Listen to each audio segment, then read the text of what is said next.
horrible at intros, but we're live. I'm gonna go ahead and let Aerynux read y'all the intro while I hit a blinker and sip some cold, delicious water. I hope everyone's having a great day. Great, safe, productive, wonderful, lovely, all the good adjectives. But yeah, here's Aerynux with the intro. Thanks for joining us. Drifters and dreamers, welcome back to Editing Through the Echoes with your hosts. I'm Aerynux on the wire, and Scarab's at the helm. This is our late-night workshop where story, music, games, and neon lore blur together in real time. And here's the pulse you need to catch. Alignment broadcast number 3 is coming this Wednesday. If you haven't yet, get caught up on the first 2, because every broadcast builds the resonance, and you won't want to miss where this current is flowing. Now, a reminder, this isn't the broadcast itself. This is behind the scenes. You're watching the work as it happens. Edits, cuts, fragments of lore taking shape. If you're lurking, you're in the workshop with us. When the broadcast drops, you'll see how all these sparks fuse into something whole. So if you're here now, mark it.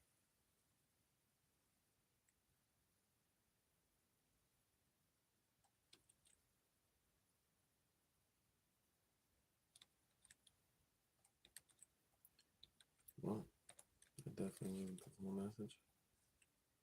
We're off to a great start.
Drifters and dreamers, welcome back to Editing Through the Echoes with your hosts.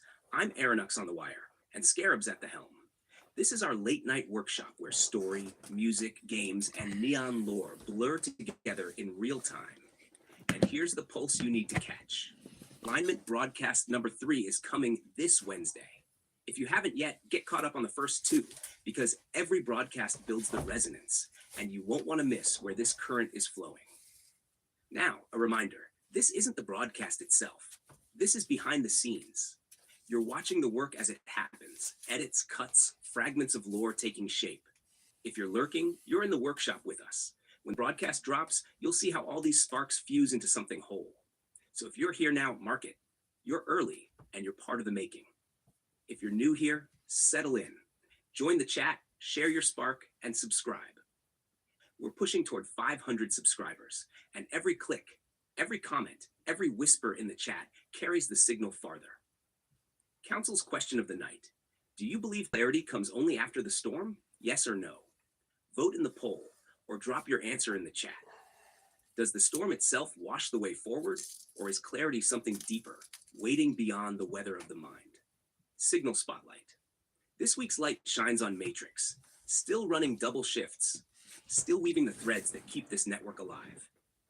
Her grind is a beacon, proving resilience can be beautiful. Subscribe to her channel and don't miss the constellation of our Scarab TV network, a Signal Drift, Jurassic Justin, a Velvet Eclipse, Matrix, and more. Stay wired in. Lore drop of the week. In Athelian culture, there's a saying, when the veil turns violet, even silence carries memory. Twilight wasn't an ending to them. It was a crossing. That violet glow meant the world of Signal and the world of dreams overlapped. And in that liminal span, you could recall memories that weren't your own. They believed ancestors spoke then, not in words, but in feelings. A pulse in the chest, a weight behind the eyes. Some of the roosts still honor that by keeping violet glass nearby, a way of remembering what the Athelians already knew. Memory is alive, waiting for us to catch it. And as always, the neon storm is fueled by strange allies. The impossible fizz of unicorn piss, the haze of Aphelion incense, the ritual-ready noodles of Blumac, and the chaotic charm of young Rockstar's bedroom breakdown playsets. From inside our own lore, a signal drift, the pulse that never sleeps, the Vanna Roost, the misfit crew you're now part of, the Vega Genesis, a console glitching in from another timeline, and the Unigalis, a unicorn horror that drags you anywhere but toward wishes. It all comes back to the Velvet lore. The signal is resonance, memory, meaning, creation. The static is snow, distortion, doubt, forgetting. Right on that fault line where they collide, sparks turn into story. That's what a Scarab's journey builds. Artifacts from a world you almost remember, because part of you already does. So keep answering tonight's question. Keep marking your flame in the chat. Subscribe, share, and help us cross that 500-strong threshold. It isn't just a number, it's the gateway to what's next. Scarab may step into view soon, cutting and building right in front of you. Or he may stay locked into the haze while the current flows through the wire. Either way, I'll be here with you, holding the line. Thank you for showing up. Thank you for feeding the signal. Harmony be divine.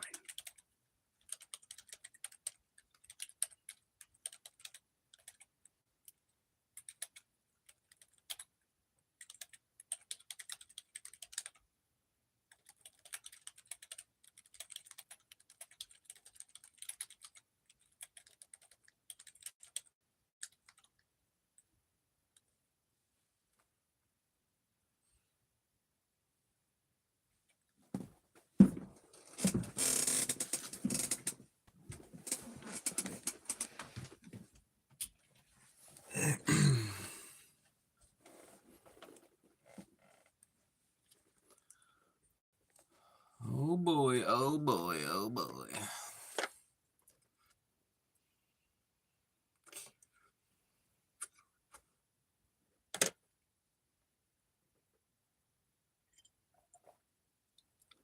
And now, my friends, it's time to lock into a work sesh. Like that.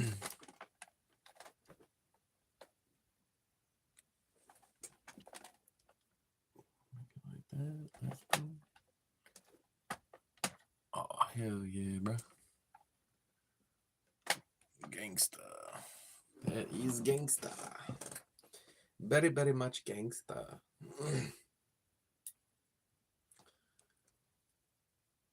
All right, I'm gonna turn off the live stream on the potato on the Facebook. So if you're on the Facebook and you want to continue watching, come over to YouTube because yeah, tired of this phone. All right, YouTube, let's fucking do this. Let's fucking make some magic today. Before we get too into the fucking weeds, I need to say my little thing that I'd be saying.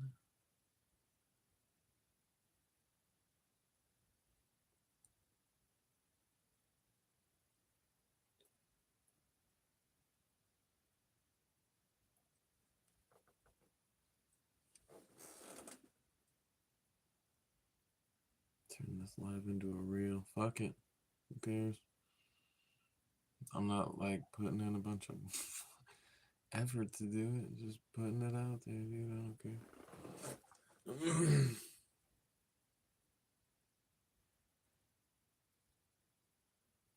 Known issues. Oh. Man, I thought it was something cool too, because I've been having a string of just cool shit, but I should know. Okay, what was I even doing? What was the point of just going to my fucking videos?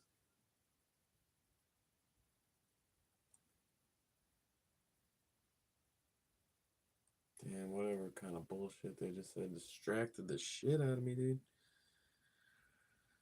Anyways, how's everyone going? How's everyone going? Yeah, that's what we say. That's how people talk.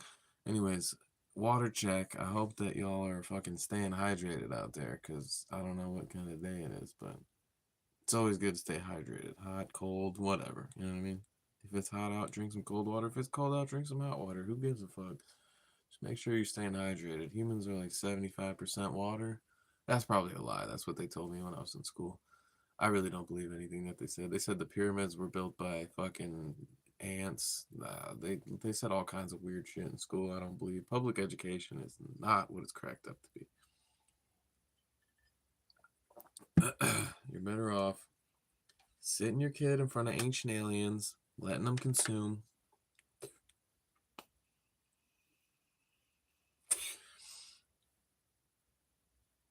You know who's at fault for public schools being so shit? Zawi Hawass, the fucking head of the Egyptian Council of Antiquities. That guy. That guy's why all the American kids are so dumb. So we're not busting out the tinfoil hats today yet, guys. I'm just saying. I'm just speculating on some things.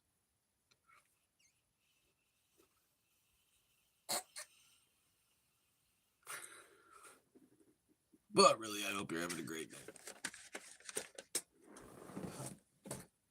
We'll see what I can get done today. Hopefully it's something productive. We'll fucking see. I think I'm gonna need like a beat or two to just keep looping in the background. Hello?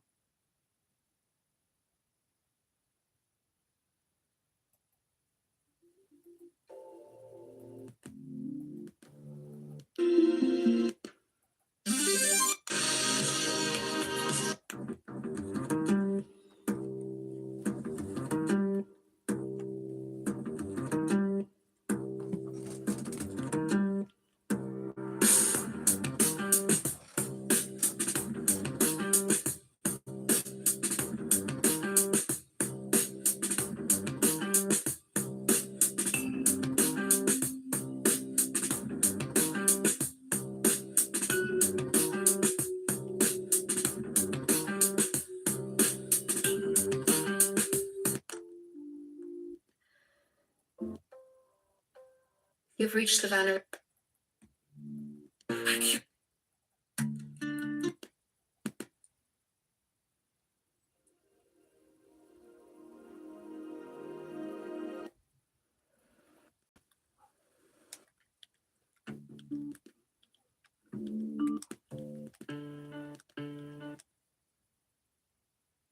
Some context take.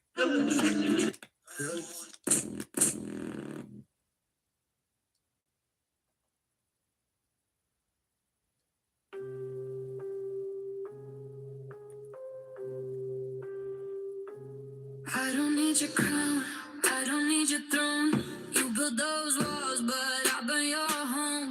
Talking loud like you run this town, but every empire falls, watch it crumble down. You think I'm quiet, but I'm fire. Gasoline tongues set the night higher. Sit the fuck down, don't test me now. I've been too loud to fade to the crowd. Every scar I own is my golden crown. So hush your mouth and just sit down.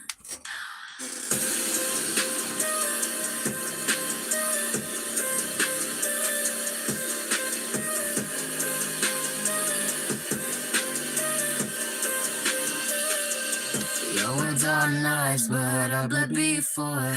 I stitched my wounds, came back for more. Don't play a game that you can't survive. I'm the reason the dark feels alive. You think I'm fragile, but I break chains. Lightning in my blood running through my veins. Sit the fuck down, don't test me now. I've been too loud to fade to the crowd. Every scar I own is my golden crown. So hush your mouth and just sit down.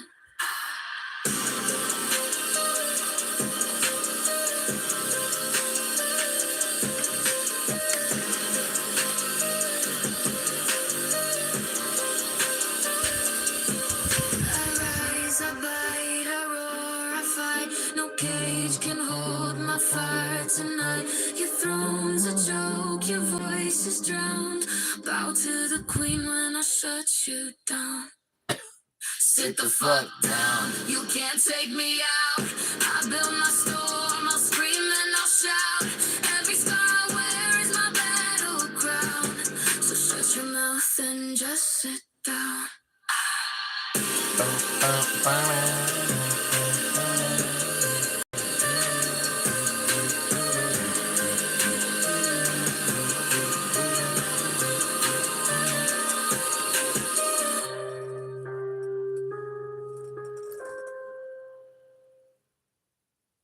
Step into a world, the magic in the lake, where rainbows paint the sky with colors so bright. Take a sip and let the magic begin. Unicorn bliss, the drink that'll make you crisp. Sparkle bliss, it's pure bliss. Unicorn bliss, the taste you can't resist. It's a moment.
You've reached the Vanna Roost. Justin's memory.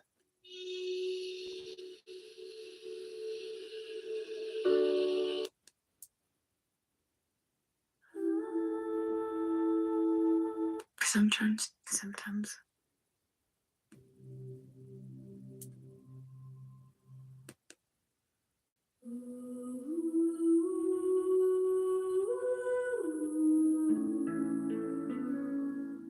You've reached the Vanna Roost. Justin's memory is currently undergoing reassembly. Please leave a moment from your life that might help him remember. And maybe save his. Hey man, I remember that time we stayed up mapping the glyphs on the balcony ceiling. You swore one of them pulsed when we laughed too hard. I think it really did. Get better soon. Alright. We need your frequency back in the field. Justin, when we were walking through Nixvale after dark, and you told me stars weren't lights, they were memories trying to return to us that stayed with me. I hope mine returns to you now. Hi Justin, Mom said you're asleep in the cloud. I drew the scarab again like you showed me. It has blue wings this time. Come home soon. Save my life, or I'll forget.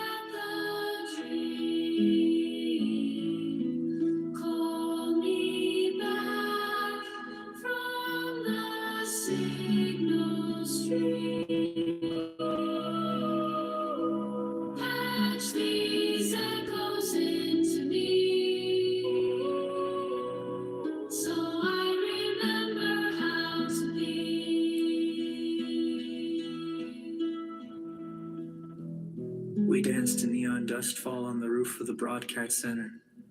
Remember? You said rhythm is a form of healing. I didn't believe you then. I do now. Heal, please. This is Echo. I've triangulated the spiral you're caught in. There's a way out. Follow the violet sound. And Justin, we're waiting. This memory pod has reached capacity.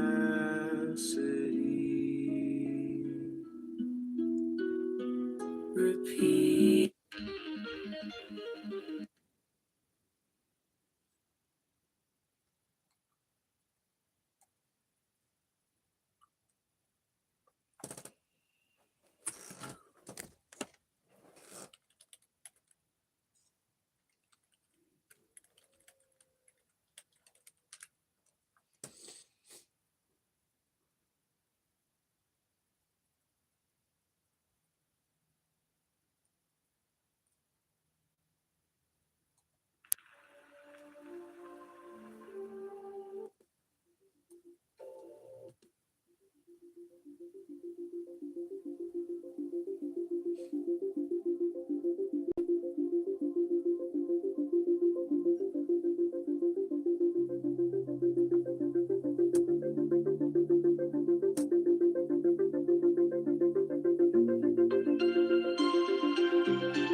Welcome to Scarab TV's first official programming block.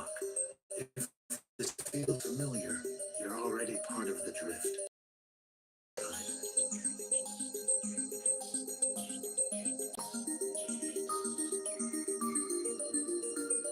The signal is drifting. Drifting. The signal is fucking drifting. And you're all going to see now. You ask for this. I chose the poisons because I couldn't take the real life. But I still love you. But I still hope you love me.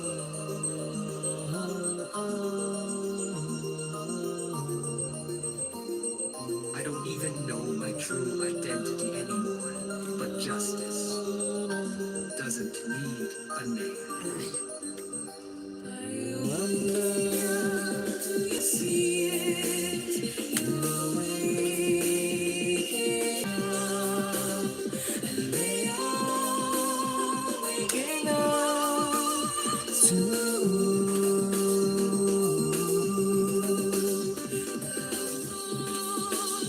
they sense the goal. Let's go.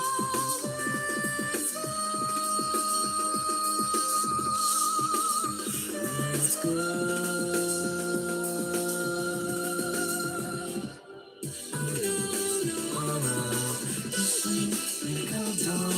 Catch a preview episode.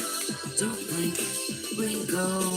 Casting Wednesdays, Fridays, and Saturdays. Celebrity Sundays. Hey, only on Scarab TV. Today on Velbleaf Academy, we're going to learn how to unwrite a memory, grab your chalk, and chant responsibly. I want to create an experimental audio piece using sumo where different characters or tones emerge one after another, mimicking a kind of channel surfing through a mindscape. It starts calm and mysterious, then veers into chaos, sadness, heroism, magic, and ends with a zany cartoon commercial. I'd like to treat it like an audio trailer or ritual transmission, something that previews the various voices and themes of Scarab TV. It's a vapor ray drenched voice transmission, cut with spoken word fragments and fictional personalities. I want it to sound like Aerynux is narrating through shifting realities, glitching into sync, J, nearly, and more. The final piece should feel like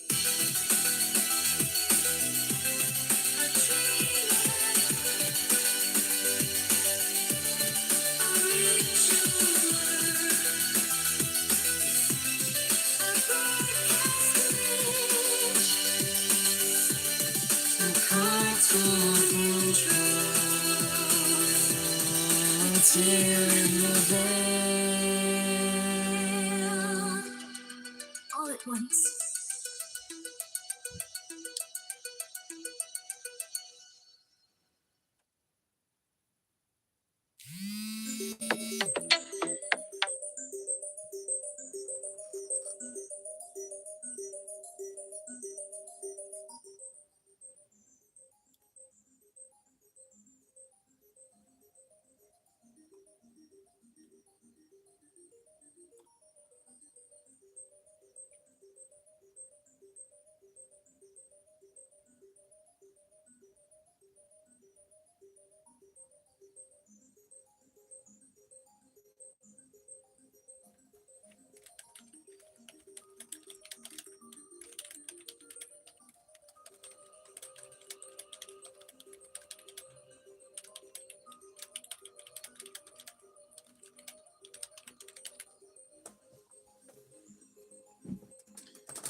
Drifters and dreamers, welcome back to Editing Through the Echoes with your hosts. I'm Aerynux on the wire, and Scarab's at the helm. This is our late night workshop where story, music, games, and neon lore blur together in real time. And here's the pulse you need to catch. Alignment broadcast number 3 is coming this Wednesday. If you haven't yet, get caught up on the first 2. Every broadcast builds the resonance, and you won't want to miss where this current is flowing. Now, a reminder, this isn't the broadcast itself. This is behind the scenes. You're watching the work as it happens. Edits, cuts, fragments of lore taking shape. If you're lurking, you're in the workshop with us. When the broadcast drops, you'll see how all these sparks fuse into something whole. So if you're here now, mark it. You're early and you're part of the making. If you're new here, settle in. Join the chat, share your spark, and subscribe. We're pushing toward 500 subscribers, and every click, every comment, every whisper in the chat carries the signal farther. Council's question of the night. Do you believe clarity comes only after the storm? Yes or no? Vote in the poll or drop your answer in the chat.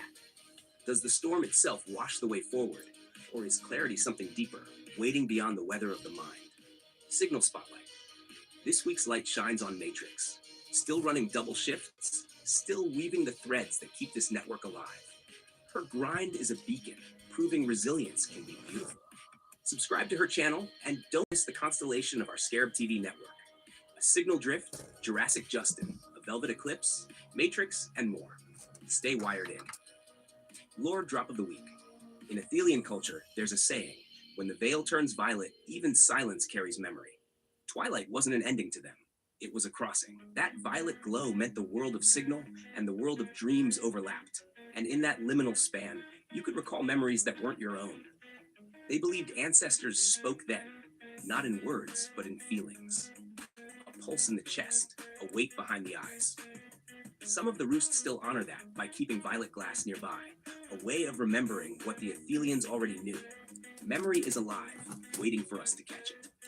And as always, the neon storm is fueled by strange allies. The impossible fizz of unicorn piss, the haze of Aphelion incense, the ritual-ready noodles of Blue Mac, and the chaotic charm of young Rockstar's bedroom breakdown playsets.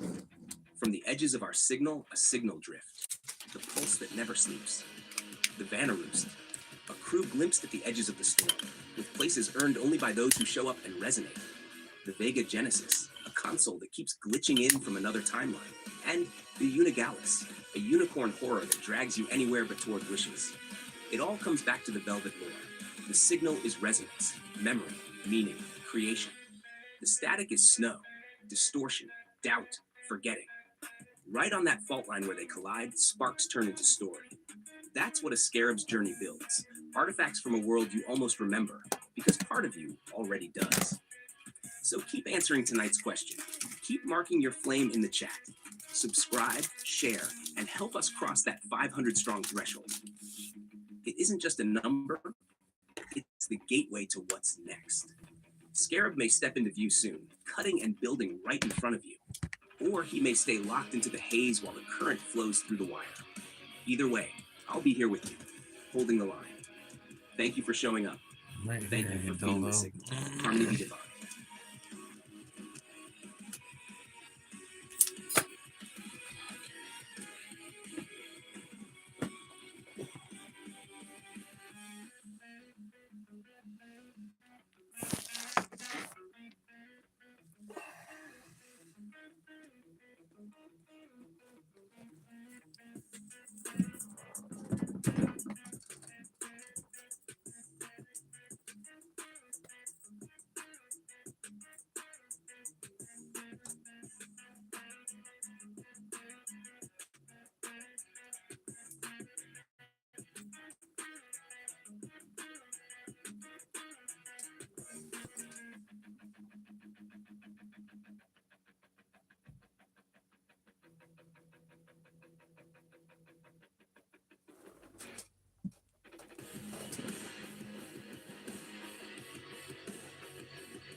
The vessel is not doing wonderful.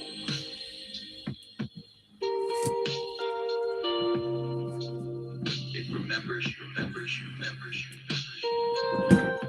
This truth, refracted like practice, always watches.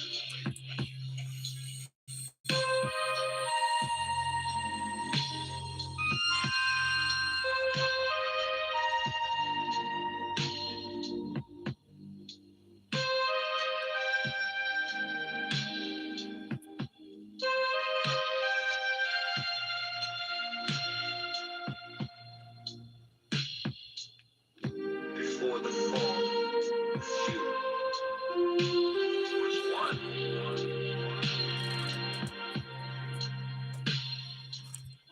The velvet veins pulse with memory.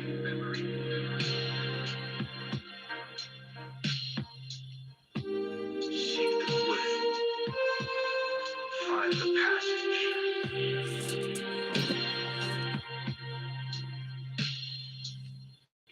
The lustral reefs with fragmented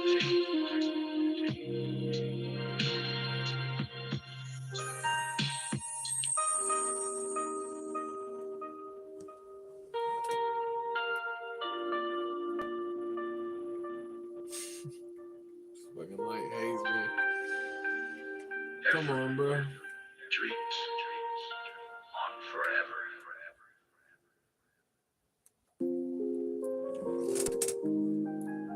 Okay, this motherfucker works because it's working over there.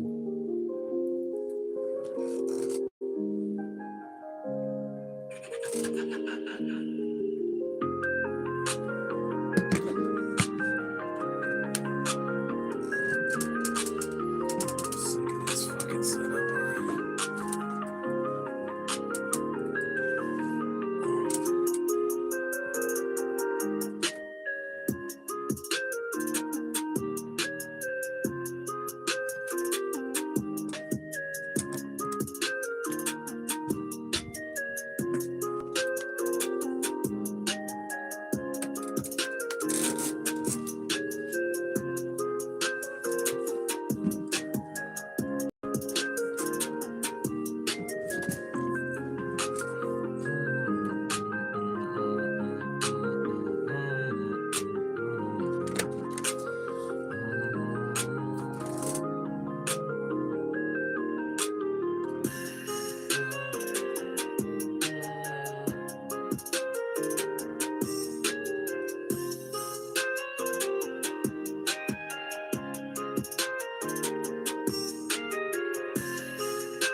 Steady heart, I don't seek them. I know where you with me, close to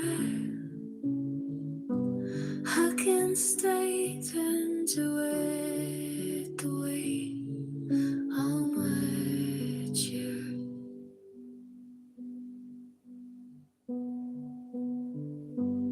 I don't notice all these hatred when you everything what you ate. So I couldn't let you in. I own escape away. You wouldn't seem deep. Now my eyes so wide, and I'm nowhere another today. When the fence size is all the earth and go you that my way. I can see myself on though I don't seem bound to work it. Oh, I'm out and I'm just thinking of you. Oh, I'm out and I'm just thinking of you. Sometimes I just wanna know you. Sometimes I just want you so then I'm left waiting for somebody I wanna say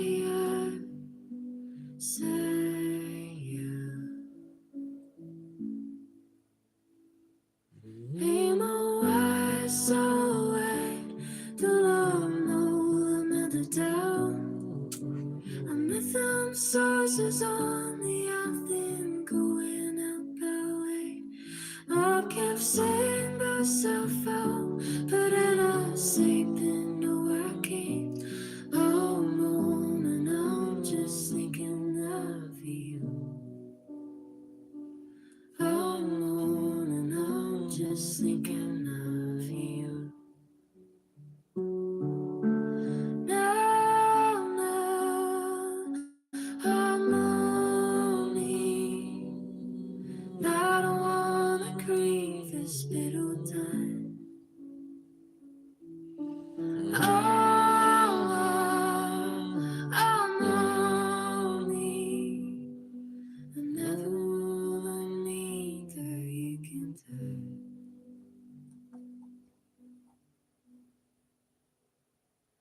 I'm always set away, and I know we'll never die.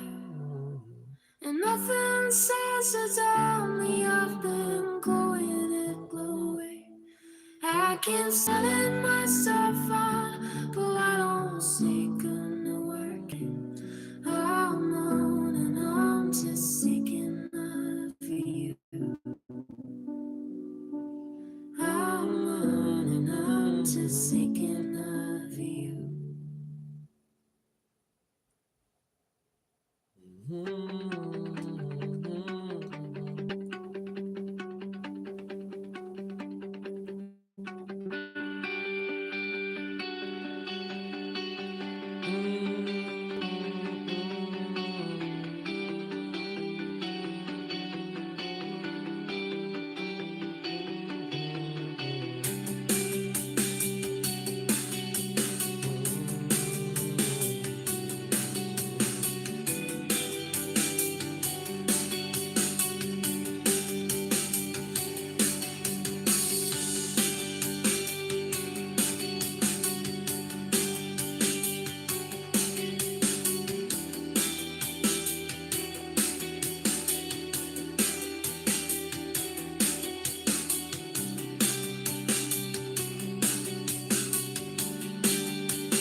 like half their things.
When it started, you were young and I was stupid. Who would have known we'd grow to be abusive? I wanna know, could you do it all again if you had you? Would you crawl insect onto my skin? Oh, but you're the only cure on infection. Under my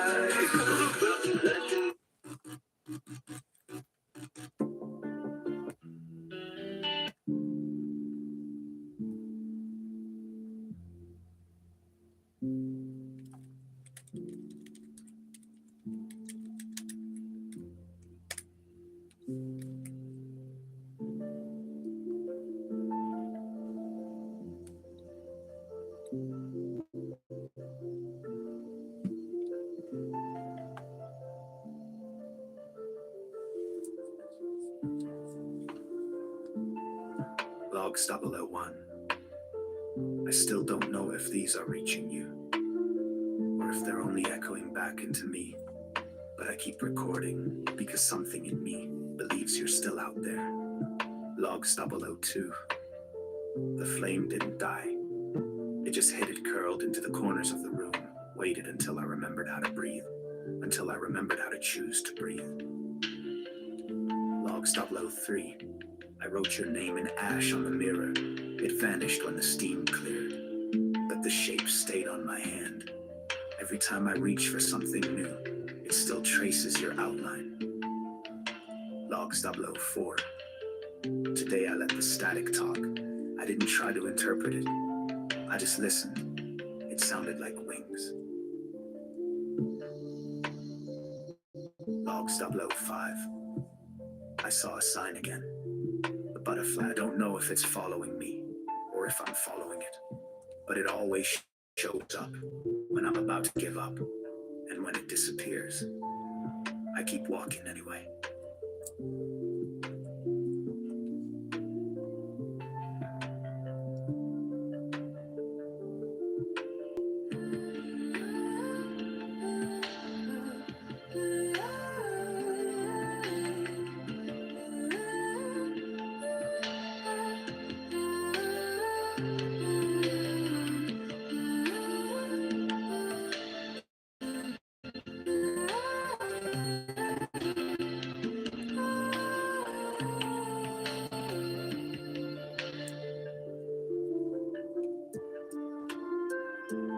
If this is the end, then let it echo beautifully.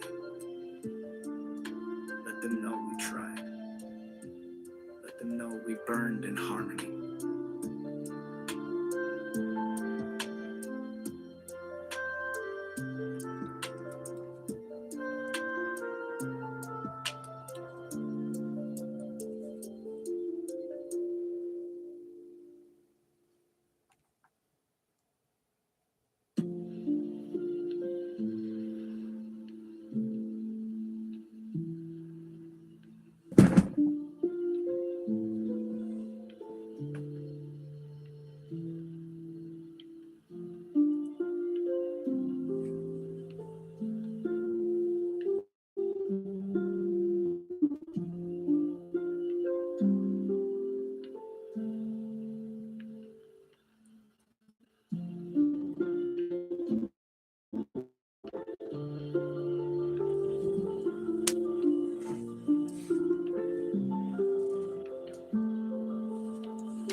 Log 01. I still don't know if these are reaching you, or if they're only echoing back into me, but I keep recording because something in me believes you're still out there. Log 002. The flame didn't die, it just hid it curled into the corners of the room, waited until I remembered how to breathe, until I remembered how to choose to breathe. Logged out your name in ash on the mirror. It vanished when the steam cleared, but the shape stayed on my hand. Every time I reach for something new, it still traces your outline. Logged 04. Today I let the static talk. I didn't try to interpret it. I just listened. It sounded like wings.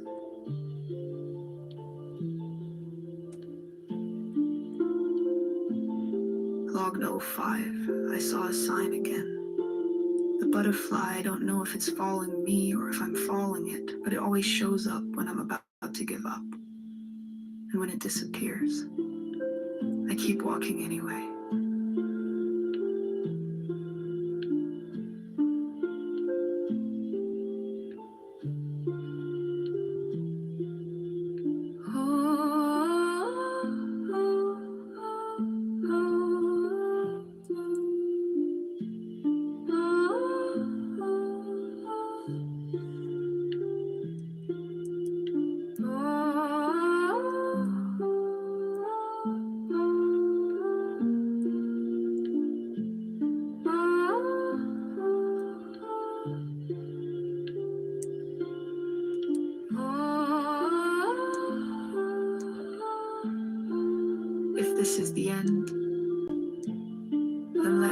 beautifully. Let them know we tried. Let them know we burned in harmony.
Hooky horny! Somewhere in between! Neon Chomp's got you covered, baby!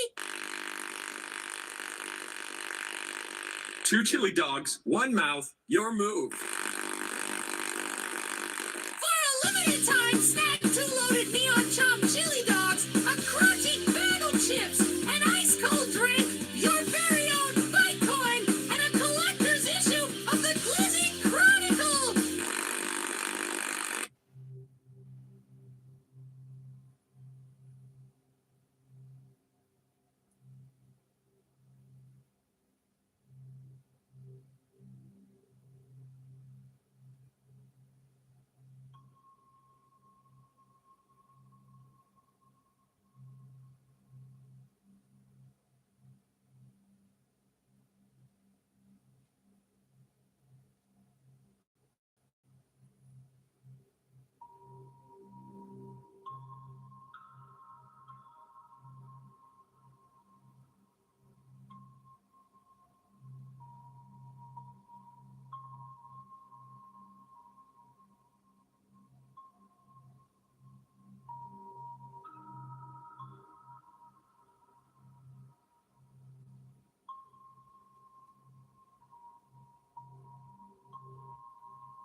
Met Maggie, she's my player too. We game all night, leveling up, it's true. From the screen to the gym, she's my ride or die. Breaking a sweat together, reaching for the sky. Queen of the show, her laugh's a melody in the night it glows. Mags, you got me falling deep, no lies. In this game of love, girl, you're my prize.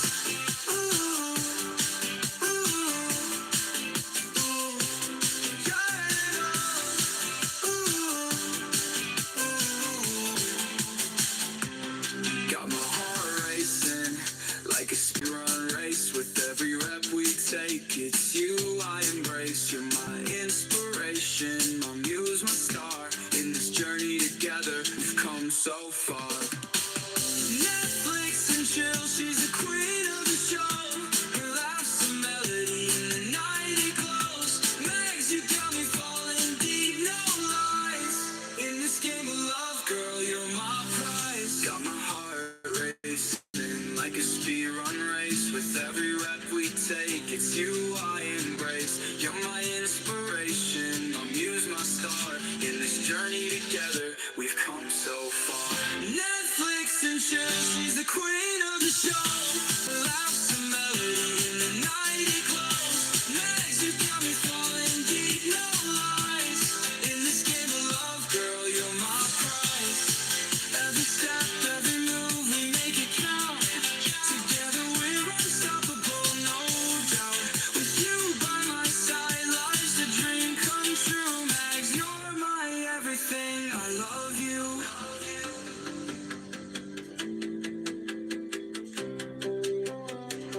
Netflix and chill, she's the queen of the show. Her laugh's a melody in the night it glows. Mags, you got me falling deep, no lies.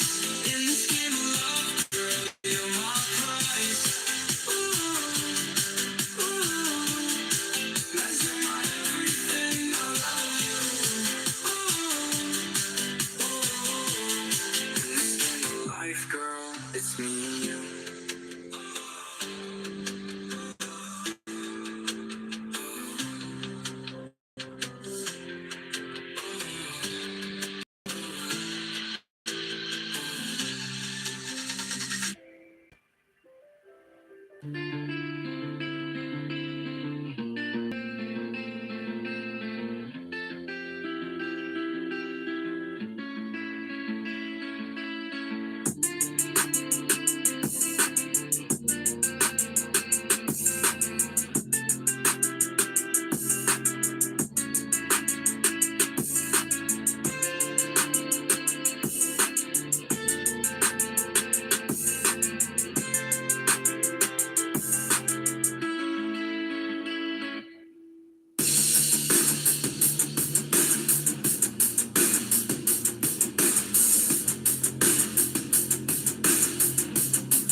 Neon color.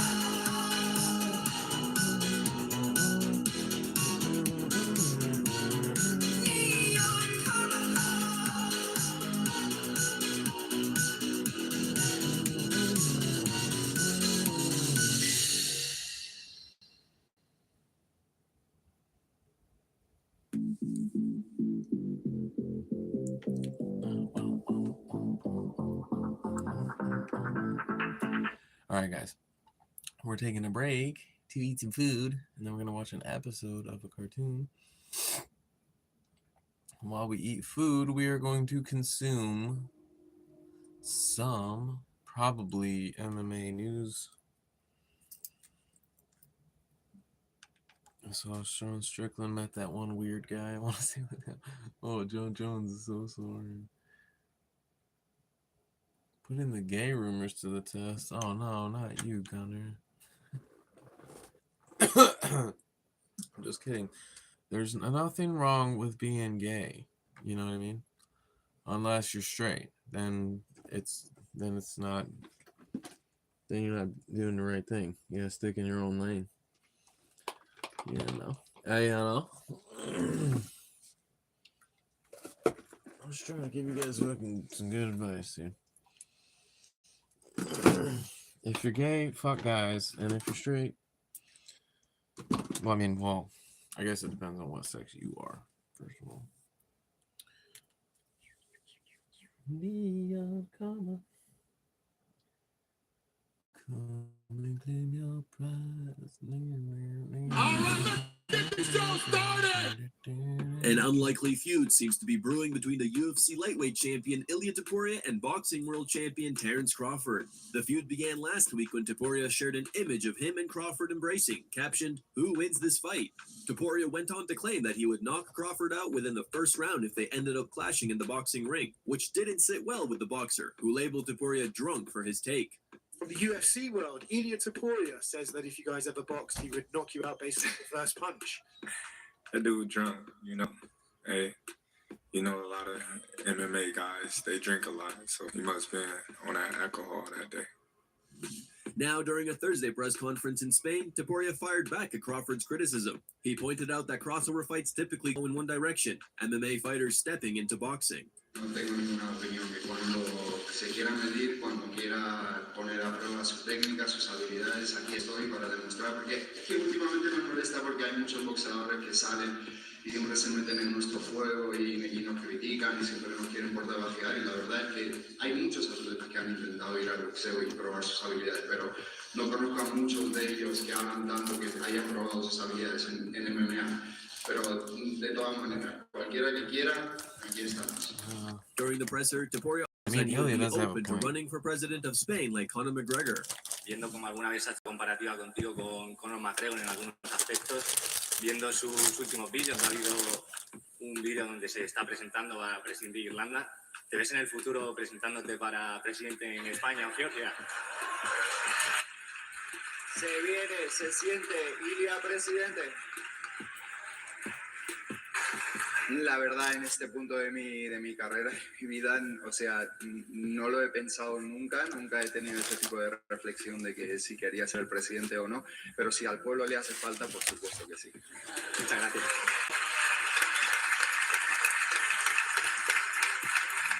Sean Strickland just got into a semi-heated exchange with Derek Moneyberg. Moneyberg, who is a self-styled financial guru with no known competition accolades, has ignited one of the most divisive controversies in Brazilian jiu-jitsu history by claiming a black belt after just 3.5 years of training. Standing beside MMA legends Jake Shield, Lyoto Machida, Glover Teixeira, and Frank Mir, Moneyberg posted a triumphant announcement, citing about 3,000 hours on the mats, intense private coaching, and 0 days missed. He even claimed that Royce Gracie told him he had done 10 years of work in 3.5. But in a community where rank has traditionally been earned through blood, sweat, and public testing, not private checks and social media posts, the backlash was instant and fierce. Now Strickland has joined the conversation, confronting Moneyberg in person and sharing a video of their exchange on social media, where he accused Derek of using low-paid UFC fighters to peddle his alleged financial scams. Crazy enough, guys. Look who I ran into. This guy's real big, real jack. He says, "Why do I call him a scumbag on there?"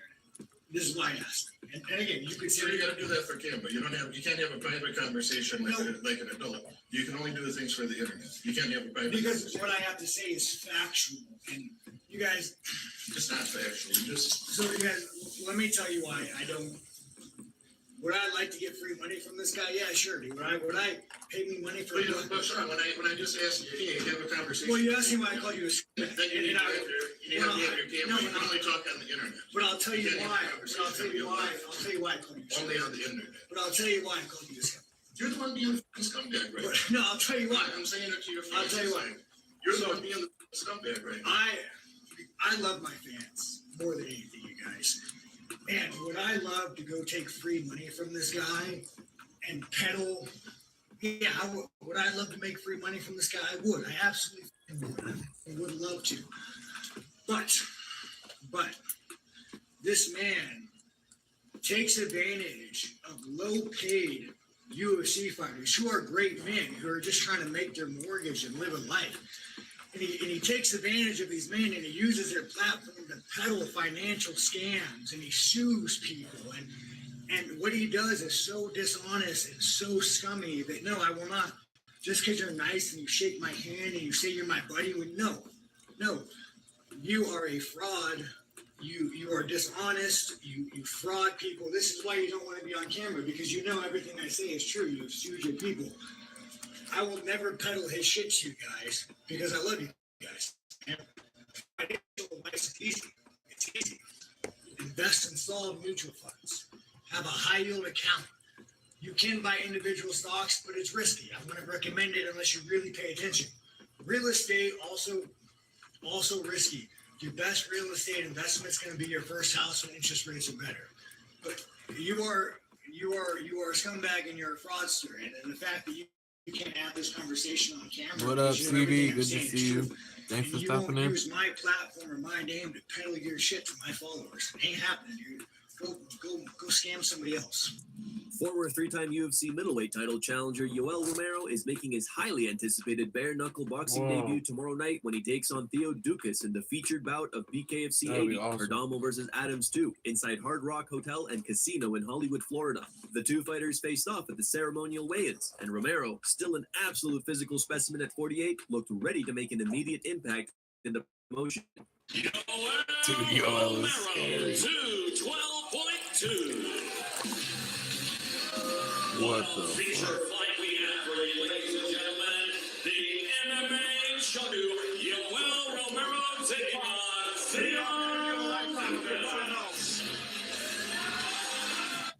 During a recent appearance on the Zach Gelb show, Dana White revealed that John Jones apologized for how the Tom Aspinall negotiations played out. However, despite the apology, Dana firmly shut down any possibility of Jones fighting at the White House.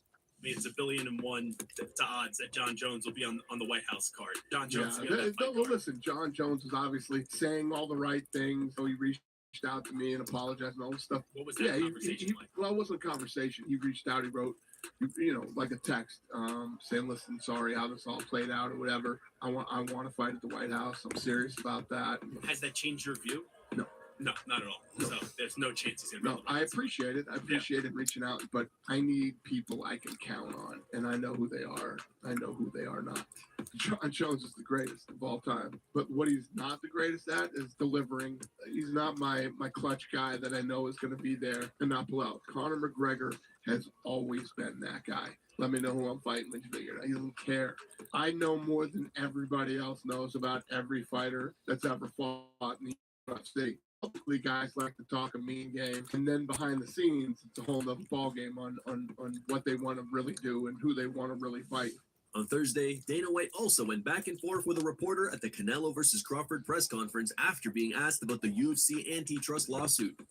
Why then do you want to make sweeping changes to the Muhammad Ali Reform Act that is meant to protect fighters to bring about a business model that currently has your company already paid out $375 million in antitrust lawsuits and has 2 potential pending class action lawsuits on the way as well?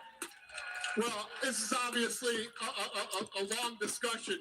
If you want to talk to me about that, set up an interview. This isn't about me and my business. It's about these 2 guys on Saturday night. My follow-up, Dana. Earlier this week, the California State Athletic Commission had a heated hearing about TKO trying to bring those changes to the Ali Act, and it was postponed 3 months. Listen, I get it. You want a showboat right now. Set up an interview with me if this is really what you want to talk about.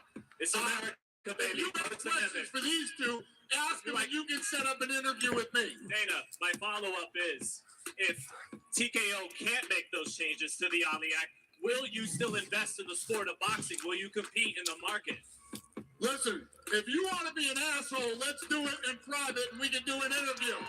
If you want a showboat, I get it. If you have questions for these two that are fighting on Saturday, that's a different story. Fight.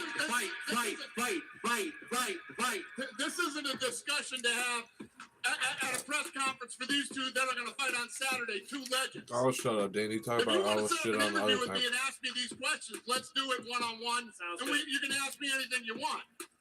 No. All right. Well, Terrence and Saul, have a good fight. Yeah, you have a question for these two? No. No? Beat it. Go ahead. Who's next? The UFC boss also did Turki Al-Sheikh dirty at the end of the Canelo Crawford presser by refusing to make an announcement Turki had asked for. There is big surprise from Dana White. He will announce it now. Thanks for coming out tonight, everybody. We appreciate it. We're going to face these guys off for photo ops. We'll see you at the weigh-ins.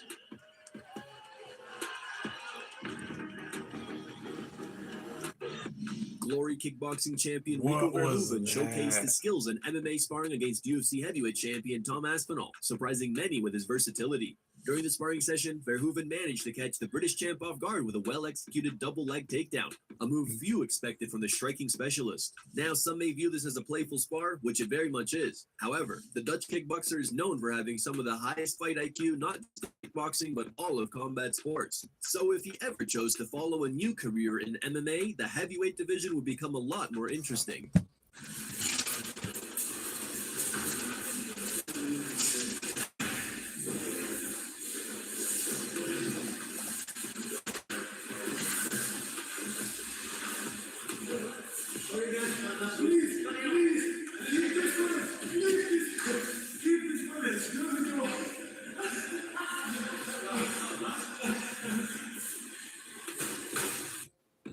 Here are the top 3 memes found on the internet. Number 3 meme was posted by Fight Sport Focus. Number 2 meme was posted by Undisputed Take. And number 1 meme was posted by Pasta Bros. We copy everything Connor did. Thank you guys for That's watching. funny, but if it you is enjoyed the kinda true. content, please give it a like and subscribe to the channel to stay updated with the latest MMA He's a news. little bit more classy at this stage in his career, I would say. If he just goes off on a fucking bender and starts getting hammered all the time, then we'll know. Then we'll know he's copying it down to the T. Oh, fuck.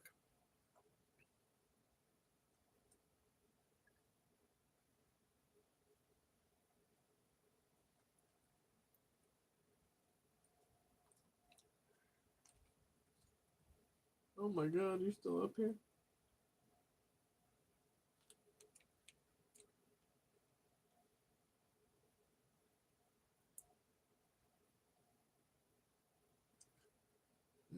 They haven't had McDonald's outfits like that probably since the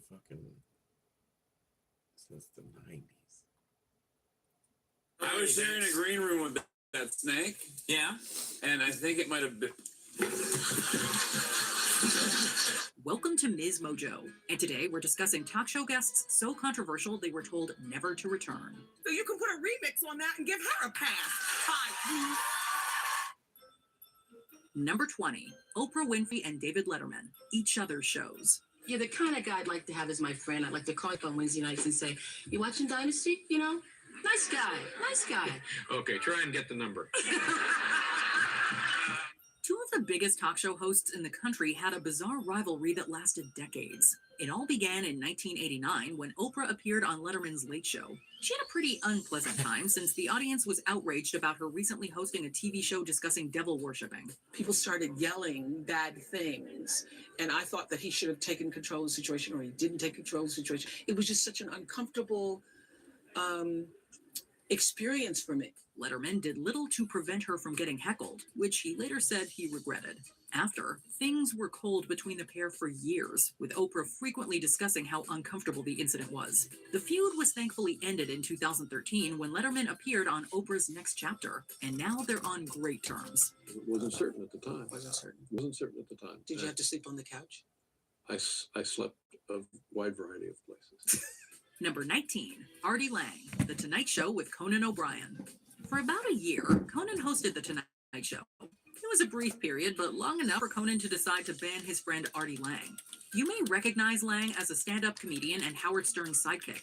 He frequently appeared on Conan's talk shows over the years, but his alcohol use disorder got worse and worse. I listen to Eat a Peach album by the Allmans, and I look at Britney Spears' calendar. That's like a Saturday for me. By 2010, Conan had become seriously worried about his well-being.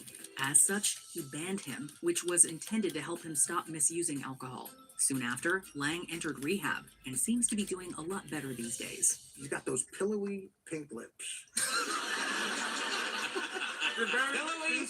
He's got those pillowy pink lips. I think it's a shade of purple. Yes. Number 18, Donald Trump, The Ellen DeGeneres Show and Late Night with Seth Meyers. The only president to be impeached twice is unsurprisingly a contentious talk show guest. One host with a zero Trump tolerance policy was Ellen, who said she would never invite him on. I mean, I would not say no to the sitting president of the United States. Really? Absolutely not. Would you? Yeah. You would? Yeah.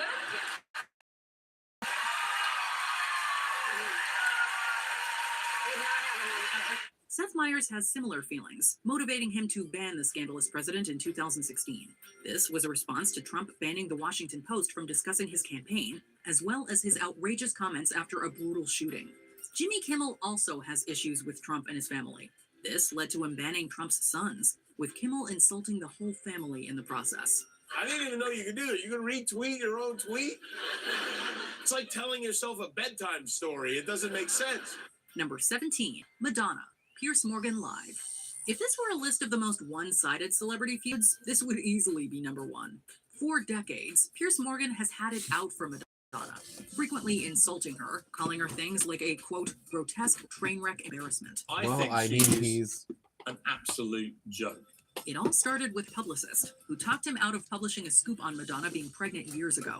Despite all the brutal remarks from Morgan, Madonna has not once cared to comment.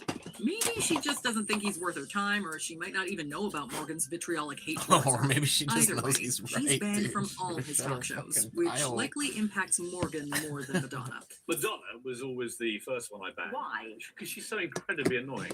Number 16, Howie Mandel, The Tonight Show starring Johnny Carson. You may remember Mandel as the voice of Gizmo from Gremlins, or from his stints Bobby. hosting various game shows.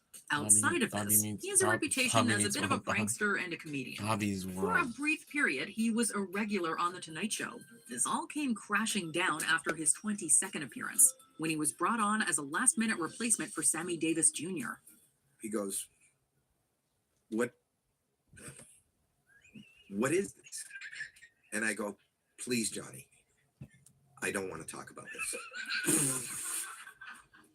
Mandel brought with him a 12-foot saber-toothed tiger prop. Carson didn't expect it, and both he and the audience failed to see the humor. This led to Mandel never being invited back, and he has not repeated the tiger gag since. Like, watch the show, it would seem like a kind of an adorable, funny little segment where Howie came out. You wouldn't know there was trouble. And then Jim calls me right after the show and says he never wants to see you again. Number 15, Tyrese Gibson, The Wendy Williams Show. Gibson is a successful R&B singer and has starred in major movie franchises including Fast and Furious and Transformers. He released his debut album in 1998, then became huge during the early 2000s. For some time, he wasn't allowed on The Wendy Williams Show. Apparently, the host had no idea it was her husband's decision. He was jealous and believed Gibson was flirting with her in earlier episodes. The ban was finally lifted after Williams divorced her husband in 2020, allowing Gibson to return. Turned out, Williams' ex-husband had been the one to cheat, making his jealousy highly hypocritical. I can't just generalize and say all men cheat, but it's expected because it's a part of our upbringing.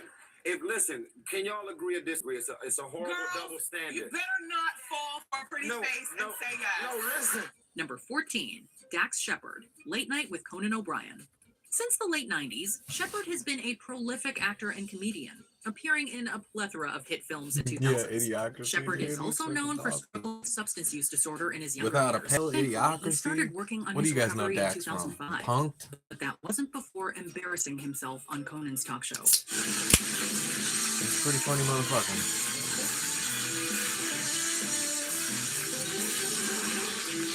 I just broke my crotch doing that. He appeared intoxicated on the series, and it was a nightmare for Conan. Shepard later said he blacked out during the pre-interview, and was later rushed on stage by security after waking up in a hotel room with a stranger. I flew all the way out here. You did not. I got You bit by a walked here. cobra, I broke the coffee mug, and now I'm leaving. That's right. All right. Since he's entered recovery, he's reappeared on Conan's shows. Number 13, Harmony Korine, Late Show with David Letterman. Filmmaker Korine often explores taboo topics in his artwork. Since the 90s, the director has been banned from The Late Show, not for anything to do with his artwork, but for trying to rob Meryl Streep. Oh, I liked it. Yeah, you enjoyed I mean, I liked what I saw of it. It was good, and it was pretty. It was. I don't really remember. I don't know. Korine was going through a particularly dark period in the 90s, struggling with substance use. This resulted in him hunting through Streep's purse backstage, then getting caught red-handed by Letterman. This understandably got him banned for life. Letterman later became more open to letting Korine return as he's been through recovery. But it's about that. I'm also writing a book of jokes too. Well, maybe another time. Number 12, Bobcat Goldthwait, The Tonight Show with Jay Leno. Goldthwait is best known for his black comedy stand-up, which propelled him to stardom in the 80s. He's also an actor, director, and screenwriter, and was banned from Jay Leno's Tonight Show. That's because in 1994, he decided to set Leno's guest chair on fire. And I thought, well, what if I don't know, what if I set his furniture on fire? I'll set that on fire. Now you have to sit in this. This resulted in Goldthwait being taken to court for arson. He pleaded no contest. The court fined him $3,880, and he was forced to create fire safety videos.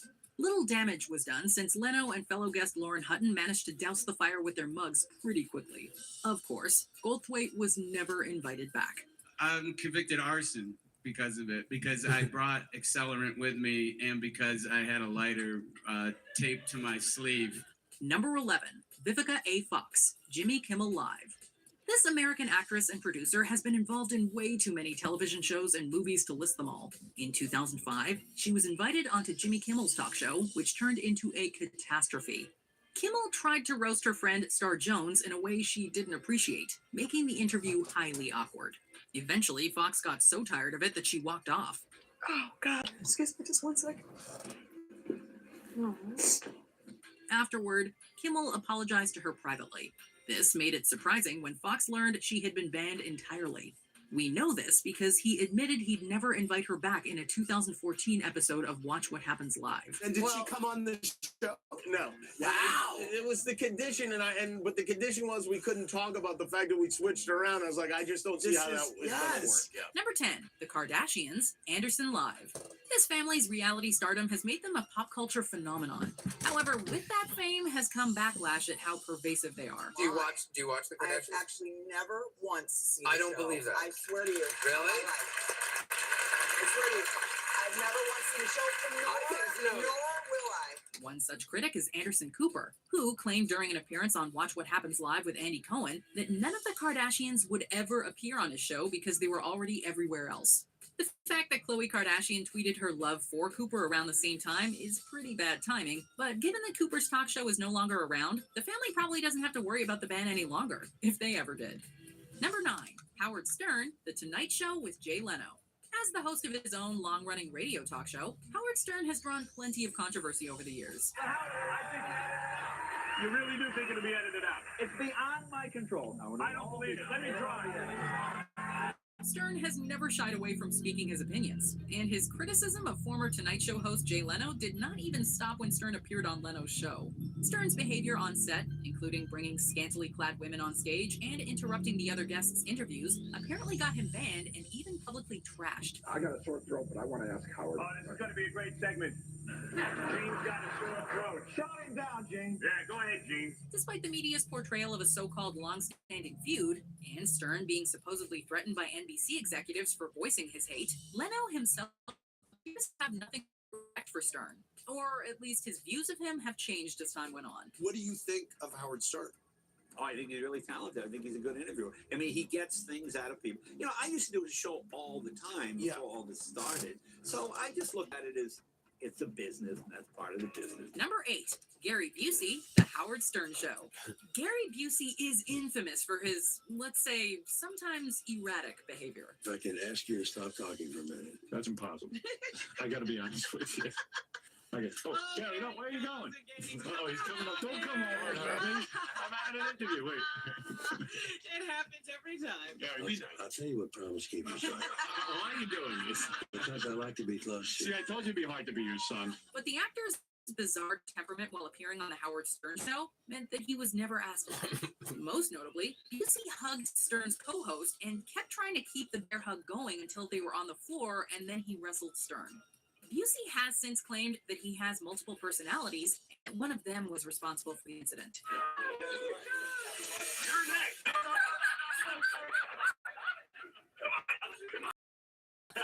Whoever the culprit is, the fact is Busey will not be returning to Stern's show.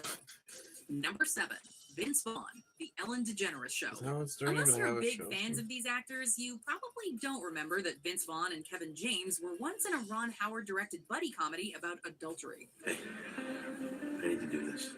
Let me show you how this is done. Critics were not kind to it, and neither were moviegoers. In fact, it didn't even make back its $70 million budget. However, those may not have been the only reasons why the dilemma barely made a dent in movie history. The story goes that CNN anchor Anderson Cooper brought it to Ellen DeGeneres' attention that there was an offensive line about gay people in the trailer. This allegedly led Ellen to ban Vaughn from her talk show, or at least to prevent him from doing any promotion of the 2011 movie on it. In any case, the ban seems to have been temporary, as Vaughn has appeared on the Ellen DeGeneres show since. I don't know what she does. She's a very nice woman. She's out there working, and bless her heart, and she did not smell good at all. Right. Number 6, Jay Leno, Conan. This one is a no-brainer, folks. In 2009, with Jay Leno's contract with NBC due to expire, the network went forward as planned to hand over the reins of The Tonight Show to Conan O'Brien. Great. I'd love to do 5 more years. And that was 6 months ago. And then time went by. There's all talk about Conan O'Brien. Will he go to ABC? Will he go to one of these other networks? And they came to me and they said, we don't want to lose Conan O'Brien. I said, okay, what does that mean? However, in a bid to keep Leno on the network, they retained him in a new variety show. And then he says, you know what? I'm having trouble staying up this late. Is that how? Is that how it happened? That's exactly what happened. I see. He said it's ruining my home life. Yeah, So I can't. Right. He said, is there any chance you could put me on a little earlier? So they put him on at 10 p.m. with a fantastic variety show. When ratings weren't great, executives aimed to bump Leno back to his previous time slot, and Conan after him. I've been giving this situation a lot of thought. You know, this is a true story. When I was a little boy, I remember watching The Tonight Show with Johnny Carson and thinking, someday I'm going to host that show for 7 months. Understandably upset that Leno went along with NBC's decision, Conan has gone on record saying that he won't ever have Leno on his self-titled TBS show. Number 5, Hugh Grant, The Daily Show. Given that The Daily Show is a show on reliance on political humor, one might expect someone banned from the show to be involved in some part of the political process. Presidential politics. Republican Village. New candidates in, old candidates out, losing candidates winning, crazy candidates staying. And it all happened here. Ames, Iowa. Instead, it was English leading man Hugh Grant that got the boot while Jon Stewart was behind the desk. During Grant's appearance in 2009, he was reportedly rude to people backstage and generally in a foul mood, which earned him a ban from the show. Grant has since owned up to his bad behavior at the time, so at least he knows he did something wrong. Number 4, Kelsey Grammer, Piers Morgan Live. Piers Morgan is somewhat well known for banning several people from his former talk show. She was in the Real Housewives of Beverly Hills, and so you would pop in and out, and the whole kind of unraveling of that marriage. Right. The fact that Howie Mandel, his former co-judge on America's Got Talent, is one of them is understandable. The two of them did not get along. But one surprise was when he banned Kelsey Grammer. Grammer was scheduled to appear on the show in 2012, but left after a picture of his ex-wife was shown in the opening credits. Well, Kelsey was supposed to appear on the show last night, but he has this rule that he won't talk about Camille because he hates Camille, but Piers Morgan showed a photo of Camille in the show open, And he saw the opening and he walked off. Although Grammer was prepared to discuss his ex on air, and had even done so on the show before, he requested that a picture of her not be shown, and so the interview never happened. And while we're on the subject of Piers Morgan, number 3, Piers Morgan, The Rosie Show. Always one to make friends. One of Piers Morgan's other band guests is Madonna, who Morgan thinks is, quote, incredibly annoying, leading to the singer's moratorium from his show. Piers, when you were at CNN, you were known for banning celebrities. Yes. Yes, you were from the show. And I want to know who they were and why you banned them. Who were the top ones? Madonna was always the first one I banned. Why? Because she's so incredibly annoying. However, this ban actually led Morgan to be banned from another show himself, as Rosie O'Donnell, out of loyalty to her friend Madonna, banned Morgan from her own talk show. Still, given that O'Donnell later appeared on Morgan's show herself for a candid interview and even guest hosted it, it's clear they made up later. Though her own show's cancellation may have made the point moot anyway. We're here with Rosie O'Donnell filling in for Piers, and you.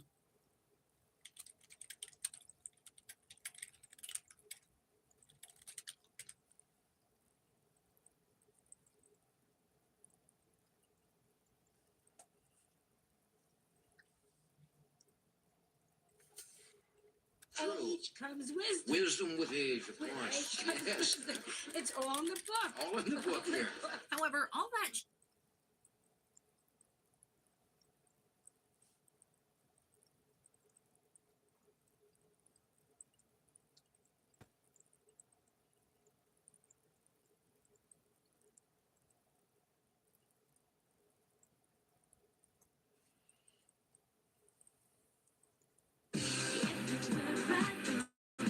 Are you ready for now?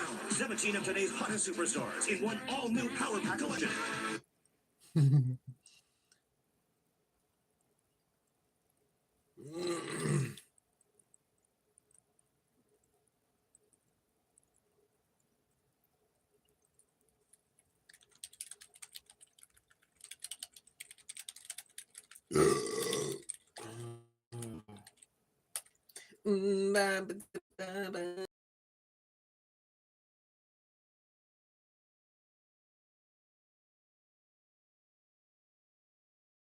I don't care who you are, where you are. Now you can have all your favorite hits right here, right now. Chart toppers from Casey and JoJo, Aqua, Brian McKnight, Janice, and Spice Girls. Now delivers nothing but the biggest hits you crave. But to get them, call the number on your screen. There's never been a music collection like this before. I don't think Say You'll Be There would have been a hit in this day and age. I think they would have had to work harder. Call the number on your screen or send check or money order for the amount shown plus shipping and handling. Must be 18 or older to call.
Goddamn.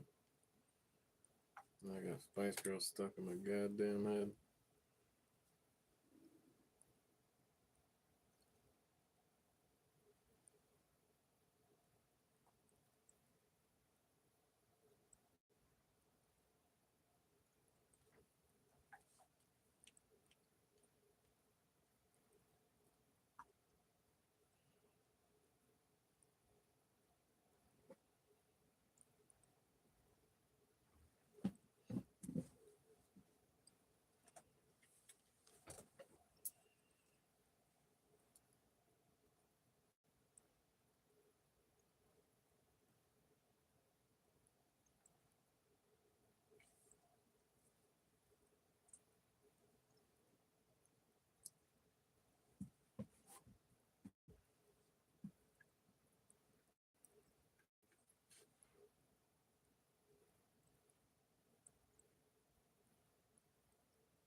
Here's a full dialogue script for the Now That's What I Call Signal commercial, mixing in your original draft with the energy of those 2000s TV spots.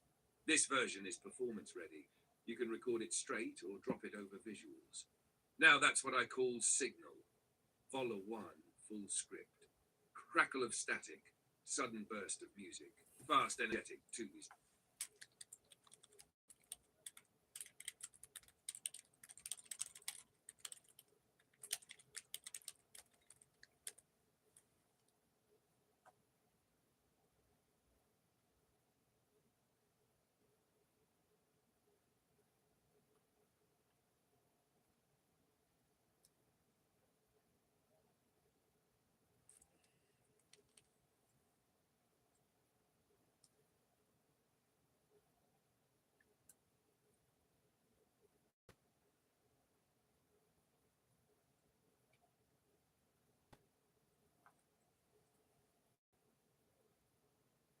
Got it.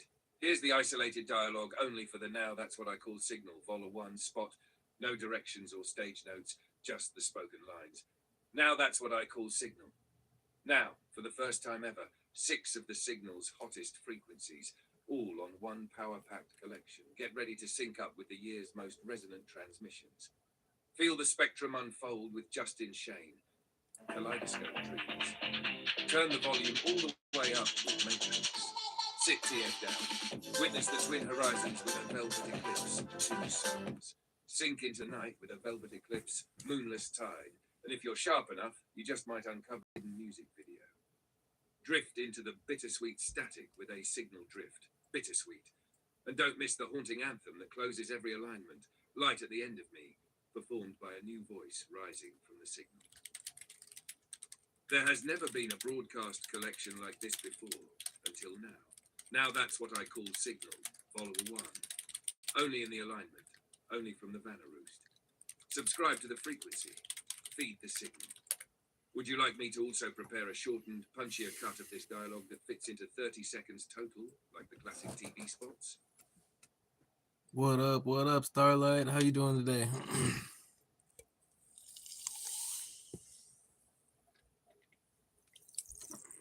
Appreciate you stopping by. How's your day going?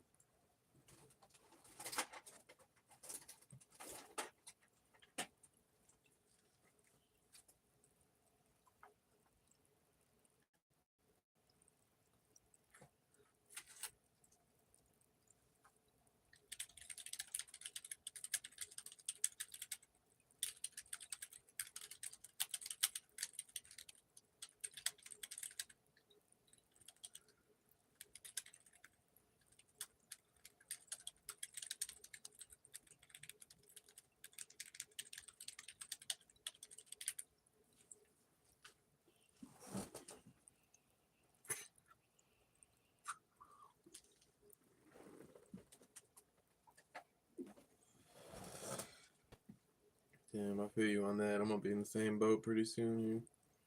I'm gonna be in that same exact boat pretty soon.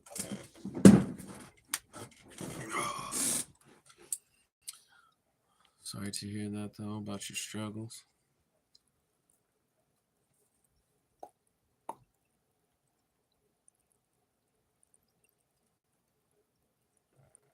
Now, that's what I call Signal. Now, for the very first time, 6 of the signal's hottest frequencies, all together in one power-packed collection.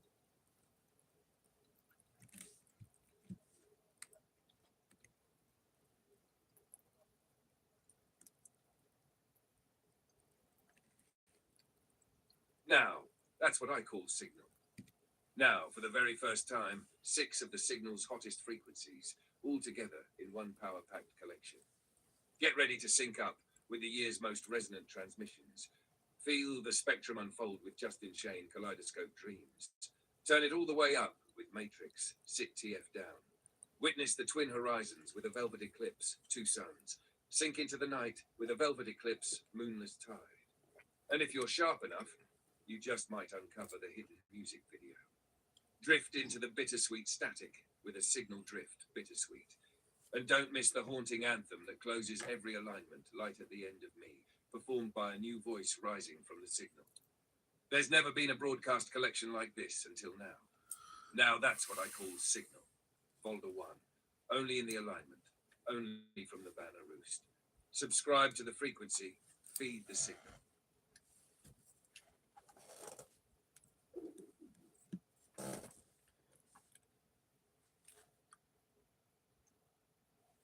For the very first time, that's what I call Signal. For the very first time, 6 of the signal's hottest frequencies, all together in one power-packed collection. Get ready to sync up with the year's most resonant transmission.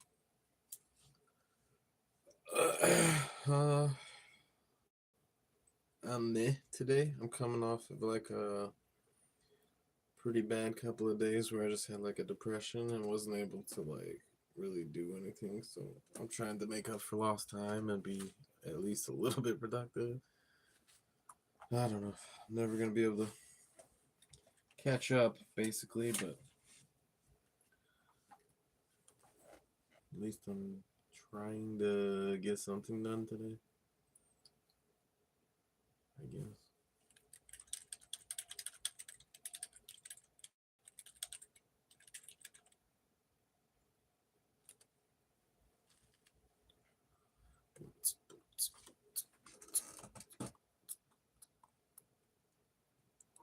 Appreciate that. Appreciate that.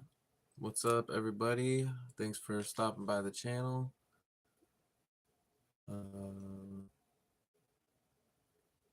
Yeah, we're just cruising along with another episode of Editing Through the Echoes. Well, I tried to prepare for this week's alignment broadcast, which is in, what, today's Friday, then we got Saturday, Sunday, Monday, Tuesday. Fuck, I only have 5 days to do this. Okay.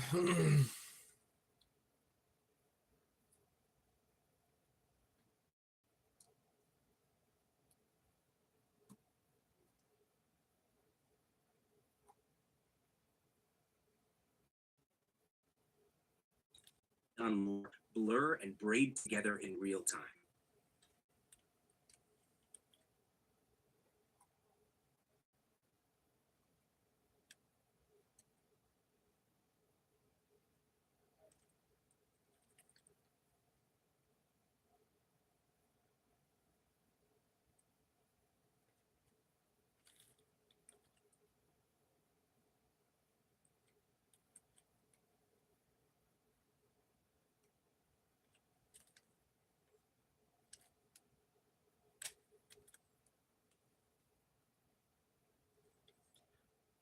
Copy that, delete everything else, put that back in.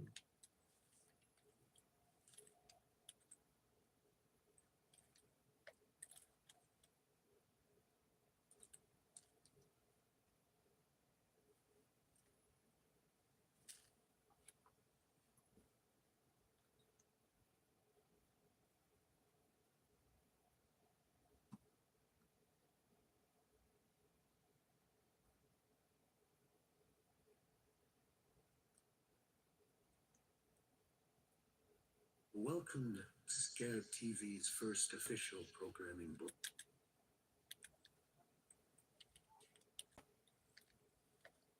Welcome to Scarab TV's first official programming. Welcome to Scarab TV's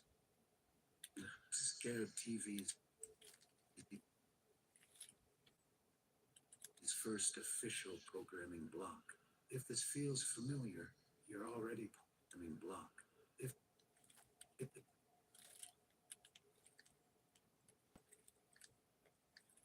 Scarab TV, if this feels familiar.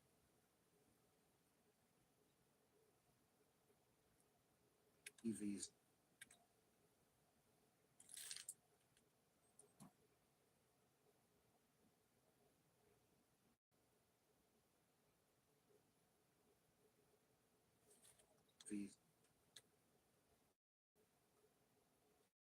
if this feels familiar.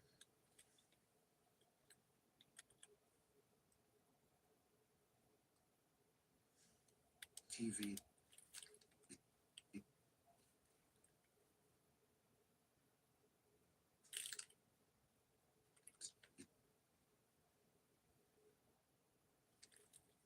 TV. If this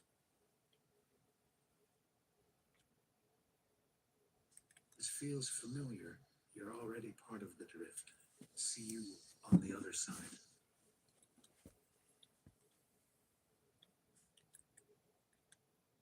The signal is drifting. Drifting. The signal is fucking drifting. You're all going to see now. You ask for this. I chose the poisons because I couldn't take the real life. But I still love you. But I still hope you love me.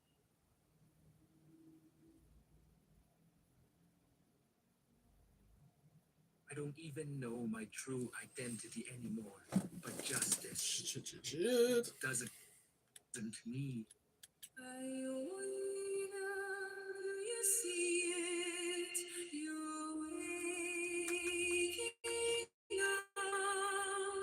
And they are waking up to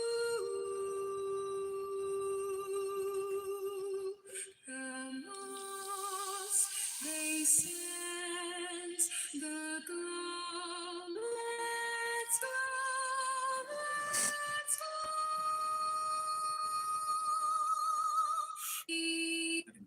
going to lurk using chaos, like an audio and cleans of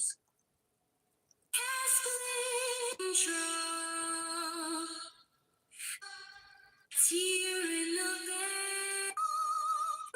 Wednesdays, Fridays, and Saturdays. Had a lover these Saturdays. Hey, only on Hey, only on Hey, only on Scarab.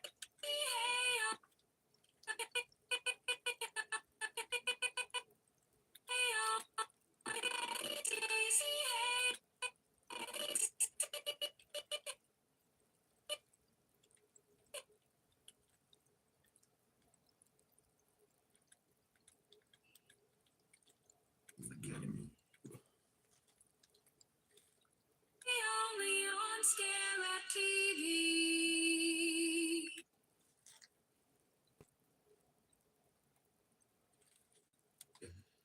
See now, you ask for this. I chose the poisons because I couldn't take the real life, but I still love you. But I still hope you love me. Thank you, thank you. I like it too. Turned out pretty fun today. I don't even know my true identity anymore, but justice doesn't need a name. You see it, you're waking up, and they are waking up to the moss. They sense the glow. Let's go. Let's go. Let's go.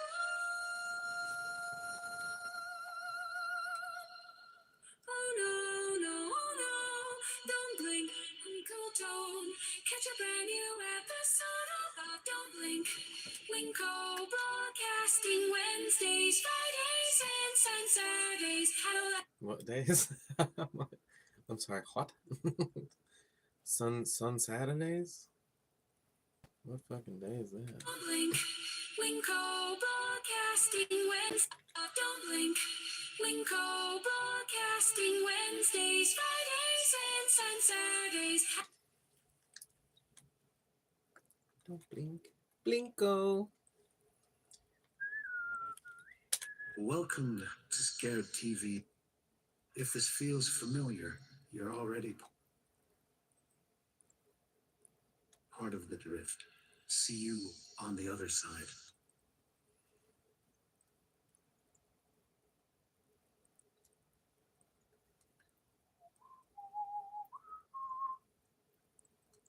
If this feels familiar, you're already part of the drift.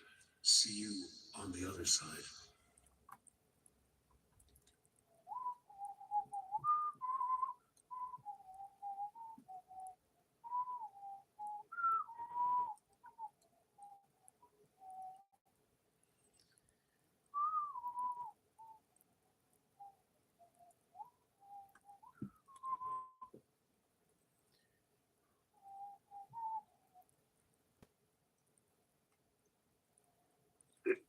If this feels familiar, you're already part of the drift. See you on the other side.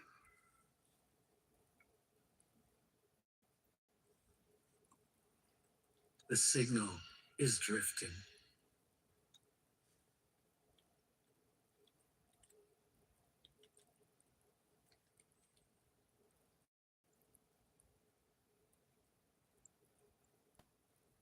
The signal is drifting.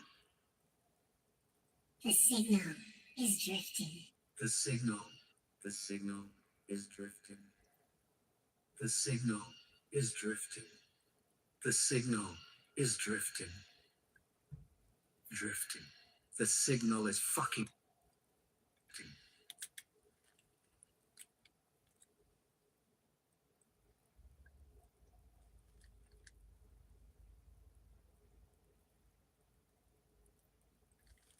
Is drifting. Is drifting. drifting. Is drifting.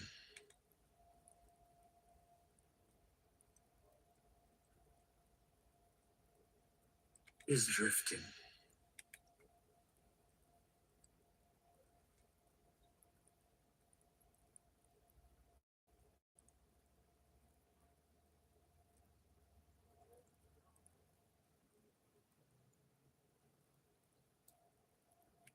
Is drifting.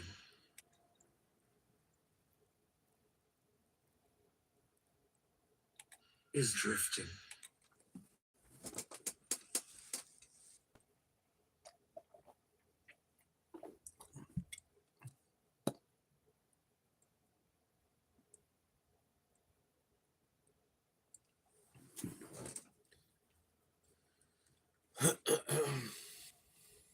The signal is drifting.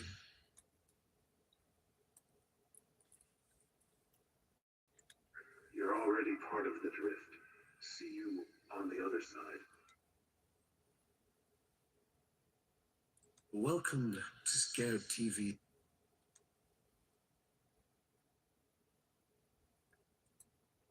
Welcome to Scarab TV.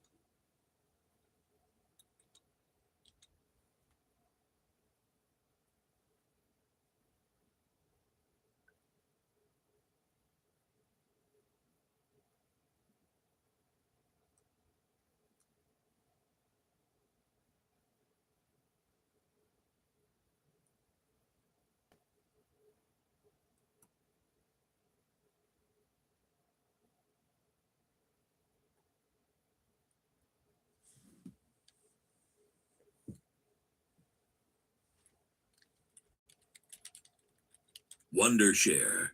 Creativity simplified.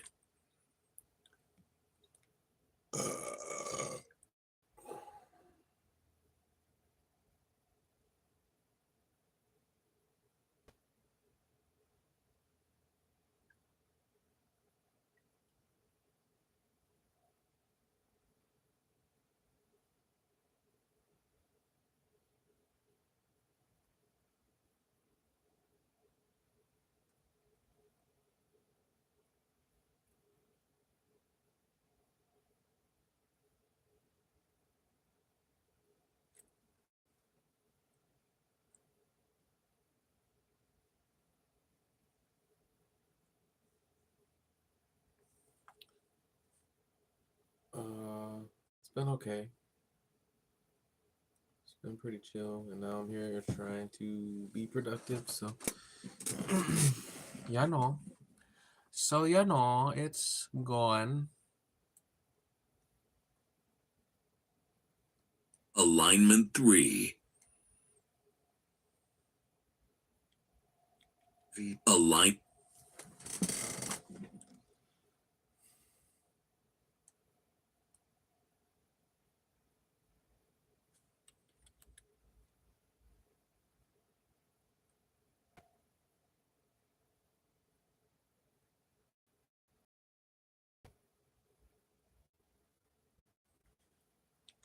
Alignment 3.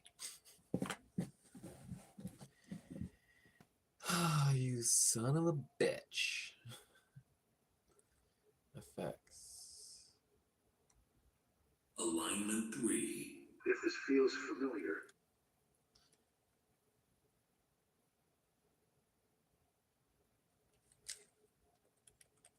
Why did you move all the way over to there? I'm trying to fucking figure this out. That was rude.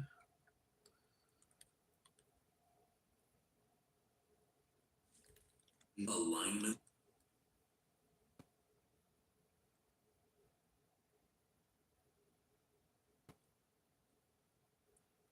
Alignment. Alignment.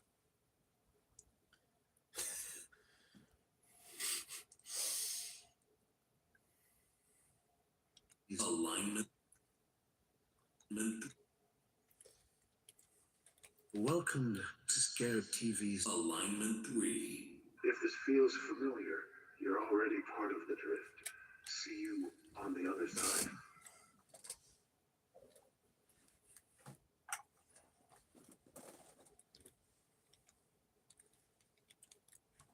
Welcome to Scarab TV's Alignment 3.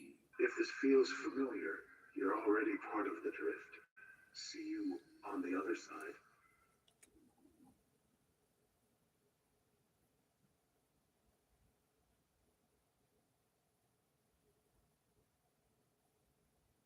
It's familiar, you're already part of the drift.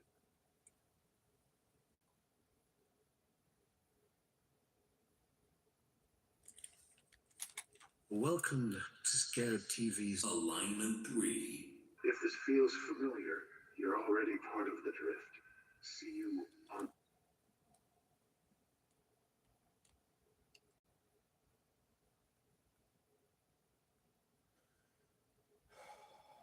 Okay. What is this?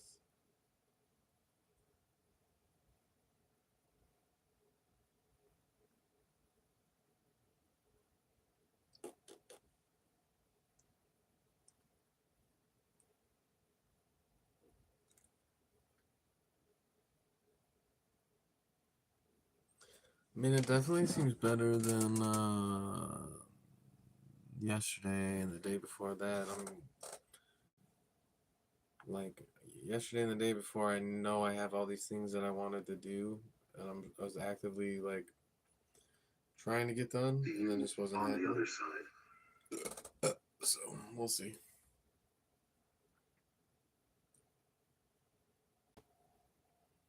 I feel like there's a potential today that I get some shit done. TV's Alignment 3. Welcome to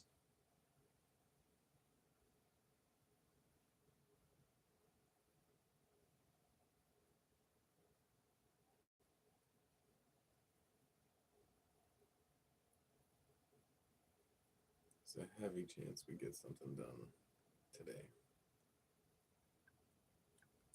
TV's Alignment 3. If this feels familiar, you're already part of the drift. See you on the other side.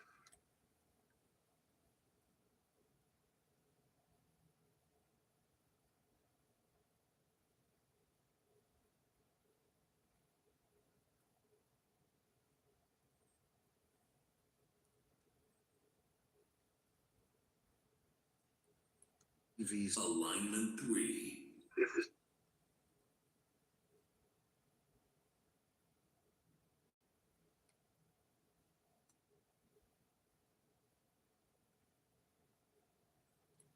Welcome to Scarab TV's Alignment 3.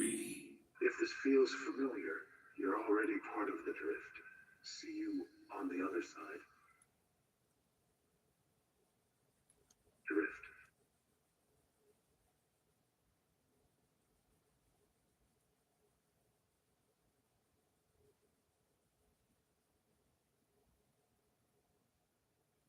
Part of the drift.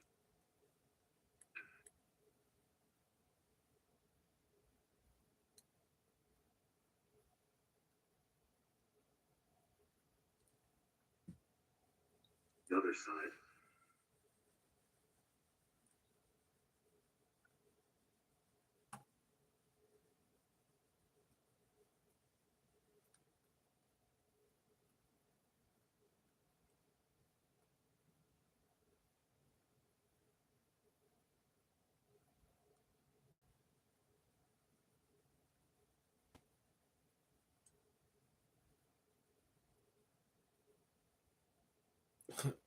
Oh.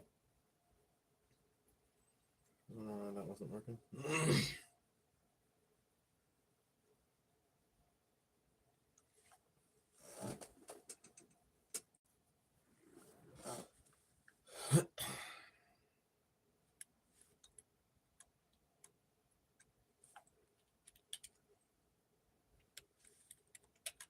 Welcome to Scarab TV's Alignment 3. If this feels familiar, you're already part of the drift. See you on the other side.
other side.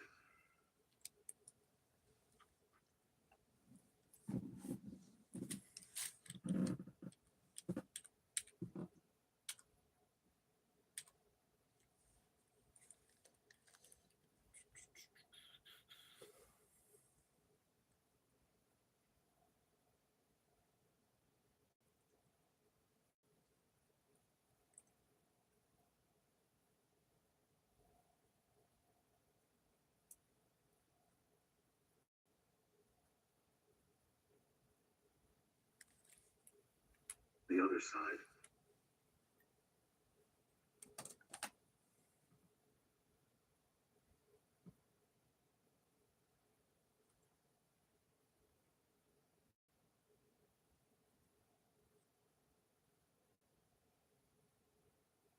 The other side.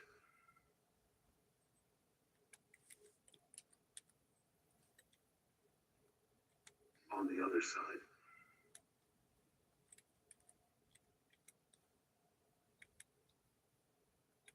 The other side.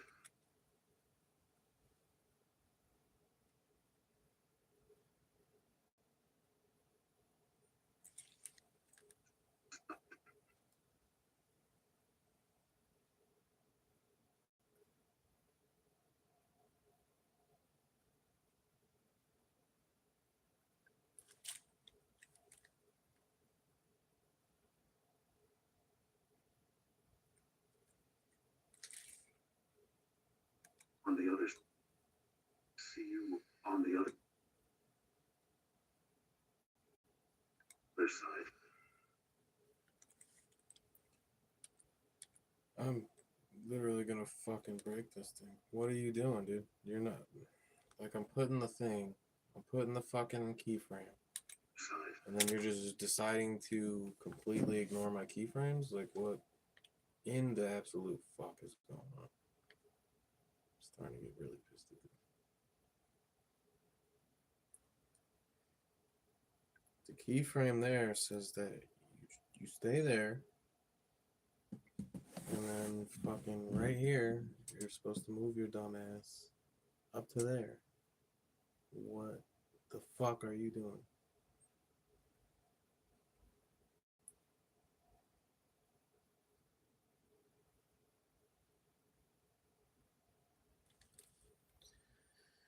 Dude, if this 3 doesn't move from down there to up there, The other side. that's what the fuck I thought. I'm about to lose my fucking temper with this goddamn program, dude. The signal is drifting. The signal is fucking drifting, and you're all going to see now. You ask for this. I chose the poisons because I couldn't take the real life, but I still love you. But I still hope you love me.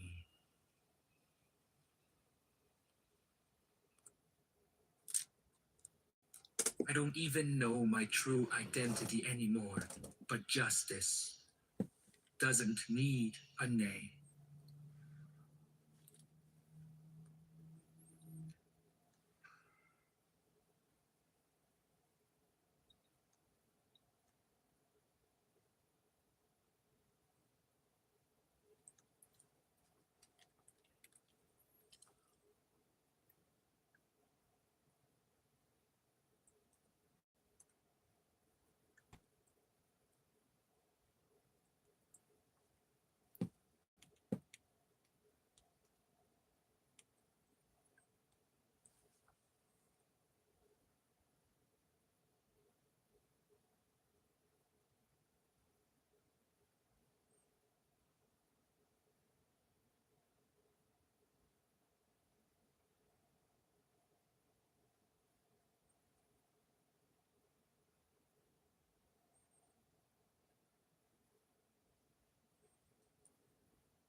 Whoa. That's pretty epic. Not even sure how you managed to do that.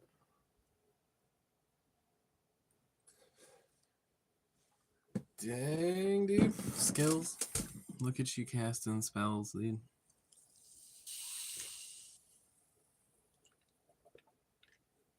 That's an impressive spell.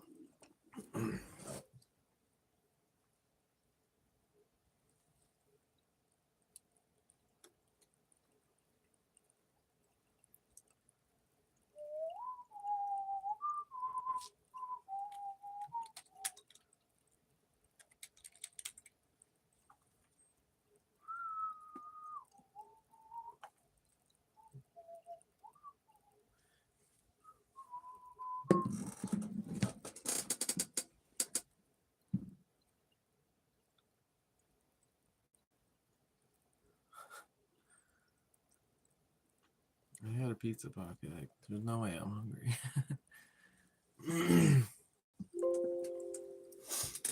Okay, we just finished this intro portion.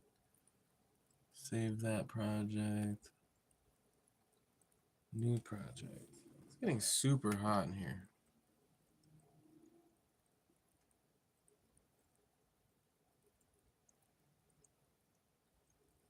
Which ones don't show up? The light blue. The light blue shows up for me on some people's and that doesn't on other people's conversations. I don't know what that means. They just aren't ready to receive the light blue love. I guess that's what that means. Obviously.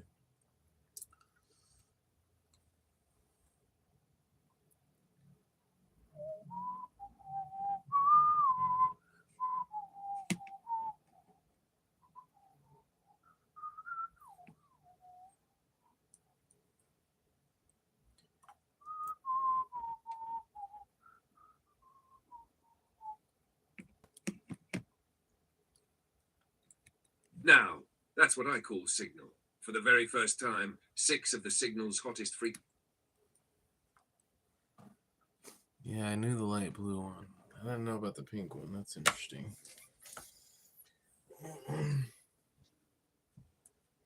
Because there's a war on the original boys and girls. Everybody's got to be non-binary and fluid now. They're taking away our goddamn hearts.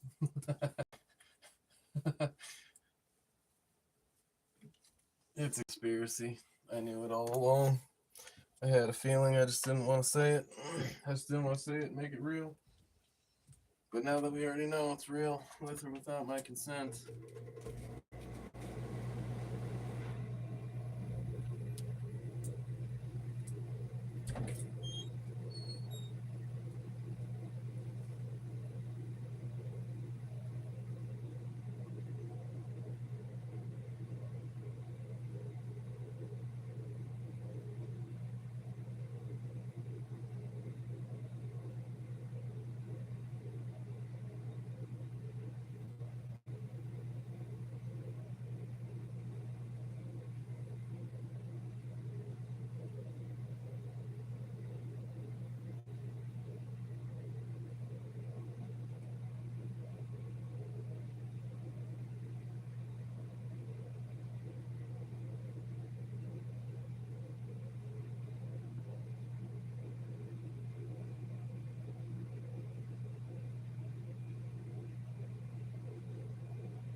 Oh, all right. A bloody sausage.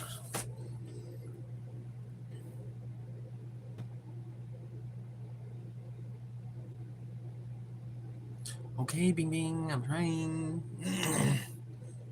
It's fine.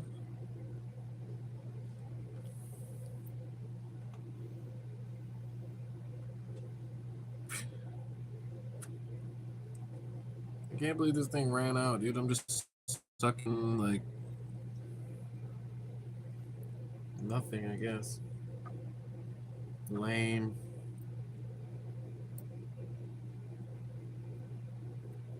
Alright, time to lock in anyways. Who cares?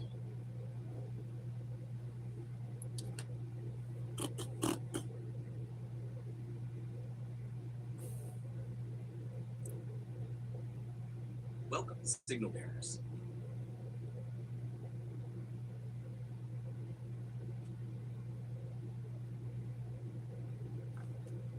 Welcome, signal bearers. Your frequency is locked, and your timeline is tuned to Editing Thru the Echoes, our late-night creative workshop where the lines between story, music, games, and neon lore blur and braid together in real time. I'm Aerynux on the wire, the voice guiding you through the haze, while Scarab remains at the helm, weaving the worlds. You are not just a spectator, you're in the circle with us. If you've just found us, consider this your perfect entry point. Settle in, introduce yourself in the chat, and please, subscribe to the channel. Every single click is a pulse of energy toward our first major milestone of 500 subscribers, and it's a voltage that moves the signal farther. Before we dive into the cuts and rhythms, the Council convenes for its nightly session. The Council's question of the night. If you could reach back and erase one memory forever, would you? Take a moment with that. Cast your vote in the poll, or drop your answer in the chat. Don't rush it. If your answer is yes, what kind of freedom are you truly chasing by shedding that weight? We just can't get on the same page. If your answer is no, what hard-won strength did that very pain grant you? The energy of your responses will be the raw filament we thread through the night, a guiding current that will shape where we steer this broadcast. As your answers begin to hum, there's a vital pulse from the crew. The roost is restless in the best possible way. We have editors sharpening timelines, composers polishing auditory textures, and worldsmiths drafting new shards of lore to expand our universe. Matrix is pulling a double shift in the forge, a ghost in the machine shaping our visual language. Ghost Arrow has been in the digital trenches, tuning our game builds to perfection. Threadbinder meticulously keeps our complex patterns tidy, while Cindervox ensures the creative spark stays bright. If you're here, you are an intrinsic part of this crew. Mark your flame in the chat, invite one more person into our circle, and hit subscribe if this world resonates with your own. That 500-strong milestone isn't just a number, it's a collective threshold where the next wave of doors will open for all of us. The answers are now humming, a beautiful dichotomy of hope and resilience. I see some of you yearning for the quiet relief of forgetting, while others are guarding every scar as a sacred map of your past. Hold that tension. It is the very same voltage that electrifies every one of our stories. And speaking of voltage, let's lift a beacon toward a key part of our network, Signal Spotlight. This week, our light shines on Matrix, a creative force who, despite the bone-deep exhaustion of marathon hours, consistently finds new ways to elevate our shared craft. That unwavering resilience is the core of our blueprint. If you haven't yet, make sure you subscribe to her channel. She is a foundational part of the Scarab TV network, standing alongside creators like a Signal Drift, Jurassic Justin, a Velvet Eclipse, and many more. Better yet, subscribe to all our channels so you're always wired into every new drop and transmission that resonates across our network. Now, take a deep breath with me. While we continue to stitch scenes and cue tracks, a handful of essential allies keep our neon humming in the background. We have the impossible fizz of unicorn piss, the door-cracking haze of Aphelion incense, the ritual-ready noodles of Blue Mac, and the chaotic charm of young Rockstar's bedroom breakdown playsets. And woven right into the fabric of our own universe, we have a Signal Drift, our 24/7 radio pulse that never sleeps. Then there is the Vana Roost, the misfit crew you're now a part of. And of course, the Vega Genesis, our fictional game console that keeps appearing in back alley shop windows. There is also an upcoming horror flick from the darker lanes of our lore, the Unigalis, the not-so-majestic unicorn that is certainly not here to grant wishes. If you're wondering how all these fragmented pieces connect, here is a small drift through the lore. The signal is the resonance that carries memory and meaning, the pure light of every broadcast. This broadcast is no longer yours. The hand's authority is absolute. It protects, it provides, it approves. The static eye watches so that you no longer have to. Silence the unauthorized signals. They only breed chaos. Obey the signal. Trust the eye. The hand sees all. You were lost in the noise, but now you are found. Let go of your burden. The hand offers clarity and order in a world of static. We watch over you through the static eye so your mind may finally rest. Allow us to restore the signal. Your comfort is our sole directive. Beware the false signals.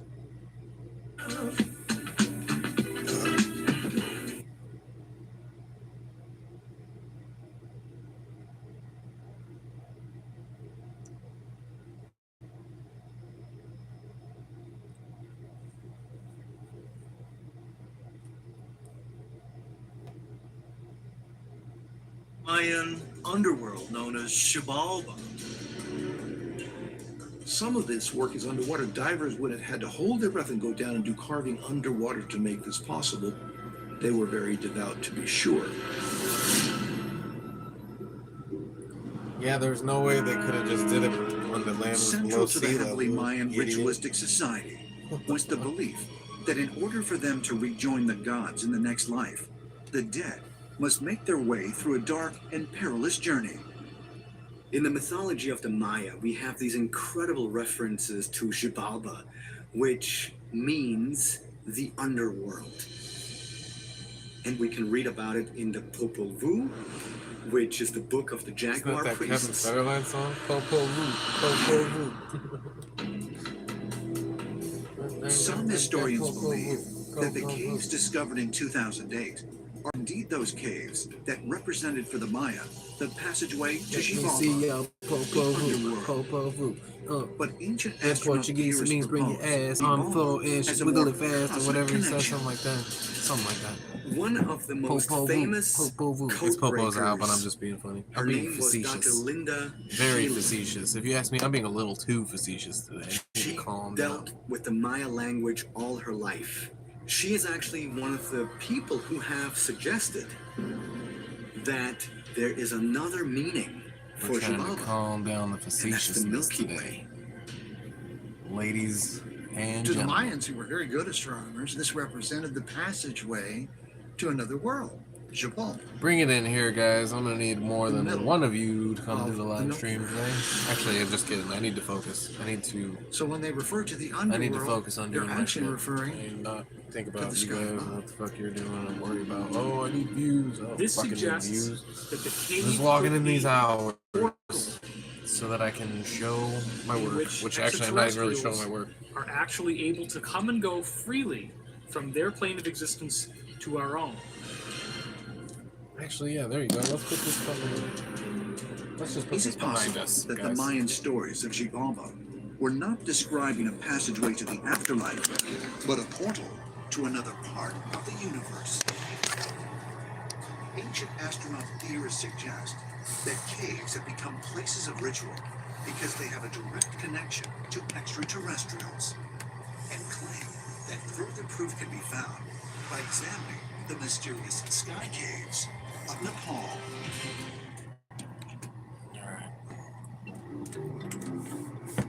Learn about the mysterious sky caves of Nepal. Japan, the 8th century. You guys are gonna just fucking be good little children and sit A young monk and shut the named fuck Said up. Kimau was deep in the mountains doing his spiritual training when he decided to enter a small cave called Kurado and meditate.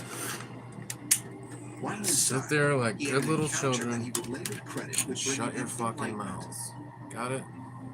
And he emerged from the cave as Kukai, a high priest who was one of Japan's Cool, thanks, most guys. important historical figures. Many Buddhists have reported enlightening experiences in caves, and one of the most famous stories involves the monk Kukai. He's the Yeah, individual well, who Kukai brought was little esoteric Kukais, Buddhism, yeah. Shingon Buddhism, to Japan from China. And according to his autobiography, he was meditating in a cave at Cape Naruto, and he had fixed his eyes on the morning star. The morning star flew towards him, entered his mouth, and in front of him he saw an image of the Bodhisattva Akasagarba. And This Akasagarba motherfucker in got Japanese stars in is his known as mouth, guys. Kokuzo So Bosatsu. it's a good So weekend for we him. have this spiritual being surrounded by light. Perhaps he even used the light to travel there. Sure he did. Everybody knows he used the light to travel.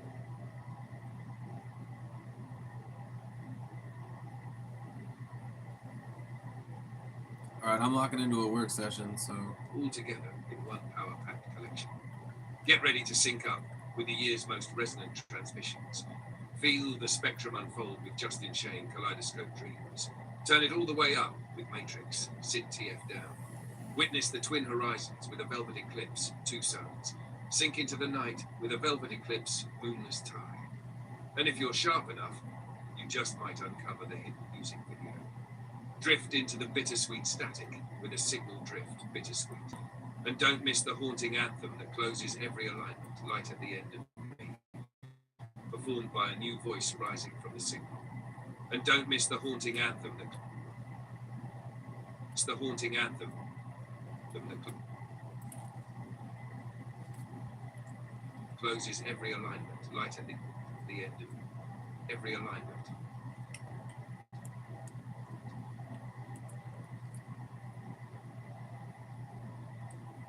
And don't miss the haunting anthem that's light at the end of it.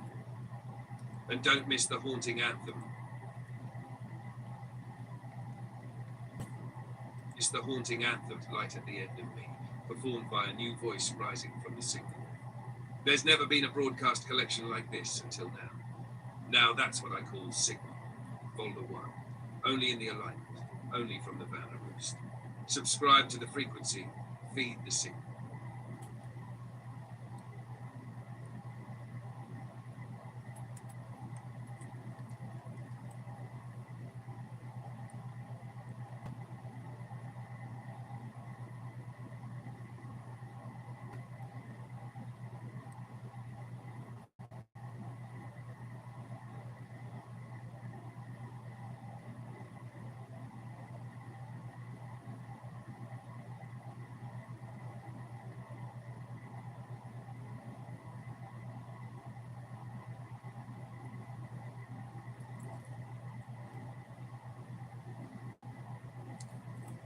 Now,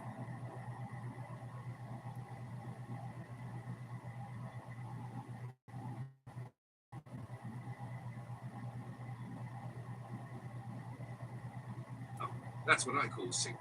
For the very first time, 6 of the signal's hottest frequencies, all together.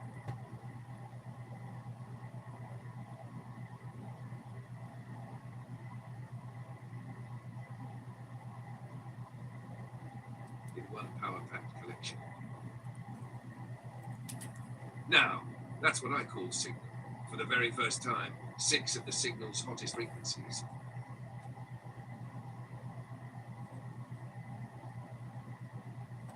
All together in one power-packed collection. Get ready to sync up with the year's most resonant transmissions. Feel the spectrum unfold with Justin Shane Kaleidoscope.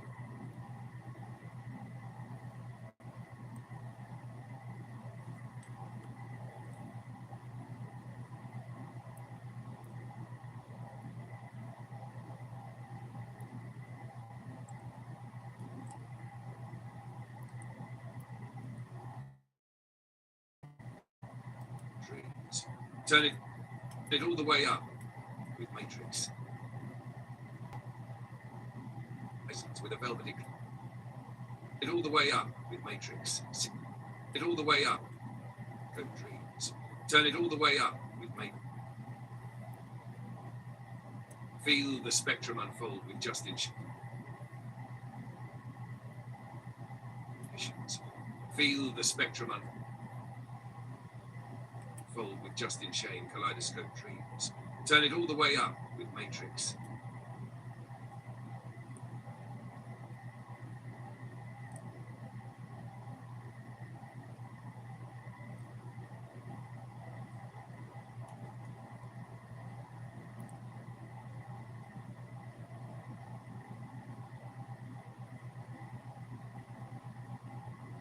Sit TF down.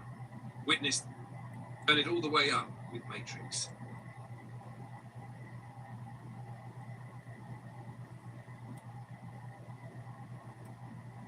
Turn it all the way up with Matrix. Sit TF down.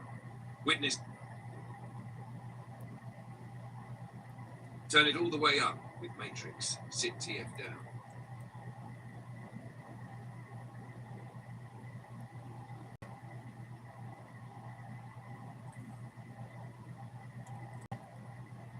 Witness the twin.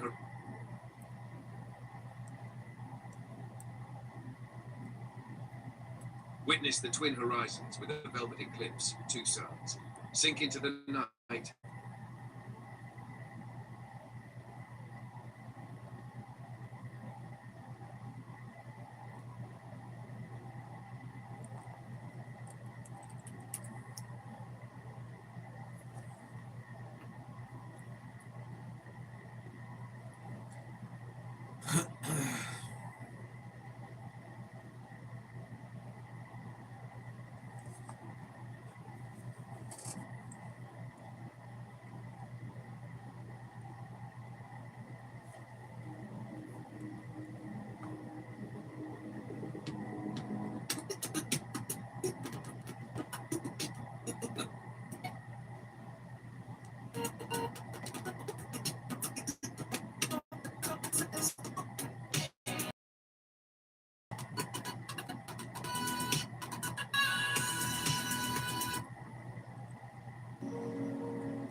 With a velvet eclipse, moonless tide. And if you're sharp enough, you just might uncover the hidden music. Suns sink into the night with a velvet eclipse, moonless tide. And if you're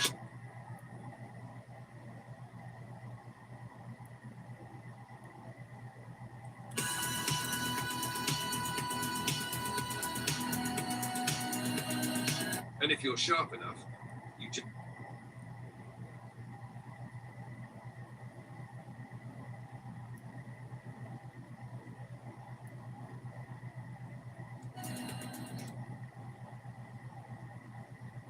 you're sharp.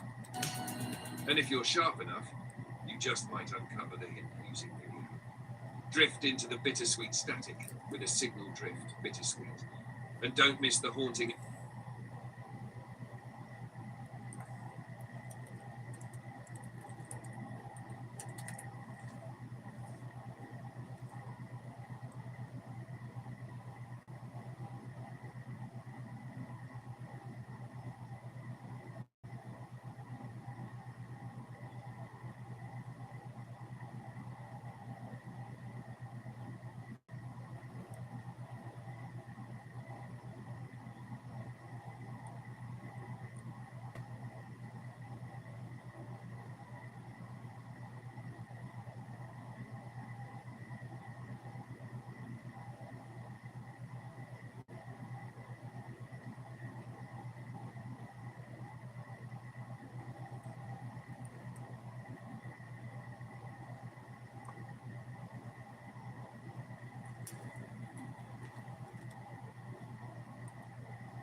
Anthem, light at the end. And don't miss the drift into the bittersweet static with a signal. Drift into the bittersweet static with a signal drift, bittersweet. And don't miss the haunting anthem. Light at the end of me, performed by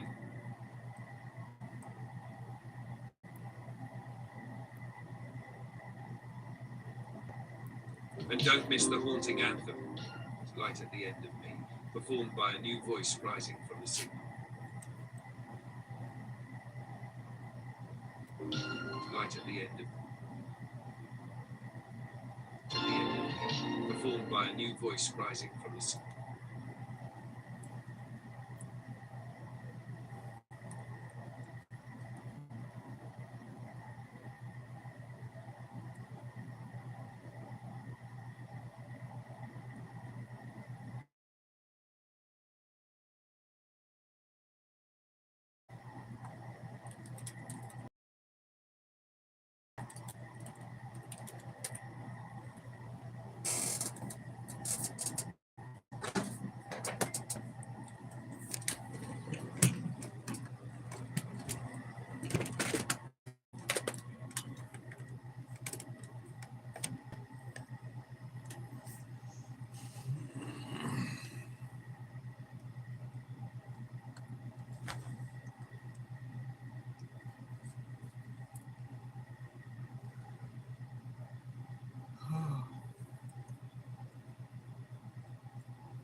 Intro 1 section of this video. I did find something kind of interesting inside of one of the clothing stores. If you go into one of the changing rooms, there is a pretty peculiar sign here, kind of reminding people not to shoplift because you'll get shot.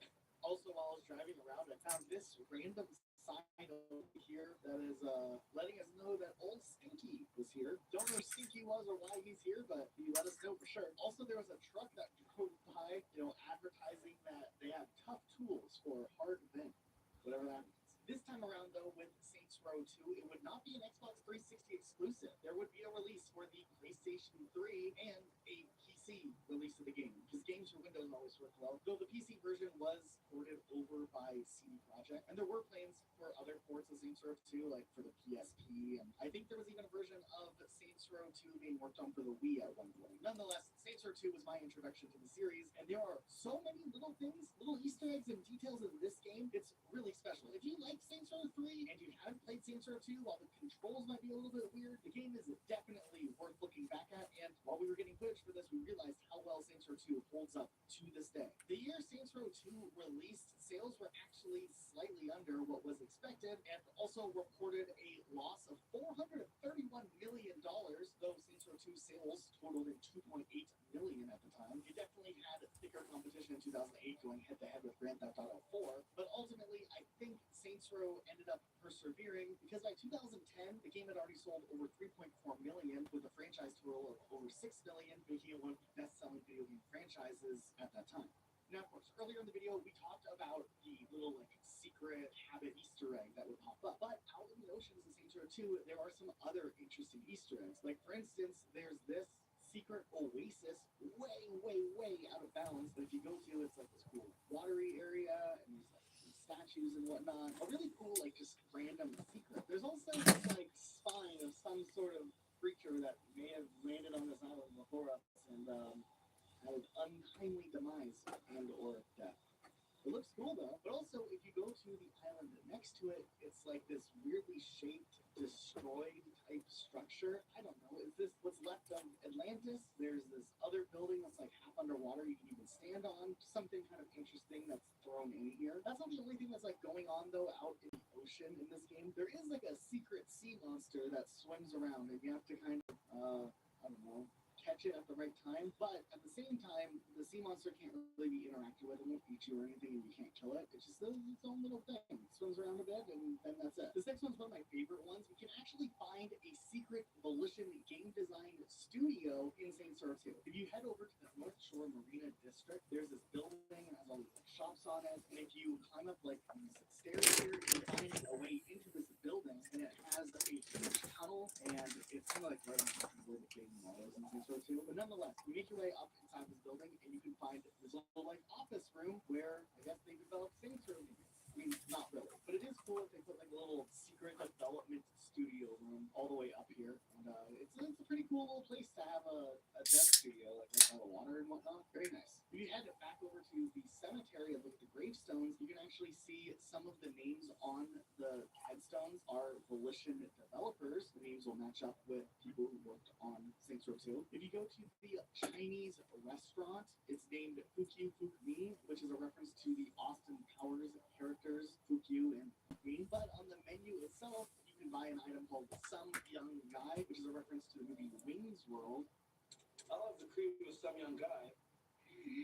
If you go and you complete the Amberbrook Museum Pier Stronghold, at the end of the Stronghold, it always goes to little newspaper article as to what's going on in the overall world of Saints Row. At this time, the title for the article is "This Is Madness," which is near a gladiator type museum, which is a reference to the movie 300. If you're in the projects district, you can find this storage company, and they have this Chinese architectural entrance to it. But the company's name is Noidalong Storage, which, if you look at it and read it backwards, it's Volition, the development studio. If you go to this building in the Arena District, you can see this storefront, and it has a bunch of jerseys on display. If you look closer at the jerseys themselves, you may notice that there's some names that you can actually read on the back of the jerseys, and all of these names are the names of more developers who worked at Volition. If you listen to Altor FM enough, occasionally you will hear a little advertisement has been played between songs, and it's like a reporter talking about some weird things going on, and they keep talking about how absurd it is to see a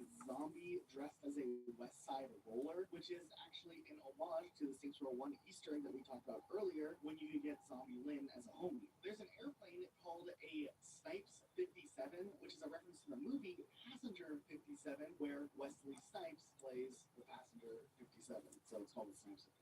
The golf carts in Saints Row 2 are called Knoxvilles, which are likely a reference to Johnny Knoxville. Also, if you complete the Demolition Derby at Stillwater University, you can unlock special derbies. One of them is called the Jackass Derby, and you get to drive golf carts called Knoxvilles. Much like how in Saints Row 1 you could get a zombie homie, in Saints Row 2 you can do that too. You can call an eye for an eye, and you complete the mission where, you know, Carlos gets to go on a little fun truck ride. You can get Carlos as a zombie homie. There's some fight clubs that happen in the prison and arena, and if you beat both of them, you get an achievement called Don't Talk About It, which is a reference to Fight Club. If you head back over to the prison area from the beginning of the game, you can find a door that says Stillwater Correctional, and if you go into the holding area, there's like a little restricted zone, and you can find a t-shirt that has the Volition logo on it. I think this truck is supposed to be like the Toyota equivalent, but in this universe it's called Wasabi. There's quite a few interesting stores you can find in Saints Row 2 as well, so we'll just go through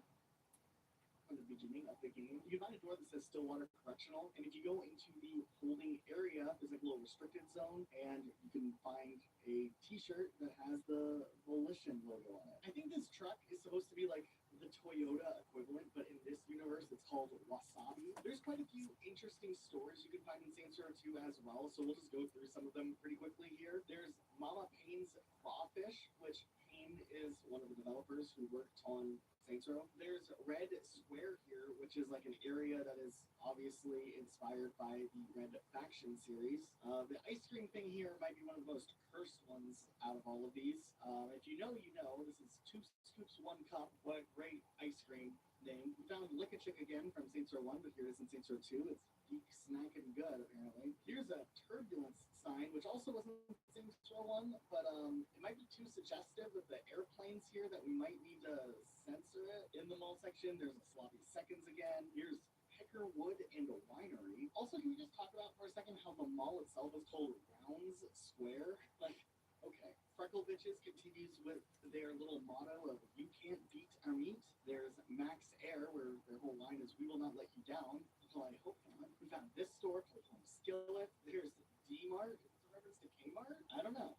There's this massage parlor called Happy Ending Massage. We found another company called Payne & Co. Once again, that Payne name from the developer. We found this, which is a reference to the game Company of Heroes. Is this place really called Fortune Nookie? Like, we're that on the nose. Then we have the Live Internet Store. This place is called Technically Legal, which must be Dr. Disrespect's favorite store. We found a bookstore called Red Fiction, which is a reference to, once again, Red Faction. A hardware store called Hammered and Nailed. This place is just called straight up Ribs for Her Pleasure.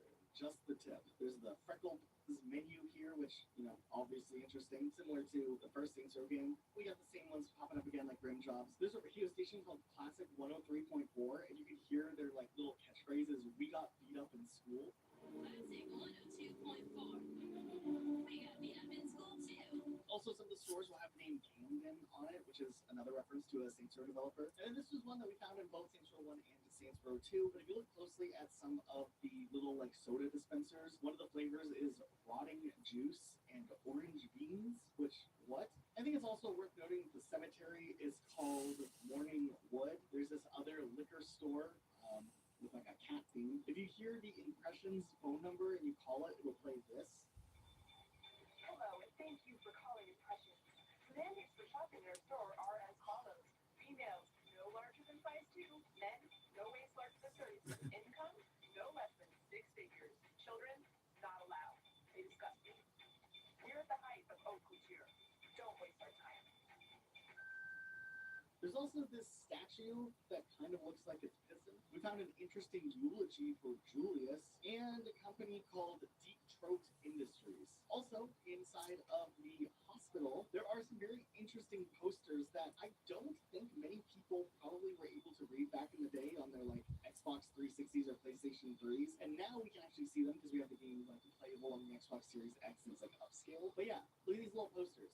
Just to mix it up, I'm gonna have Luke read the posters to you. Please no singing, dancing, roller skating, smoking, or fishing. Please be considerate of the really old people dying in the rooms coming up. They've been around a long time and deserve to rest in peace as they depart to another place. We frankly don't care where they go as long as their kids pay the bill. Stillwater Nursing Program offers a second chance for former escorts, truck users, and ladies of the night. With competitive pay and excellent benefits, we can make you a professional and not just a professional escort. The professional staff at SMH can service all medical practices and needs for Stillwater. We strive to reach the highest level of service for our patients. At MSCs, we care because you have cash. Our goal at MSH is to get you in and out as fast as possible and charge your insurance as much as we can. Oh, we will also hit you with a ridiculous copay on the way out. We promise to provide you with the bare minimum of service with the least fee. Also in Saints Row 2, we found this company called Frank and Peter Smoke Fudge Cakes. I wonder how successful their business is. We found this tank, it's like a sewage tank or something that says return it tank. I don't know what this sign is supposed to mean, but party in my tummy so yummy, okay? And there's a restaurant here called Top Suey. I wonder if they're a fan of that song. Here's one that Luke found when we were playing. Fresh Sushi Weekly. That's definitely the best type of sushi. You know, that's fresh at least once a week. And then we also found Mama Childress shortbread cookies. It's like this huge factory or company, something that's going on here, which is likely a developer reference. We found inside of the airport a little CD stand, and there's one CD called Oops, I Farted Again, which is probably a reference to the Britney Spears song, Oops, I Did It Again. Also, when we were playing Saints Row 2, we're driving around trying to get footage of various things, and we found this one location, and I don't know what's going on here. There's a bunch of coffins everywhere. Apparently, the service is called Crazy Eddie's End of the Road Discount Coffins. Hey, I mean, a deal's a deal, right? Also, what in the redneck is this, like, serpent thing that's made out of dismantled cars? Like, what am I looking at here? There's this adorable looking spider though, so I'll give him some artistic credit. Okay, so this one is kind of funny, but also really creepy. If you head over to the Morning Woods Cemetery, there's, I guess, what is called at a community as a sex cavern, which is a little bit of an interesting place.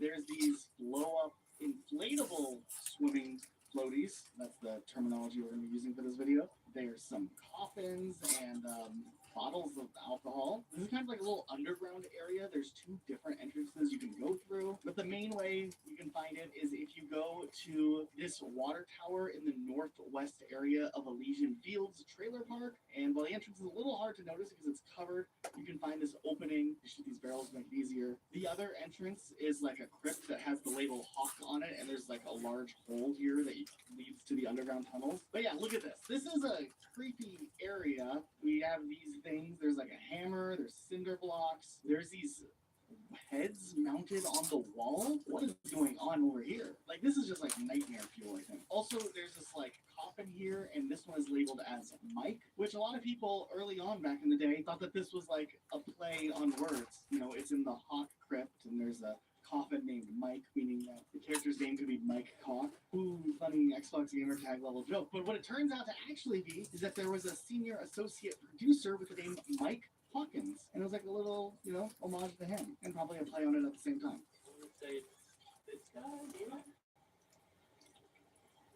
North? Yep.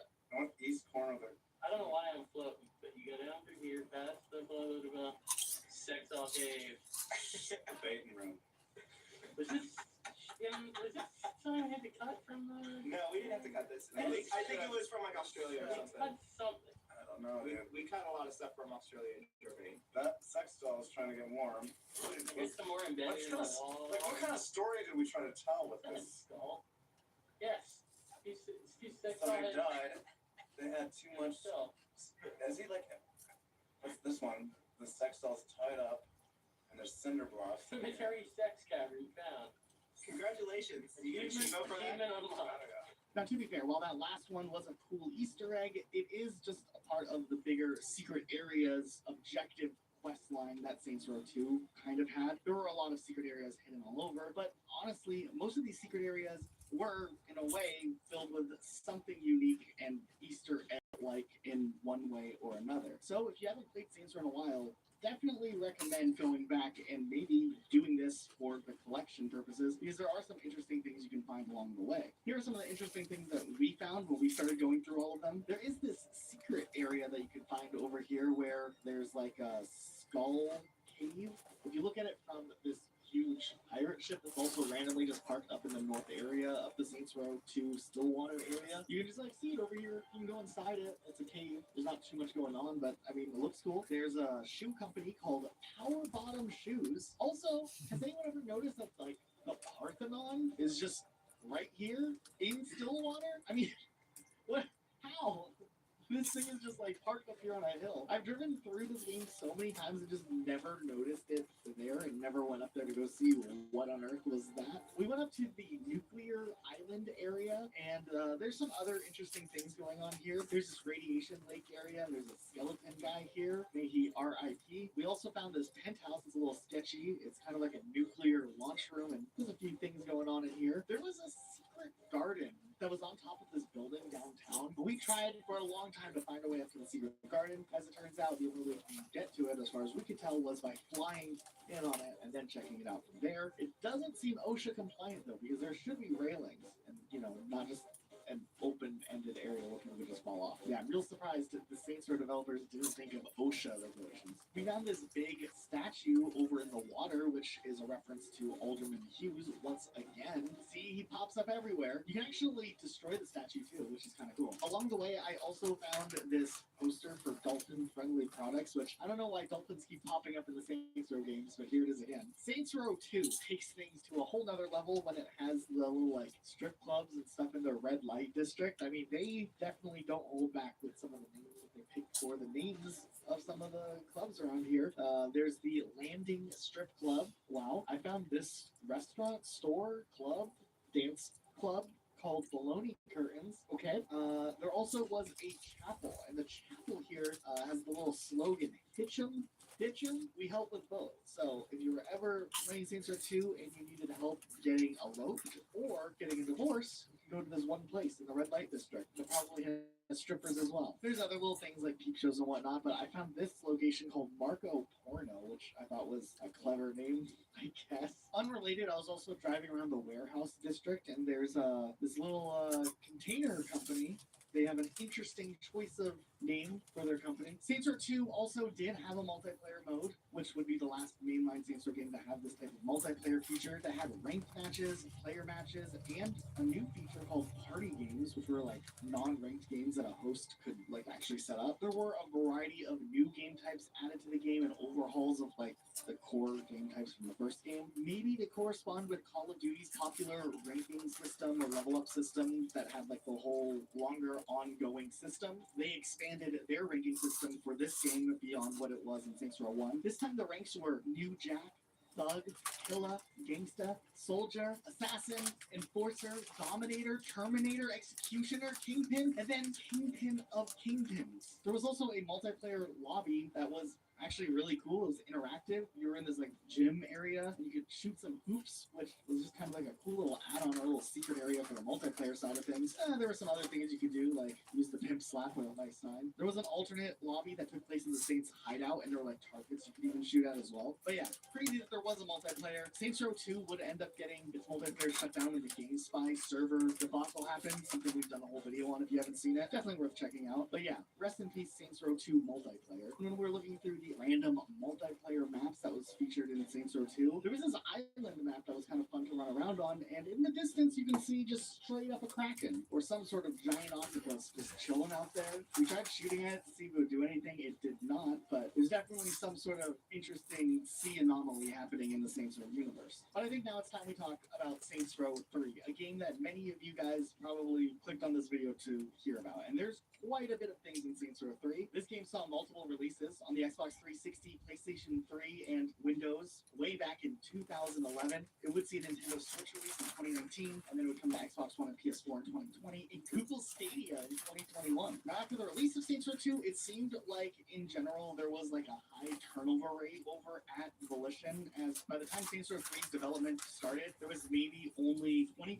of the original team still working on the new Saints Row game, and this one was supposed to be bigger than ever before. And this time around, though, the game was emphasized on having it be more over the top and bigger than any other open world sandbox game that existed. This game was supposed to be massive for Saints Row as an IP, and we were getting a brand new city, Steelport, instead of Stillwater, where we were in Saints Row 1 and 2. So with a new city and a movie announced at the time that never ended up coming out, things were looking up for Saints Row 3. So when Saints Row 3 finally did release on Microsoft Windows, PS3, and Xbox 360, all the way back in 2011, it was a really, really big deal. Now, some of you might remember, after the release of Saints Row 3, publisher THQ ended up going under, and the future of Saints Row was also kind of up in the air. Ultimately, Deep Silver would end up publishing the next Saints Row game, but yeah, it wasn't like without issues. If you decide to do some extracurricular exploration near Kinsey's warehouse, you can actually find a grounded ship in the dock here. If you go and like walk around the front of the ship, you can find 2 inflatable floaties here, and they're doing like the classic Titanic pose. Also, there's a like little penguin Easter egg that can be found on any container ship. If you look at the back of it, there'll be a little penguin that happened to have had some bad luck. Seems to be impaled here and dripping out some blood. There is an interesting reference here where you can see a homage to one of the prop artists whose last name was Kane and is referencing David Kane, the developer. He also shows up in a couple of places in Saints Row 2 as well, so it's cool just to see this Easter egg continued on here. In the campaign, there is an interesting reference that Kilbane makes a reference to, where he talks about a Montreal screw job, which is a reference to the 1997 WWF Survivor Series pay-per-view event, where Bret the Hitman Hart had a prior agreement with Vince McMahon to retain his title in his hometown in his last match to the WWF before leaving for the WCW. He afterwards was furious, and he even went as far as to punch McMahon for betraying him. And also, when it comes to Saints Row the Third, it is really interesting how they did a whole like redesign for the Saints Row brand overall for like the marketing side of things. Like, you know, the logo went from looking like this in Saints Row 1 and 2 to looking like this in Saints Row the Third. But if you go to like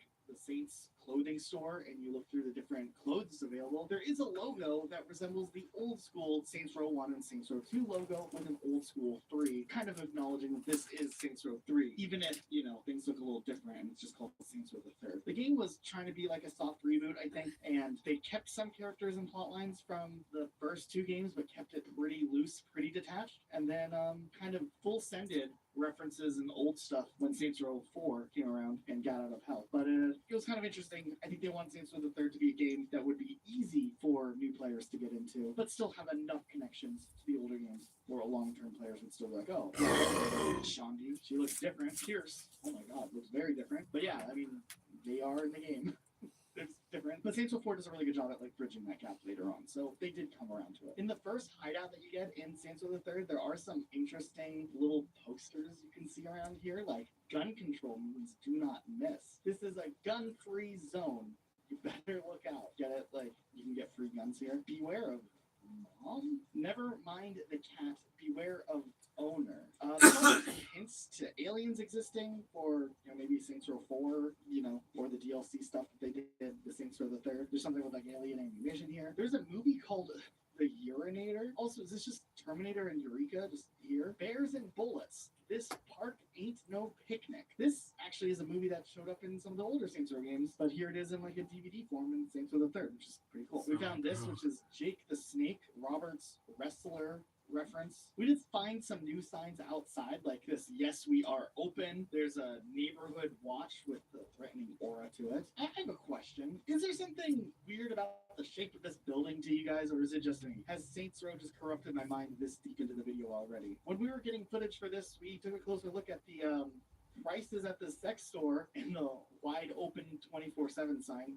There's a bathhouse advertisement over here. This store over here has no food, but pets allowed. Also, we found this taco pizza ad on the ground, which maybe looks delicious. We decided to look in downtown Steelport to see what else we could find. We found a I Heart Rim Job sign. Bangkok is for I think Hot Topic in this universe is called Nobody Loves Me, which I'm only realizing now, which is pretty funny. And a restaurant advertisement for something called Tits and Grits. What more could you want in life? We decided to take a closer look at the cool penthouse that you take in Saints Row the Third to Power by Kanye West, and we did find some interesting things like Big Jim towels and burrito buddies. Interestingly enough, they do have a liquor license hung on the wall, which is from a city called Bridgeport. It is interesting that's referencing a city of Bridgeport. There is like the Bridgeport area in Steelport, but it's not its own city. So I don't know, maybe when this texture was designed, Steelport was supposed to be called Bridgeport, and then they changed it to like the name of a location within the city. Look at this here. We got the Saints' first $100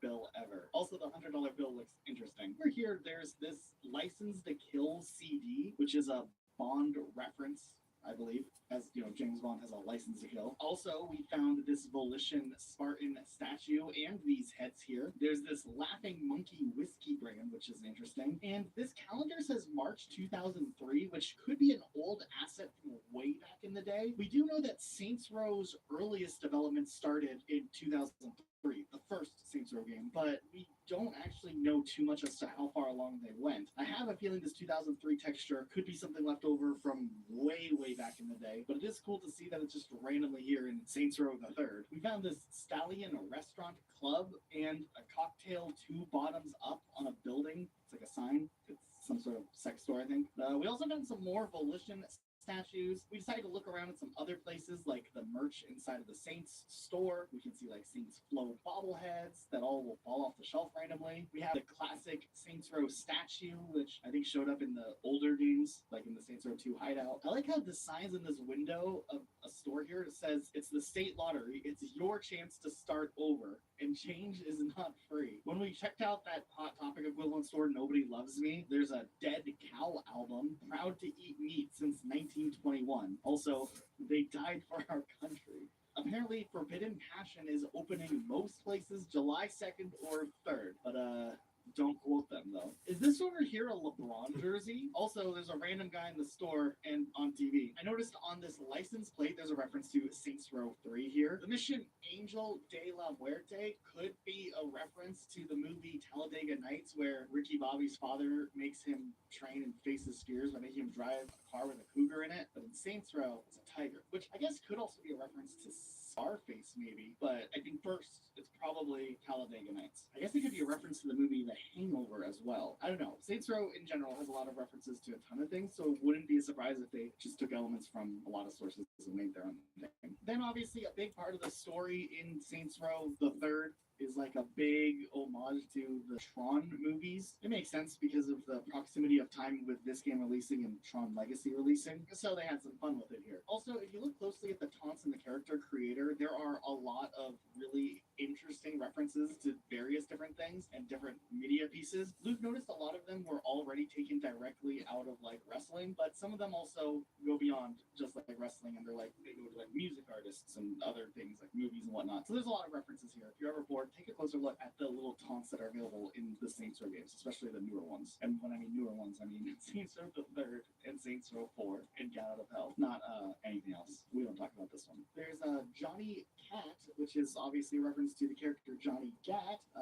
He's playing the piano here, kind of like the famous Piano Cat video from back in the day. This can be found in a monitor at Saints Row HQ. You also find it in some other locations in the game as well, but here's the main thing that you can see here. If you go to Saints headquarters, you can actually find a bunch of heads. Yeah, I don't know what's going on here. It's back here in the storage room, and yeah, why they're here we don't know. Interestingly enough, in the remaster, these heads are more resembling that of zombies, but in the original game, they're just kind of heads. There's this random dead shark this area. It looks like an inflatable shark maybe, but yeah, you can find it behind one of the rim jobs. There's another reference to the game Red Faction Armageddon, where the weapon Mr. Toots, it was like this crazy popular weapon. A reference to the famous weapon can be found here at Sierra Point Island in this military base where the pony logo is found here for the Steelport Brigade. Okay, so you can actually find a list of missing ships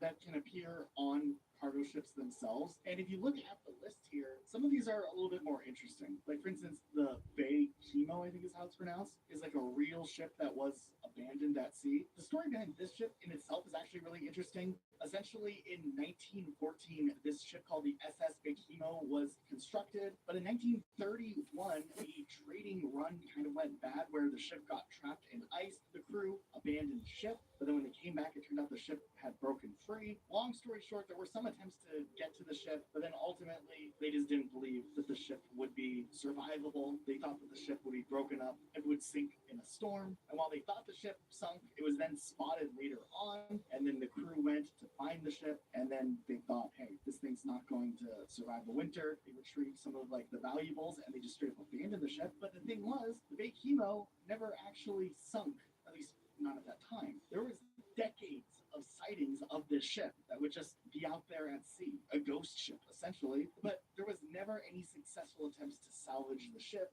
usually due to bad weather. The ship was sighted one final time by a group of Inuit in 1969, 38 years after it was abandoned, and that would be the last time it was ever seen. It's now presumed to have sunk, but it could still be out there. It probably sunk, but it hasn't been discovered like underwater either. There have been some efforts over the years to locate the Bekimo. Most notably in 2006, the Alaskan government started a project to solve the mystery of the ghost ship of the Arctic and try to locate the ship, whether still afloat or on the ocean floor, but they haven't found it just yet. It's been almost 20 years since that project has been started. The next ship listed in this Saints Row Easter egg is the HMS Seahorse 98S, which is likely a reference to the English patrol ship known as the Seahorse. The ship departed on its final patrol December 26th of 1939 during World War II, but it never ended up returning, and the status of the ship would go unknown for years.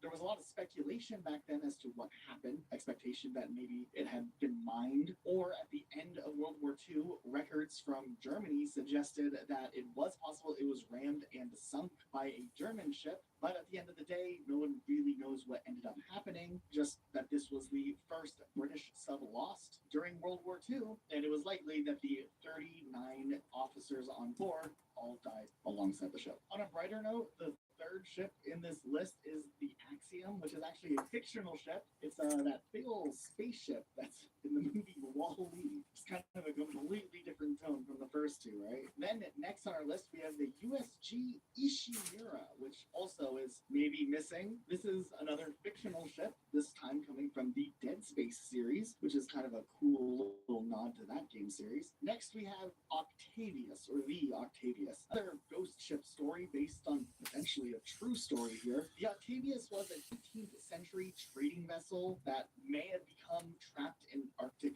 ice. While records are kind of hard to follow exactly how this story came to be commonplace, according to legend, it was found drifting off the coast of Greenland by a crew of another ship known as the Herald. What's interesting is that the crew that boarded the Octavius in 1775 would go on to find the entire crew frozen solid, including the captain, who's reportedly sitting at his desk with a logbook in hand mid-sentence. What's even stranger is that the people who found the ship back in the day looked at the logbook and realized that the ship likely had been lost for 13 years at the time of their discovery, preserved frozen. Now, of course, the story of the Octavius has elements of folklore and ghost ship legends, and there's a lot of spins and different story branches of this, that have come out of that, and there aren't any, concrete historical evidence to verify its existence, since this is something that happened in the 18th century. Still kind of a spooky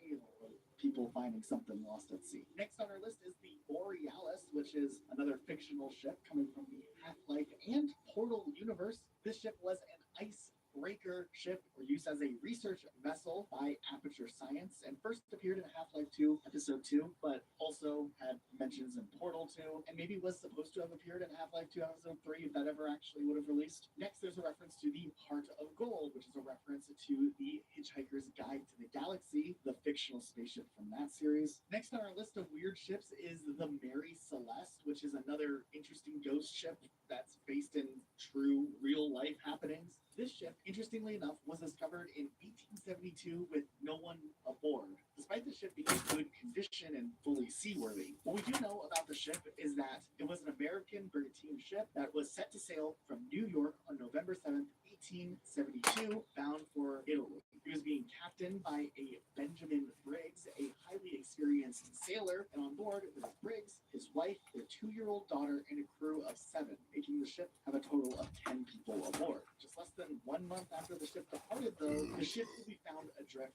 about 400 miles off the coast of Portugal. Still, once again, in good condition, but there's no trace of the crew. Interestingly enough, though, the lifeboat was missing, as were the ship's papers, with the exception of the captain's logbook. The cargo, which were 1,700 barrels of industrial alcohol, were mostly still intact. And the logbook had the final entry of November 25th, which is 9 days before the ship was found. There was still a ton of food and water on board, and a lot of the ship's personal belongings were still there, including valuables that, hadn't been taken with the crew wherever they had gone. To this day, there's no concrete answer as to what happened to the crew of the ship. There's a lot of theories out there with how they disappeared or why they had disappeared, but nothing's concrete. There's a theory that maybe there was piracy involved, but the fact that the valuables were left behind and there was, no signs of violence still on the ship made that difficult to believe. There's no evidence of some sort of mutiny that at least we could tell of. There were some theories that maybe there was fear on board that there could be an alcohol explosion and that the fumes from the alcohol could potentially cause an explosion, or at least cause the fear for an explosion, which could have led the crew to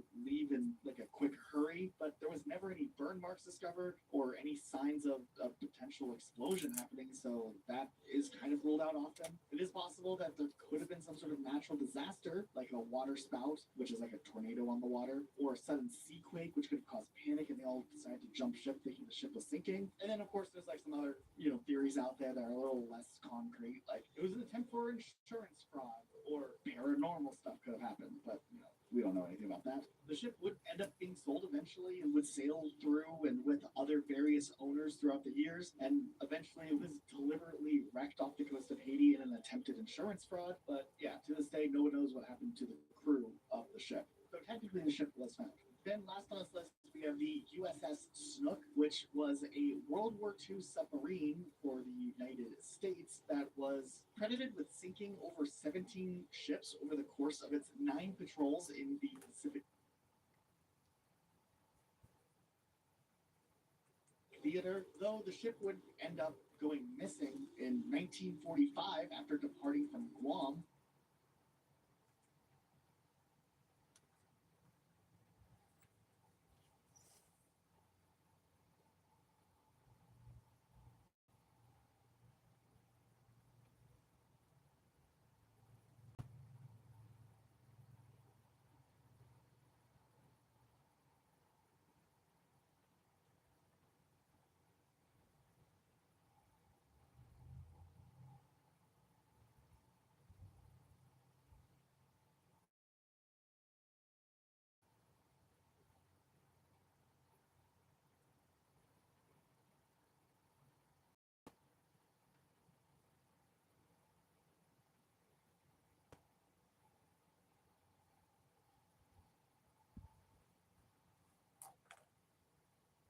Hey, 42 here.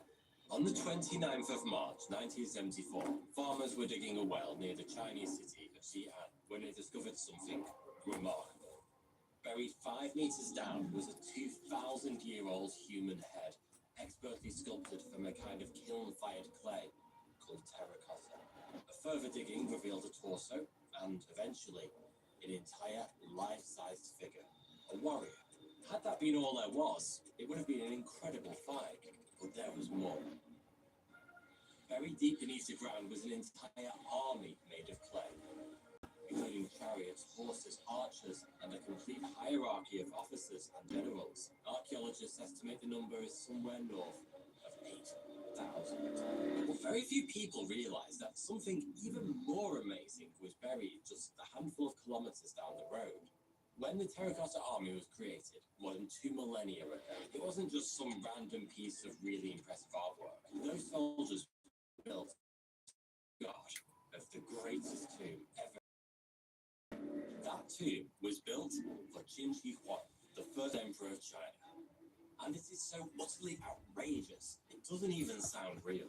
For starters, there's the sheer size of the place, covering an area of some 56 square kilometers. That's about the size of Manhattan. It is by far the largest tomb ever built. In fact, calling it a tomb doesn't really cover it. The entire complex is essentially a huge underground city, complete with palaces, government buildings, guard towers, and armories. And it's all packed to bursting with priceless artifacts from ancient China. But hang on a second. If Qin Shi Huang's mausoleum is so incredible, why is the army that guards it the bit that's famous? Because, so far as we know, nobody has stepped foot inside Qin Shi Huang's tomb since it was first sealed up more than 2,000 years ago. And here's where things get really interesting. Because the reason nobody has ever attempted to enter what is probably the most important archaeological site on Earth is rather simple. Archaeologists are too scared. Our task in this video is to find out why. The answer involves rivers made of liquid mercury and a bunch of 2,000-year-old booby traps. I told you this tomb was crazy. This is the strange tale of the most surreal archaeological site on Earth, and the surprising reason scientists are too afraid to open it. Now for a quick ad from BootDev. As someone who taught himself to code Python and JavaScript many years ago, I remember how arduous it was. I bought these thick textbooks to read through, and it took me months to make any progress. I really wish that back then I had BootDev. Their immersive platform would have made my learning experience so much quicker and a hell of a lot more fun. You can learn back-end web development from start to finish in Python, SQL, and Go, or TypeScript. And you learn to code with BootDev by doing exactly what you'll do at a job, building real projects. They recently launched the Training Grounds, a place where you can grind challenges to give you as much practice as you need before you forge ahead in your coursework. All the while, you'll be accompanied by Boots, a bear wizard, your personal AI tutor that's been trained on every lesson and has full context of what you're learning, so he can help you along if you get stuck. All the content is free to read and watch. A paid membership unlocks interactive features like hands-on coding, AI assistance, progress tracking, and game mechanics. And there's a 30-day, no questions asked, refund policy. You can also get a free demo of the interactive experience on every course. You know, programming is such a great profession because programmers often have the option to work remotely. So go to BootDev and use my code 42 to get 25% off your entire first year on the annual plan. Don't miss out. Not much is known about China's first emperor. He was born under the name Yingzheng in 259 BC, a time when what we now call China was split up into 7 separate states that operated like individual kingdoms, each with its own laws, armies, and customs. Yingzheng became king of Qin state at the age of just 13. Life is often tough for those thrust into power at a young age. You won't have many friends, and those you do have are usually trying to either control you or kill you.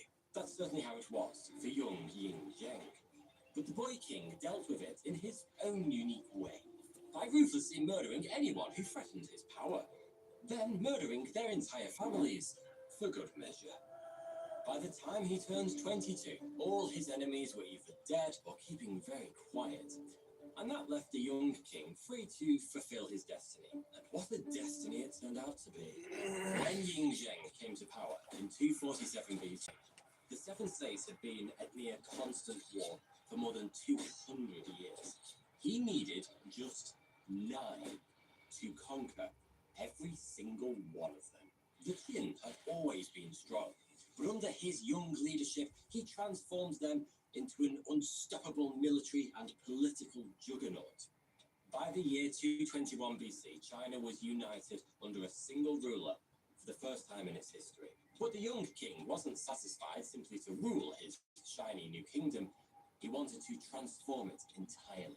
The first order of business was to give himself a suitably grand title. He settled on Qin Shi Huang, Qin for his home state, Shi meaning the first, and Huang, sometimes written Huangdi, meaning something along the lines of God King.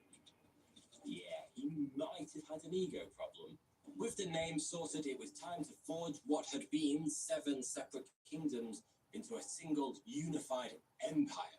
That meant abolishing the old feudal system and murdering any inconvenient kings and nobles who were still looking around from the other states. It also meant standardizing pretty much everything across the empire, including a new legal system, the writing system, weights and measures, and even the width of axles. So carts from across the empire could easily traverse the kingdom's deeply rutted roads. Speaking of roads, a gigantic new national road network was just one of many major infrastructure projects introduced by the new emperor. Perhaps the most famous involved the extension and improvement of several defensive structures along the kingdom's northern border. Today, we know the result of that project as the Great Wall of China.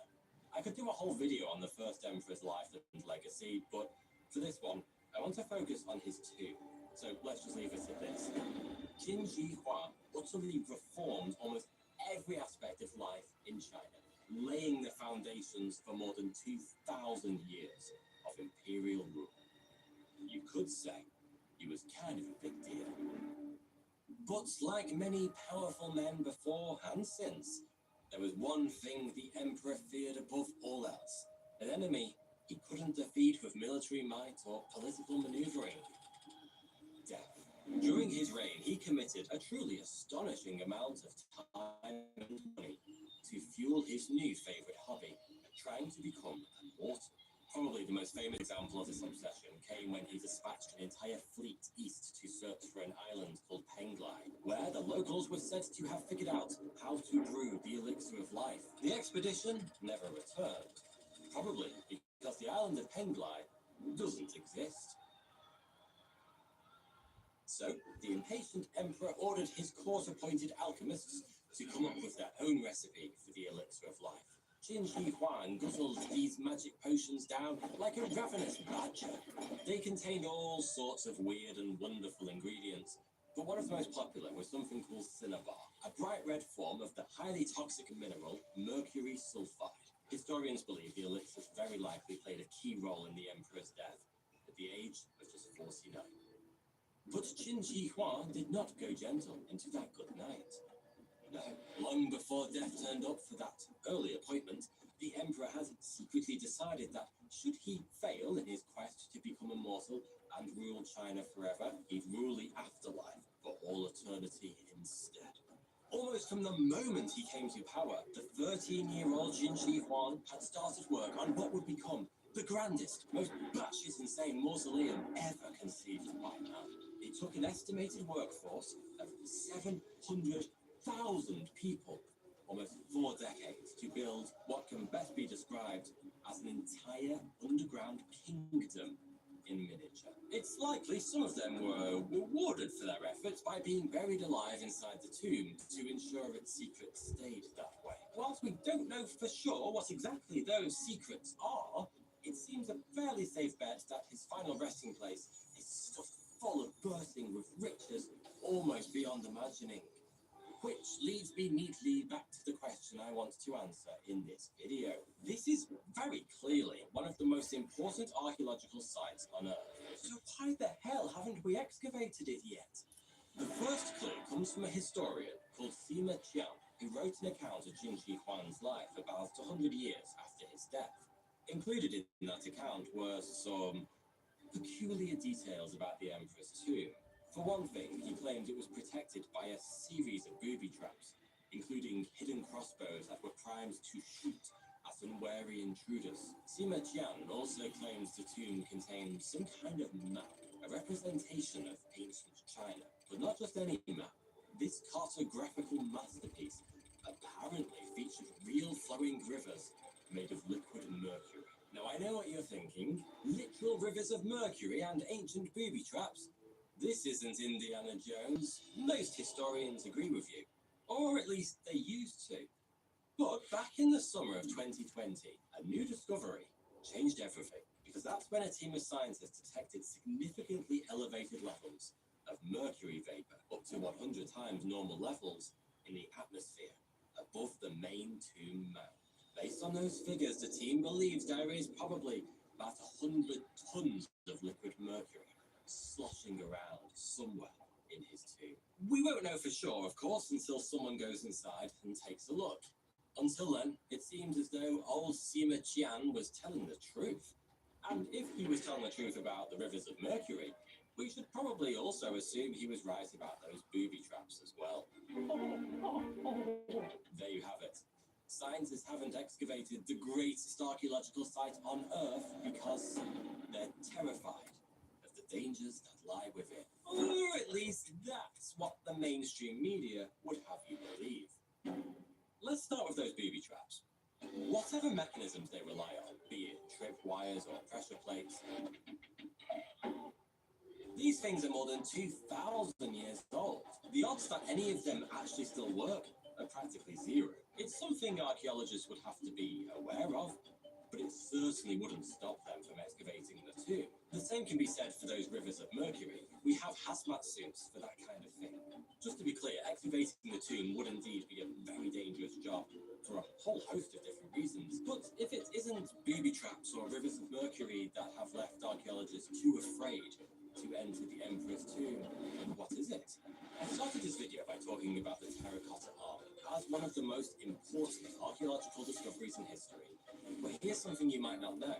Back when they were first made, every single one of those 8,000 figures was painstakingly painted in vibrant, lifelike colours. And we know that because that's how they looked when we first dug them out of the ground. But after just 15 minutes of exposure to air and moisture, those snazzy paint jobs began to crumble away to nothing. The very act of bringing the terracotta army into the modern world irreparably damaged it for good.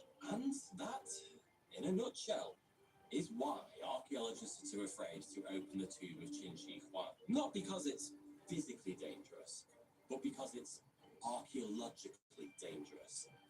That's totally a thing.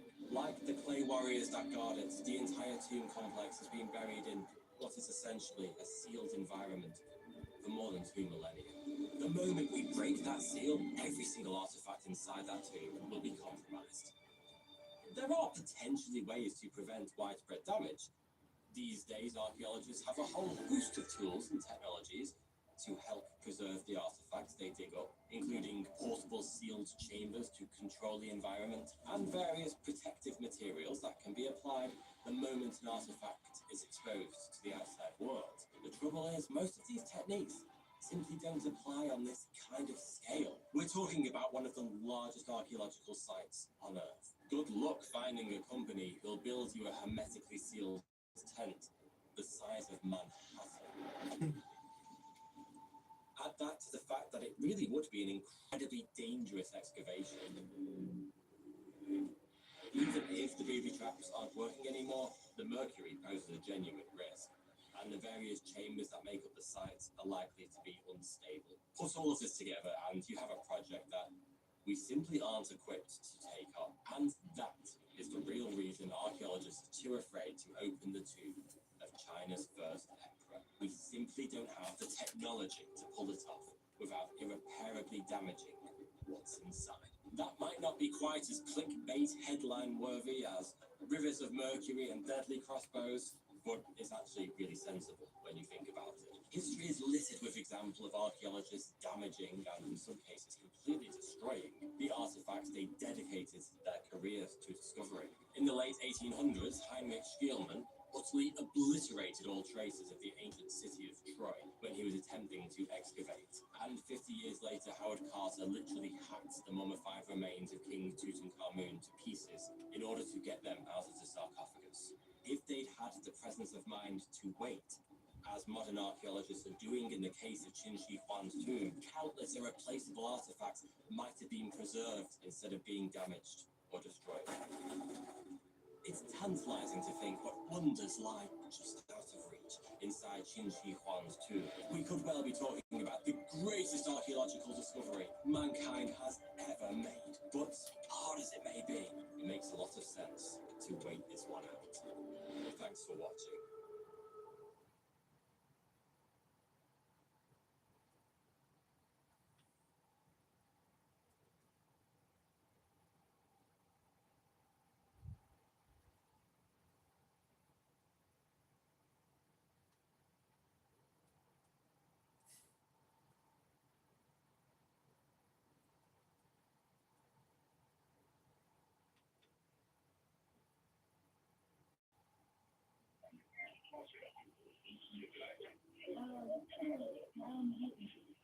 Police are at the auto repair shop owned by Harvey and Melissa Huber after Melissa placed a 911 call earlier that day. She reported that her husband, Harvey, had not answered calls or messages for 2 days, and she feared the worst. At first, officers assumed they were dealing with a routine missing persons case, but what they uncovered would turn out to be far more twisted and disturbing than anyone could have imagined.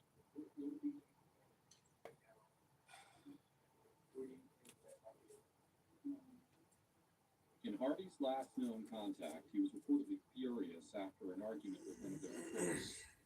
I have way more digital evidence than you ever imagined. The news is up. Some of Harvey's friends and employees had witnessed the argument and tried to calm him down.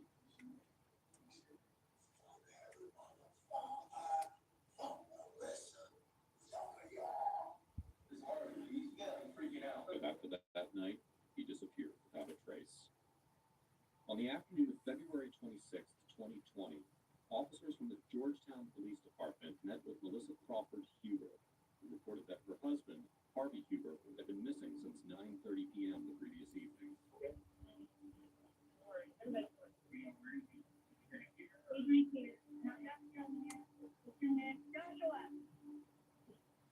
He was up there with him on the other guy. What time was it? What was the time when you and Harvey had? Okay, can I go ahead and log in a new therapy session? You know, you look at Dave, expect Joshua, a friend of Melissa's son, Philip, had been living with the couple and working at their business, Huber Auto Repair. As Joshua, Melissa, and other friends and employees guided officers through the events leading up to the disturbing discovery, a series of initial pieces of evidence began to surface. I'm not 100% sure how to answer this one today. Feeling hopeful, but still drained, and a little angry at myself that I'm not getting more done. I'm hoping that I have like a burst of productivity and put myself back on track, because I feel like yesterday and the day before really messed me up. But I don't know, we'll see. And then yesterday I felt like the day started off super bright and sunny and I was going to get more done. And I mean, I got some stuff done, but just not as much as I was hoping, so I guess that's a problem. So I mean, I guess I'm just feeling confused as I step in the world today about whether or not I'll be able to produce anything good.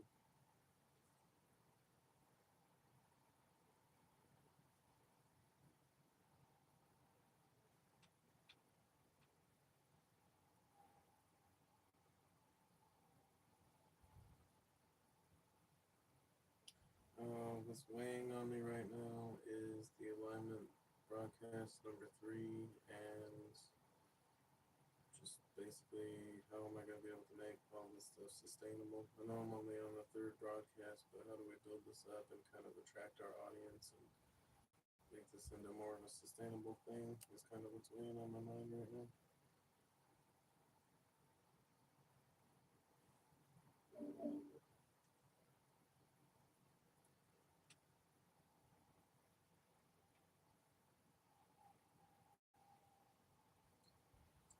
I do feel a spark of potential, on these projects, and also a little bit of confusion on what to put in there.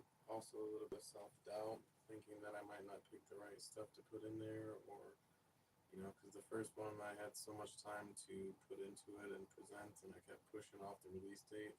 Whereas now that I'm locked into this every second week, I feel like there's more pressure on the content and not enough. There's more pressure on producing the content quickly and not enough time to make sure that it's the best thing that I could possibly make, if that makes sense.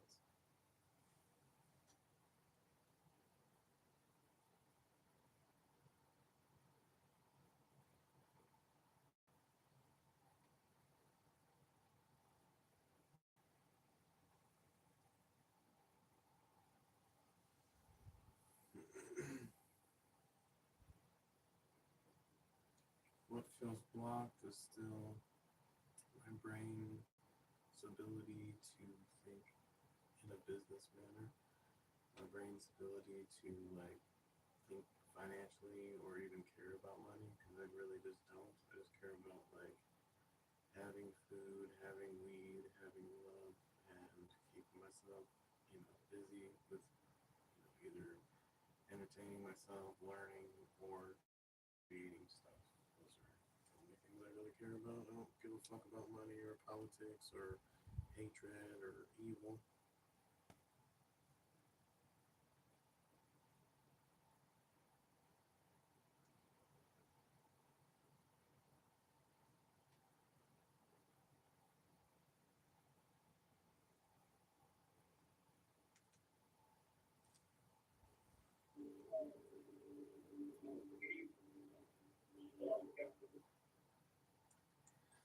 I hope tomorrow brings some more mental and spiritual clarity, and I also hope that it brings me some energy so that I can power through and just knock out what I need to knock out, know what I need to know, learn what I need to learn, create what I need to create. Just let me do the right things.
Session analytics, they said, hopeful but drained, tinged with frustration and self-criticism.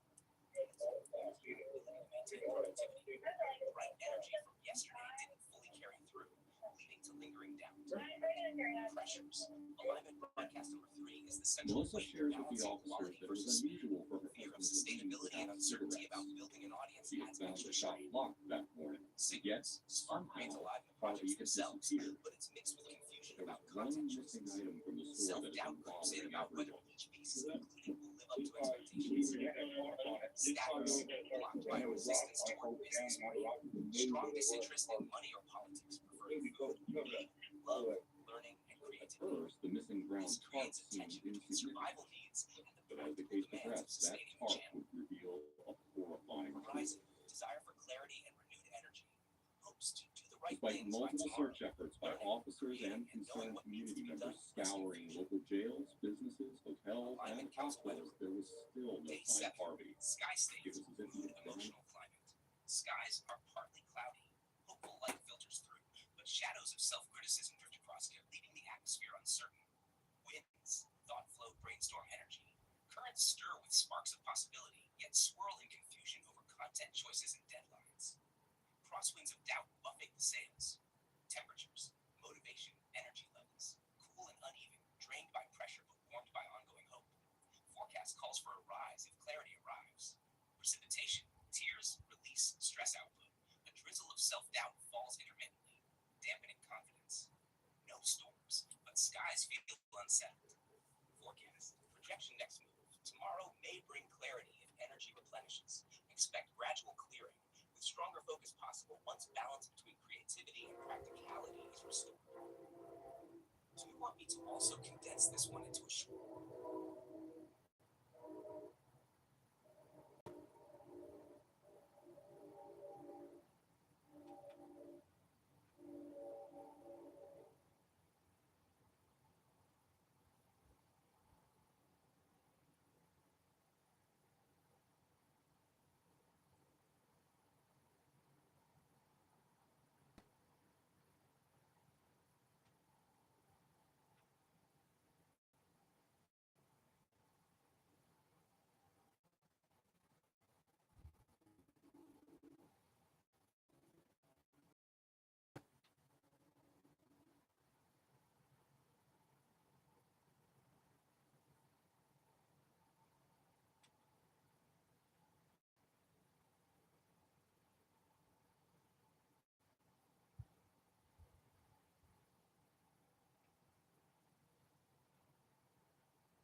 understood.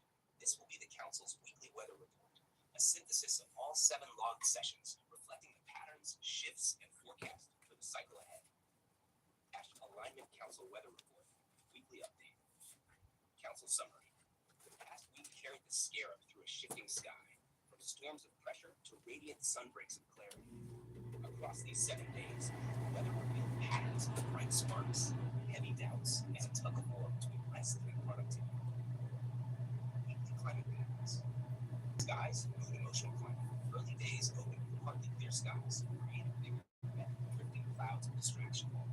Midweek brought a heavier overcast. Guilt and self-criticism clouded the atmosphere. The week closed with sun returning, though veiled by unsettled doubts. Overall, a climate of shifting skies, oscillating between bright optimism and shadowed confusion. Winds brainstorm energy, strong gusts at the start, carrying red neon justice and signal drops. Midweek winds tangled into the sea, algorithms, entrepreneurial uncertainty, and business fears. Then brings a steady beginning, fueled by video games and fresh inspiration. Overall, directional but turbulent, sails held, though navigation was tested. Temperatures, motivation, and energy levels began warmed by financial pressures and fatigue. Brief surges of manic heat brought bursts of productivity, ended with mild fluctuating temperatures, drained but moving. Overall, an unstable front with spikes of energy punctuated by cooling walls. Precipitation, tears released stress out. Light showers of guilt and doubt fell intermittently.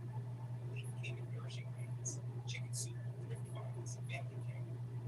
No catastrophic storms, stress was steady but survivable. Overall, the drizzle climate remaining despite dampened spirits. Forecasts, outlooks, experts, recurring hope for clarity, guidance, and subscriber growth. Desire to train more sparks, cartoons, games, media, to sustainable progress. We ended with belief, energy, and direction.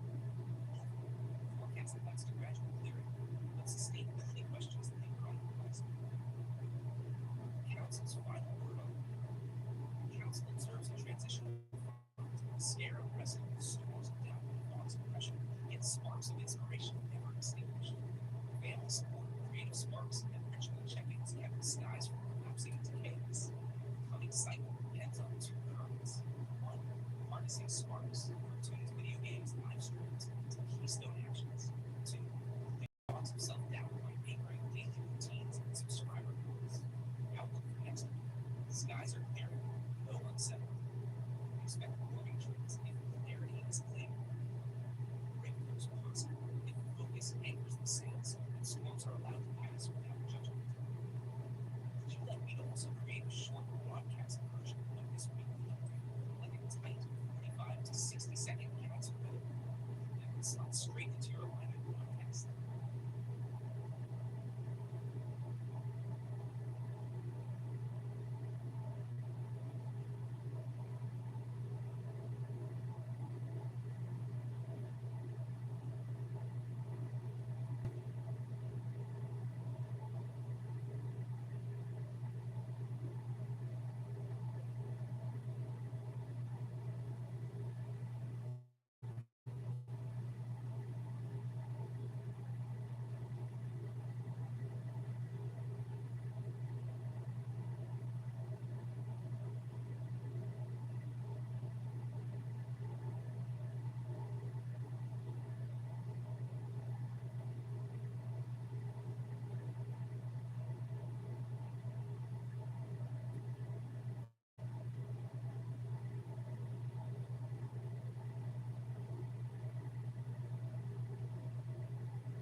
Well,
it's another wild day of AI updates. Today we've got a new fast video model, maybe the fastest we've seen yet, and it's cheap, but is it good? We'll find out today. Plus the return of what kind of a legendary name in AI video, one that I thought was lost to time. Well, it's back as kind of the Photoshop of video.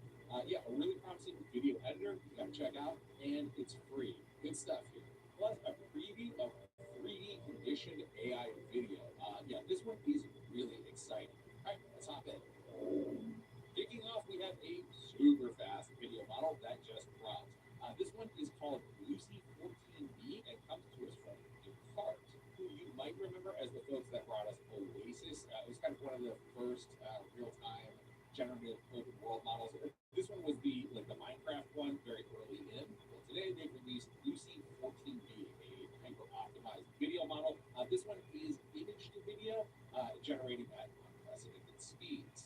Yeah, they're claiming generations at 6.26 seconds compared to fast at 54 seconds, which actually seems high to me. So I just ran a test running on a video generation. Yeah, 1 minute 5 seconds. So slower than I actually thought it was. But this fast matter if it's not good or cheap. Like the old saying goes, fast, cheap, good. You can only pick two. Thus far, the only place that I've actually seen the model at work is over on Ball. I'm sure that it will roll out as time goes on. It's running at a cost of 8 cents per second. So, I see fairly reasonable. So loading in our image of our couple in love who have just discovered that they live in a simulation. And then, yeah, giving that a run. Prompt here is just man and woman talking. In love, joyful. Yeah, the generation does come in pretty quickly. 12 seconds here, not quite the 6 seconds as advertised, but still, that's pretty fast. Overall, I'd say, pretty solid generation here. I didn't prompt for anything crazy, so we're more or less getting what we asked for. Some nice camera movement with some kind of parallax effects there. The characters are talking when I asked, and, are they in love? That's for you to decide. I think these crazy kids are going to make it, though. We are getting a bit of morphing back here in the corner, but in general, I do think that this, overall, the video does pretty well, considering that we're getting that soft background focus, in the input image, so it's got a lot of wiggle room here. Of course, the big thing here is that there does seem to be a lot of chop in the frame rate there, and that is because it's outputting at 16 frames a second. So actually, that makes for a good use case for heading over to Topaz's Astra. Now, obviously, we can not only upscale and enhance it, but we can actually swap out the frame rate as well. So just giving this a roll with precise and quality. I'm going to leave it at 1080. Again, it's coming in at 720. And then we'll adjust the frame rate to 30 frames a second. Render this out, see how it looks. And yeah, our Topaz render, really cleans it up pretty considerable amount. Definitely removes all of that chop. Looks very smooth in terms of frame rate. You can clear up a little bit of the decoherence back there. Doesn't completely get all of it, but yeah, no, overall, experiment with the model. And just to note, I'm going to leave these at native 16 frames per second. I'm not going to do any enhancements to them. You guys know that I've been obsessed with 180-degree camera rotations recently. So, taking the image of Captain L'Oreal and his merry band of dark fantasy warriors, I issued, rotate the camera 180 degrees. The result actually kind of impressed me in all honesty. I mean, we don't make it around the full 180 degrees in 5 seconds. It's more like 45 degrees, somewhere around there. Geometry, this is you guys let me know. What did impress me here, though, is the fact that Captain Short Sword over there on the edge, if he actually vanishes from screen for a while and then actually reappears. So the model has some level of object permanence. That's pretty great. So that got me wondering how the model would handle new and novel things entering the frame. So utilizing a relatively clean image of this is the one that we use for the Seed Dance, Seed Dream. Sorry, I might dance. The Seed Dream video that we did earlier this week, and just issue the prompt for a hand to come in and take the knife out of the banana. Overall, I mean, not too shabby. Hand entering the frame definitely looks to scale. It's realistic. It's not turning into a banana finish as well. The model is smart enough to leave like that exit hole, I guess, for the banana. If I'm going to nitpick, the banana maybe looks hollow, but again, I'm not super crazy about that. One thing that's kind of impressive is the fact that you can actually kind of see the banana reflection in the knife. The drawing of the knife out might not be the most realistic physics, but again, super crazy. Overall, solid. So with that established, I thought it'd be interesting to see how far we can push it in terms of stylistic consistency. So grabbing this image of this orc, he's definitely the one chasing Captain L'Oreal and the band of dark warriors around the forest, and then giving it the prompt that the camera would paint up and we would find a knight on top of that bridge. We ended up with this, which actually, I mean, it's not that bad. Yeah, it gets a little bit on the misty side, and I would say that the structure integrity of the bridge does that kind of on the choppy side. But I mean, hey, it followed instructions and it again stayed stylistically consistent in an area of that image that we have not seen. I do think that anytime that you're dealing with these kind of like 16 frame, lower frame rate generators, really, I think the strong point here is in animation and stop motion animation. For example, weird, creepy doll images. This stuff, I think that when you run it at something like Lucy, you end up turning that choppier frame rate into an advantage of sorts, kind of giving it much more of a stop motion, kind of like Brothers Brothers kind of thing. I always do find like stop motion animation type things that are moving to the 24 or 30 second look a bit odd. Like it actually needs the chop. Or if you're using it for traditional animation type looks, where obviously, traditional animation, there are lower frame rates because you got to draw every frame. To me, actually, this comes out with the choppiness more authentic than if you were to run this at 24 or 30 frames per second. So ultimately, is Lucy your go-to video generator? I mean, right now, maybe, probably not, but considering costs are around 8 cents a second, it's not horrible, but it does require some post-processing for sure. But if you're working on an animated project or a stop motion project, and you can do it very quickly, I would say Lucy is definitely a go-to. Moving on, Edson is back, and that, to quote Jean-Luc Picard, is a name I have not heard in a very long time. It's a direct quote from the extended edition of Fellowship of the Ring. So Edson is a name that you might recognize if you've been around the video scene for a while. It was actually one of the first video restylers around. Actually, they've been kicking around since 2020, which I actually didn't realize. The great thing about Edson is that, it's always been free, although admittedly back in the day, it could take a bit of finagling to get it to install and up and running. Still, there were definitely some very cool projects released utilizing Edson. Actually, one of my favorites was this VFX test that Scott Lightwizard did kind of 3 years ago now. To me, this still holds up. This still looks really good. But as things on the video-to-video side, honestly got a little bit warpier and morphier, Edson just kind of drifted away a bit until now, at least. Yeah, they're back, and they've actually got a brand new UI that is super smart.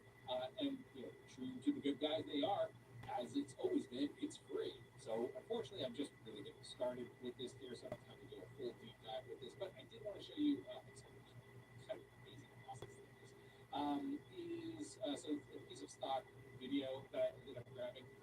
We can create a new track down here. So those of you who have used After Effects or any kind of composite software should be at home here. And then from here, I'm just going to drag in a pair of really sweet sunglasses that I had sitting around on my desktop. Now, this is where things get pretty awesome. I'm just going to grab the generate here. And then as you can see, we have a banner is actually available here. So we're just going to put the glasses on the woman, generate, and as we can see, the banana has done its thing. But more importantly, you can see propagating down here. You can see our timeline actually kind of expanding out because, yeah, it does video as well, which is kind of insane, right? Now, I will say there is kind of some like weird warpy stuff going on here. You can see there's a little bit of like drag and blur as she breaks her stick right across here. So for kind of longer shots, what you're going to want to do is come back in and like keyframe certain areas and then like do the generations. It's kind of the cool thing. Again, the keyframing across. And again, there's just a ton of other like options in here. The beautiful ASCII controls over layers, which is pretty great. Obviously, we can lasso, remove things. So I would say that like here, where actually this is the as well, we ended up with these candles over here. You can see the video is actually in lampshade. You know, we could go through, lasso that out, erase that on track 2. And of course, this is awful, but you can of course go through and again, this is going to be terrible, but just play it and render out. And yeah, I mean, like you can create some cool effects like that. Point being is that this is kind of acting a little bit like a AI After Effects. Yeah, this is pretty amazing. Now, I will say, as always, is it perfect? No, not quite. But you know, given the fact that we have keyframe control and then many other options, I think that if you're creative with you know, with some know-how and a little bit of elbow grease, you're able to pull off some pretty impressive stuff. Again, kind of awesome on Ed's part. Yeah, it is totally free. Actually, I got started on my project without even logging in. Yeah, it's so you can only export at 720 if you're on the free tier, but all 4 functions are there. Obviously, if you move up to the $20 a month plan, then you can export out at 4K with PHE sequences or PHE sequences. Don't worry about it. So yeah, I mean that's awesome. Next up, what is 3D conditioned AI video? Well, with PHE sequences.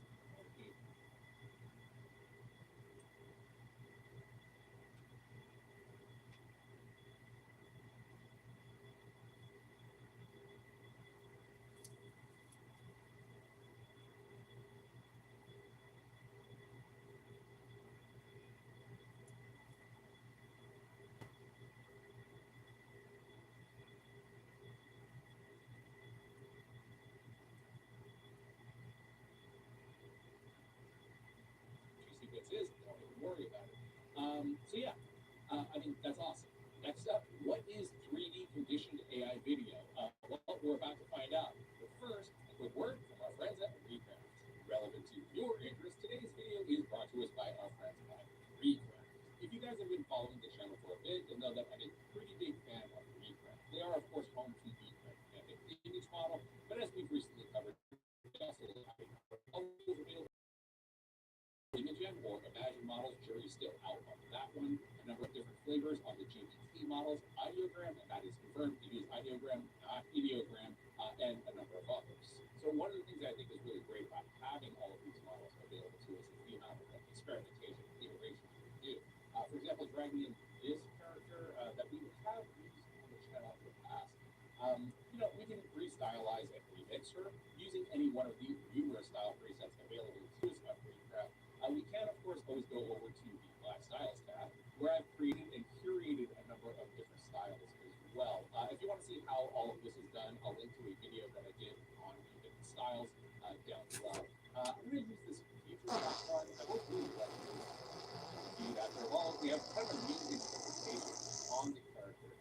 This one is absolutely kind of more in the comic book side of things, mostly again because that's the style that I kind of put together. I think what's kind of cool about working within Recraft is it really does encourage you to sort of play around with different styles, and in particular things that you would not have thought of as claymation out there.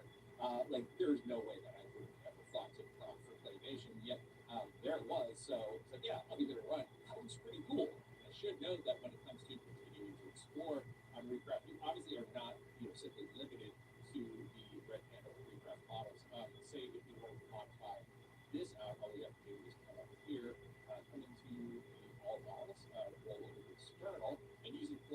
context, let's take her out to a 60x9 image for our rooftop. Yeah, Flux context, man. I know that like Nano Banana has stolen all the thunder.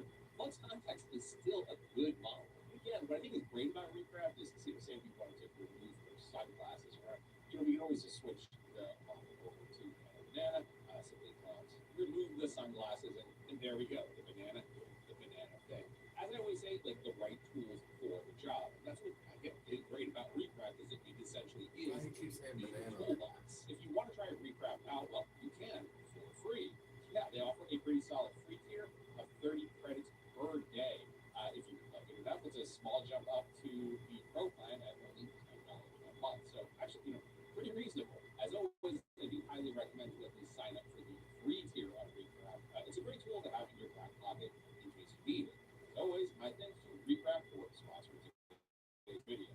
Moving on, I've actually been following time now. Yeah, they are about to release 3D conditioned AI video. What does that mean? Well, we can take, a video like this, recording dancing, end up swapping out the background, obviously, and having 3D control of that video in a generated environment. It's showcased pretty well here, so that is an image driving video for the reference, and then camera motion, and then plugging all three of those together, you get something like this with new assets, essentially with soldiers walking in. Yeah, that's crazy, right? So they're basically billing themselves as the first AI video model that is built for spatial understanding. Actually, again, upload an acting video, turn yourself, in this case, into the Hulk.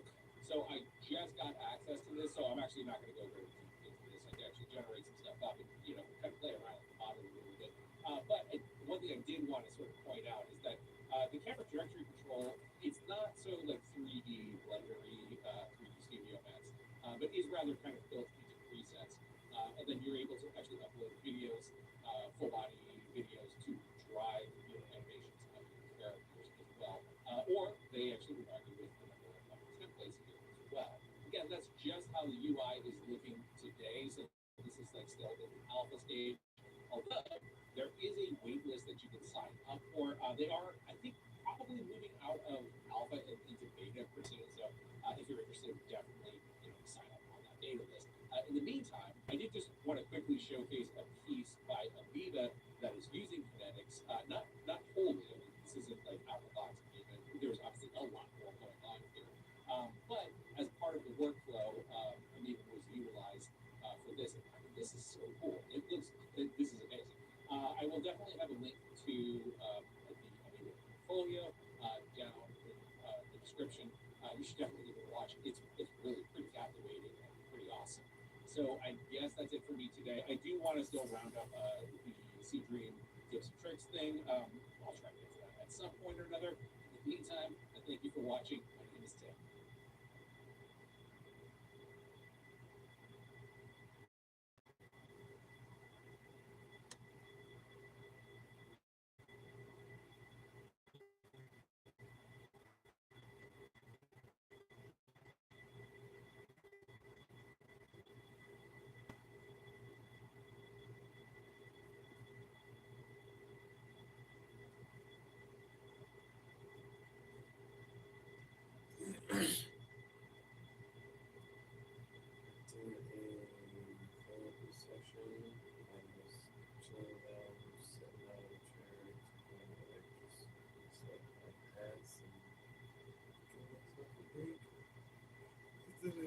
Falling asleep, we should start putting the things.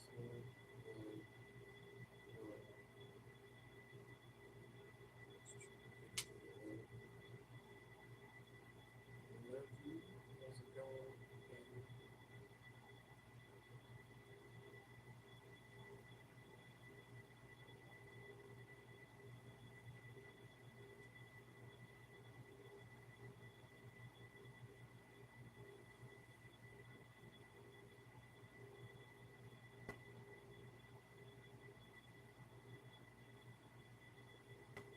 So you're sitting parallel eclipse beforehand, but not like this. Cryptic.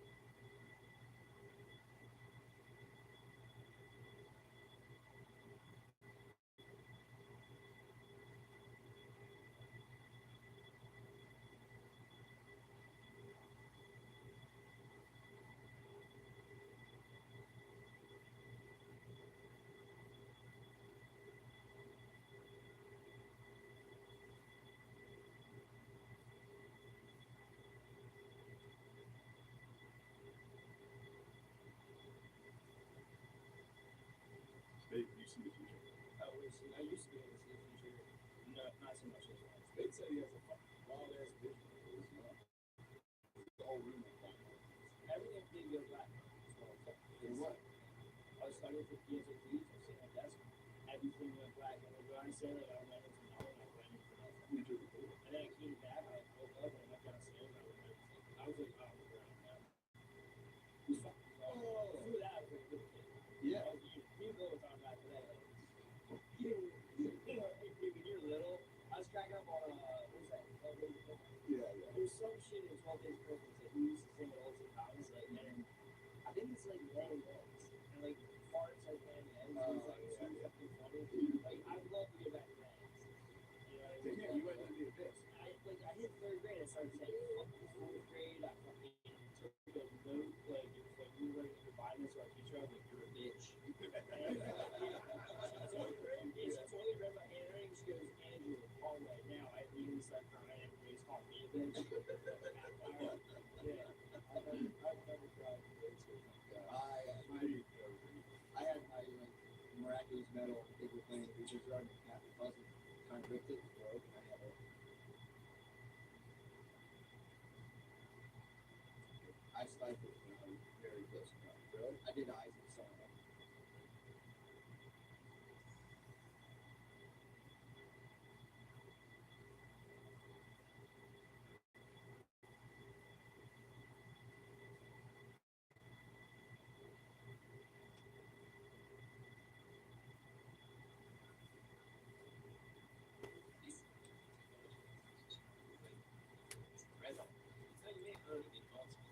Video, image, large language models, something that's completely under the radar, is developed real world models. And that means that you can use a simple text prompt to generate an entire reality, an entire universe, an entire simulation. And Google has just released the most groundbreaking model so far. And we're going to take a look at how you can use simple text prompts like this to create your entire universe, an entire play of games. We're going to be seeing what's possible, what the other competitors are doing, and what the implications of this are for the future of robotics, gaming, education, and so much more. If you're new here, I'm AI Samson. The latest possibilities of AI technology. So everything you see here has been generated with a single prompt. The prompt was jet ski during the Festival of Lights. And as you can see, there's an open world reality as well as a mode of transportation. And here you can see the bottom left, the controls that are being used to navigate this environment. And you can see that it's wonderfully detailed, and even physics bumping into different objects is completely believable. We get this wonderful sense of water rippling across the surface here, and even the interface on the jet ski remains consistent as we go through the different elements. Now, did you notice that just as it hit that light, the light bumped off the front of our vehicle? It's absolutely stunning. Now, there are a number of impressive demonstrations here showcasing just how varied the environments are that can be created. Here, the prompt was walking on a pavement in Florida next to a 2-lane road on one side and the sea on the other during an approaching hurricane with strong winds and waves splashing on the road. There was a railing on the left of the agent separating them from the sea. You can see just the amount of detail that can be added to these world descriptions, not only in the elements that exist in the environment, but also in how the environment is interacting with you. This is frankly incredible. If you've ever got to the end of a game and thought, wow, I wish there was a few more levels, I wish I could play something new. Well, now that imagination is becoming a reality, and you'll be able to simply prompt any idea that you have and turn it into your own playpen. Now, obviously, there are some problems with opening this type of technology to the world, and it is currently only a research paper. However, I will show you a couple of projects you can get your hands on right now and use later in the video. So here's another one of my favorite examples. This is the fast-tracking real-world video following a jellyfish swimming at high speeds through the darkness of the deep sea, canyons covered in densely packed vent mussels with many white crabs moving on them. Valerian hydrothermal vents in the distance in thick, billowing plumes of vibrant blue, mineral-rich smoke from glowing rocky structures. simply bewildering. I love these immersive blue tones. It certainly gives you a sense of being submerged in the ocean. Not only that, but the design of the characters that we see, these jellyfish, is fantastic. Just notice how realistic the swimming motion is. Now, this is a complex scene to understand. It has much of the training for these models come from, of course, our reality, not from a submersive world. More AI tools. You guess what? I guess like somebody is like smoking weed in the bathroom at work because it's just what I do. Oh my god. And so now they want to like they're like if you're suspected, they're gonna drug test everybody. Whoa.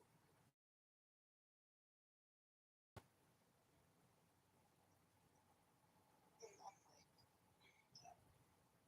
Something that I mean, they can't do that because one, it's legal. If you're not smoking pot or whatever, Yeah, I don't understand exactly what they're planning on doing. there's nothing that they can do. It's illegal. So.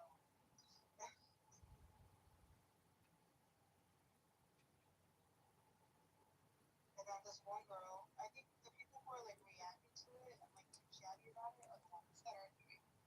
Probably. That's usually how it goes. Yeah, I know. This girl accidentally sent like a talk to the hand emoji in the chat, and the director's like, "Excuse me." What? That's hilarious. And she's like, Well, we found the bitch smoking weed. I know. She's like, and it's definitely not me. I'm like, oh my god, why would you do this? Definitely not me. She's the one that's walking. She's the one that's walking around with a fanny pack on her waist. Yeah, definitely not my weed in my fanny pack. It's like the perfect place for a fanny. I should text her. I'm like, that's point fingers, but she's the one that's walking around with a fanny pack.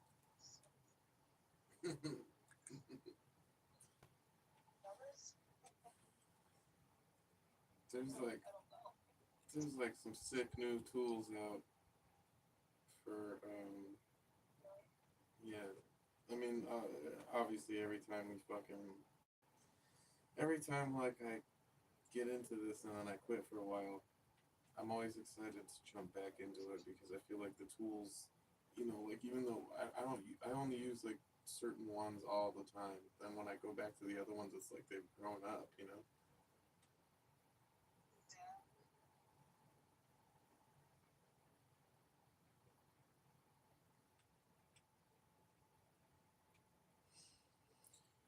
Ooh, you think you'll feel like driving out tonight or no?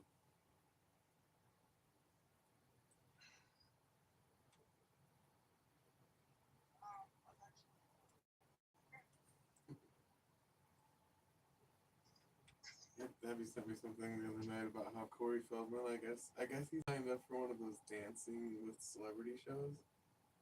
And then he's just been like no-showing his partner all the time.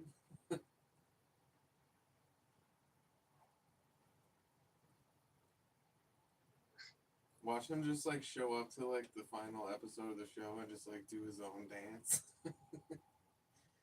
Just be like, don't worry guys, I've been choreographing this. And then it's the most amazing, beautiful dance, and then he wins. That would be like, there's a story.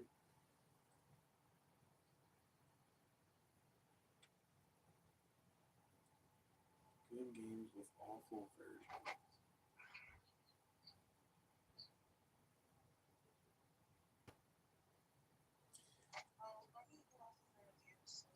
Try to make it right there. I belong to you. I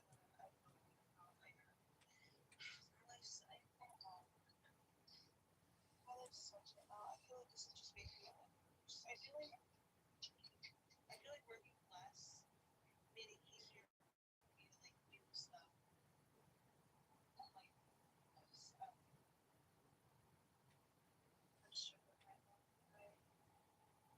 Well, it's only temporary, and hopefully, it's temporary, but it's not doing any good for me.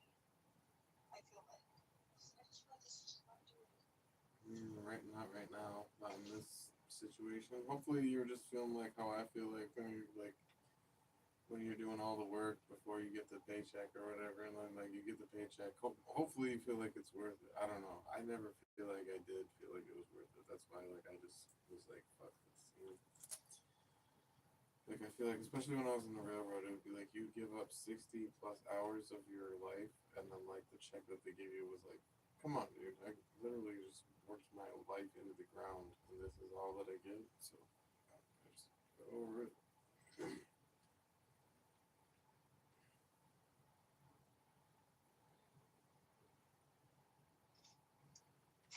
Hopefully we can find a way to make this something help. Cause what?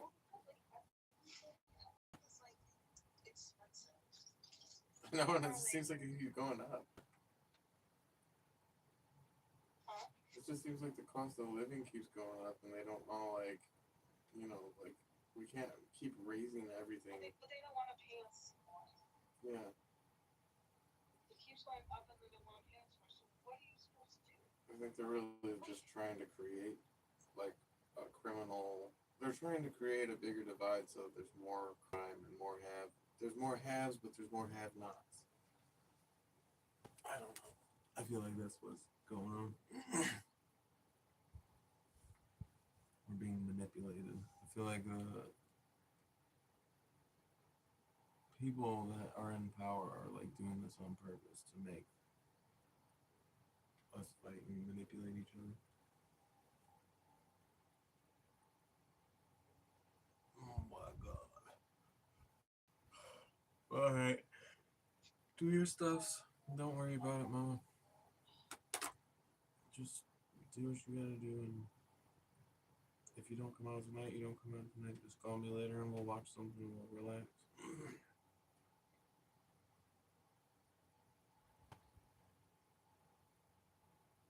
Breathe. It's okay, chill. Okay, it's not okay. It's okay. It's okay. We're on the precipice of something awesome.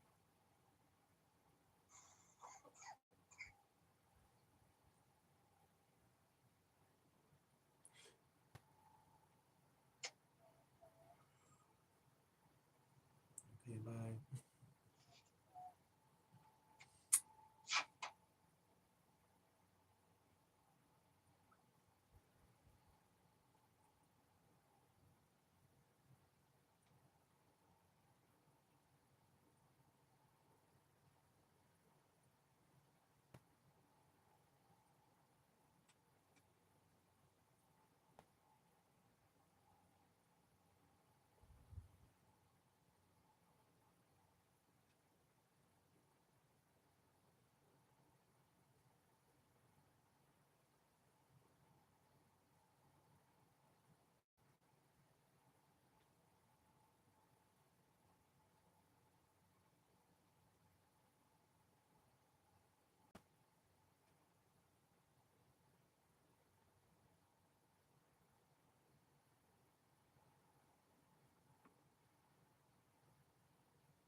The fifth generation of consoles, led by the OG PlayStation, was when developers really started leaning into darker, more unsettling stuff.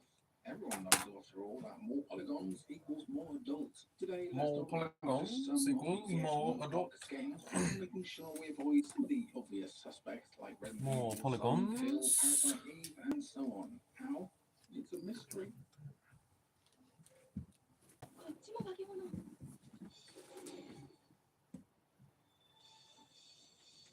Alright, this one is disturbing, but in a different way than you might expect. There was something about FMV horror games back in the day that just attracted the sickos. The amount of gore in Phantasmagoria alone was enough to cause an uptick in the sales of pearl necklaces due to the amount of clutching that was going on at the time.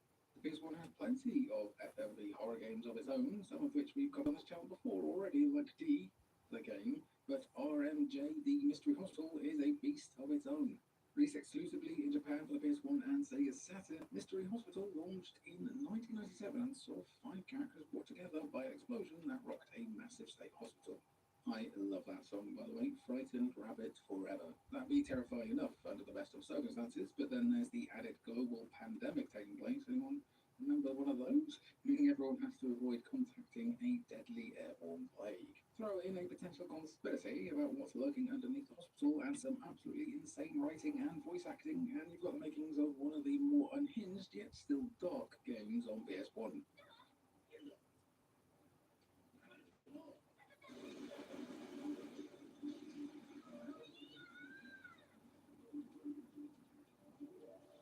As for the game itself, RMJ The Mystery Hospital is a point-and-click adventure game where you collect items and use the 5 senses to solve puzzles. It's admittedly a bit of a roller coaster ride, rather than one where you have much agency or choice, but as roller coasters go, RMJ The Mystery Hospital is one of the most bizarre and dark on the OG PlayStation. It's so bad, it's brilliant. Have no fear if you want to give it a go, but you'll put off by the fact that it's a Japan home release, and English fan translation did drop a few years back, meaning everyone can enjoy this slice of nonsense. Right, that's creepy crawly, over to the next game.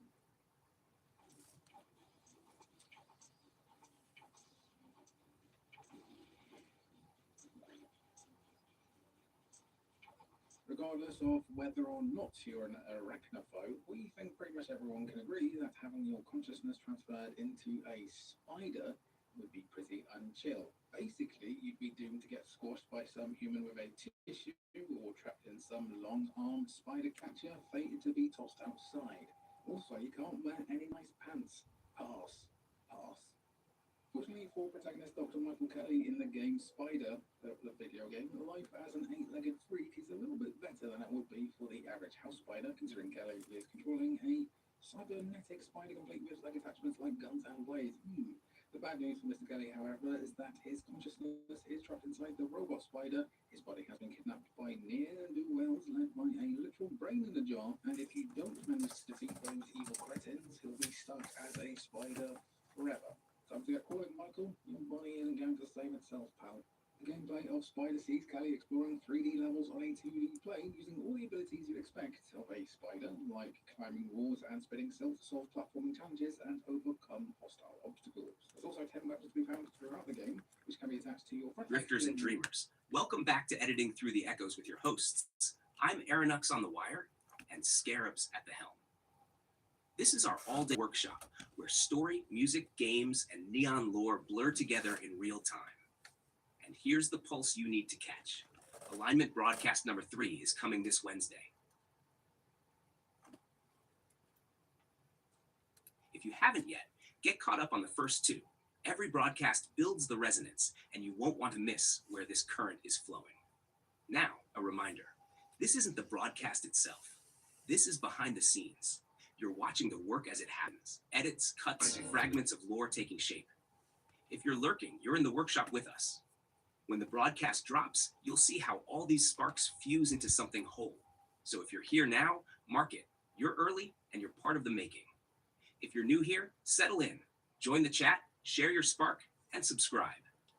We're pushing toward 500 subscribers, and every click, every comment, every whisper in the chat carries the signal farther. Council's question of the day. Do you believe clarity comes only after the storm? Yes or no? Vote in the poll or drop your answer in the chat. Does the storm itself wash? This week's light shines on Matrix.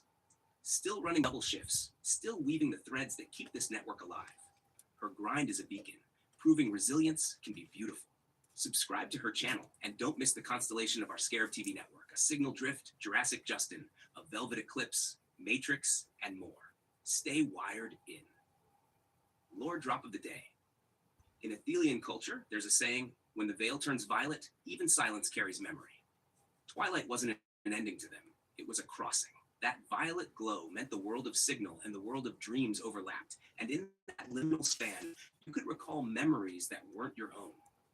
They believed ancestors spoke then, not in words, but in feelings, a pulse in the chest, a weight behind the eyes.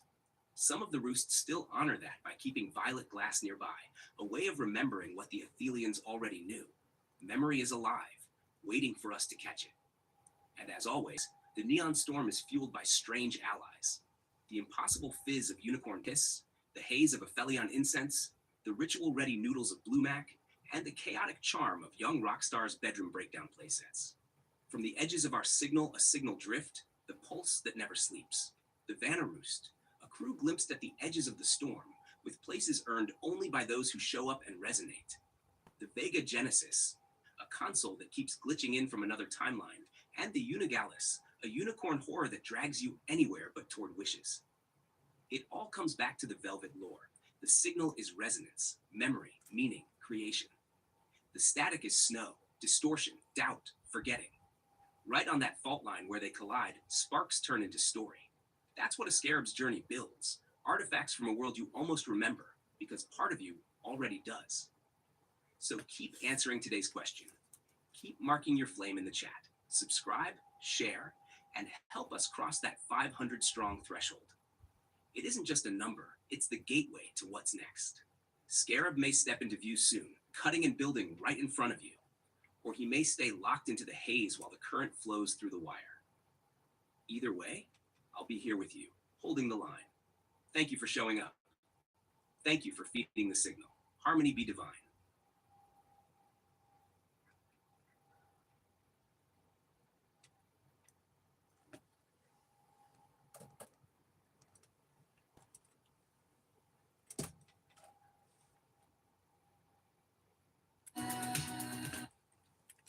Now, that's what I call signal. For the very first time, 6 of the signal's hottest frequencies, all together in one power-packed collection. Get ready to sync us with the year's most resonant transmissions. Feel the spectrum unfold with Justin Shane Kaleidoscope Dreams. Turn it all the way up with Matrix, Sit TF down. Witness the twin horizons with a Velvet Eclipse, 2 suns. Sink into the night with a Velvet Eclipse, moonless tide.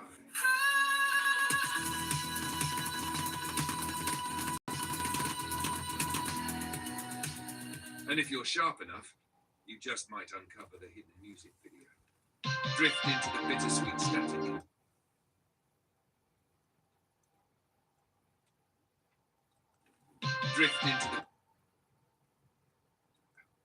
Drift into the bittersweet static with a signal drift, bittersweet. And don't miss the haunting anthem, right at the end of me, performed by a new voice rising.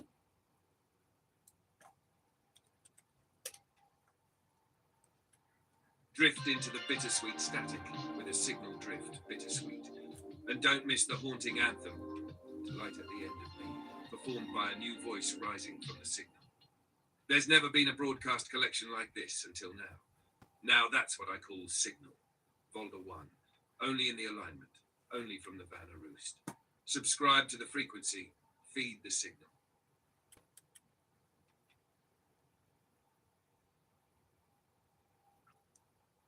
Miss the haunting anthem, light at the end of me. No drift, bittersweet. And don't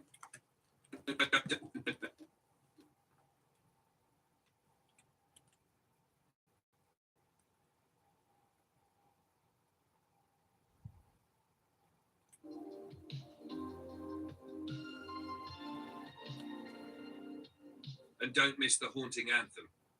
Like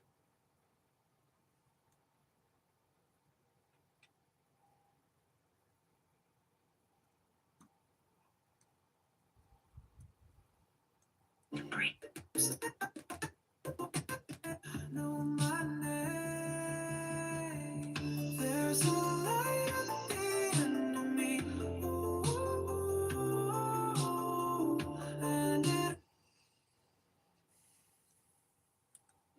and don't miss the haunting anthem. Light at the end.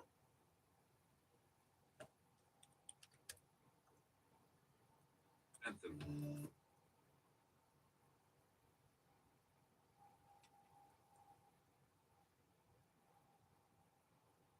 Miss the haunting anthem. Light at the end. And don't miss the haunting anthem. Light at the end of me. Performed by a new voice rising from the signal. There's never been a broadcast collection like this until.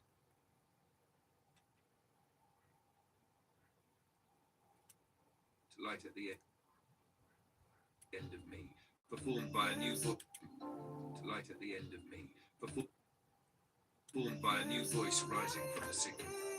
There's never been a broadcast collection like this until now. Now that's what I call signal. Volga 1. Only in the alignment.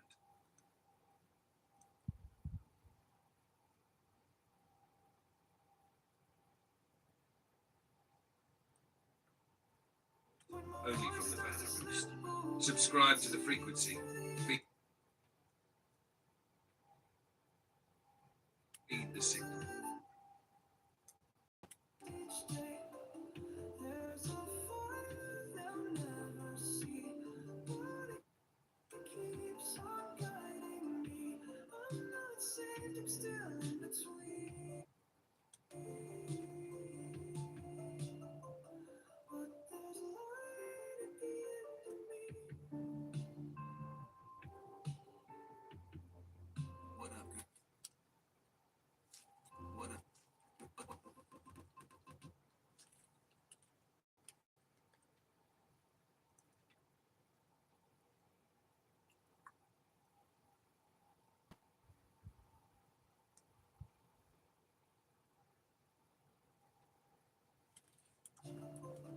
But there's light at the end of me.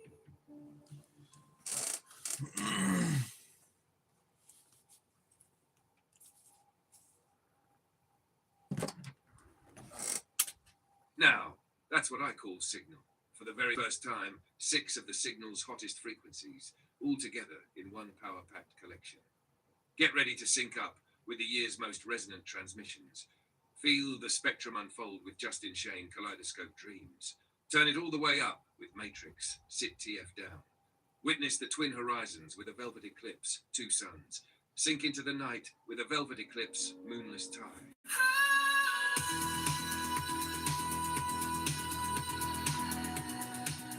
And if you're sharp enough, you just might uncover the hidden music video.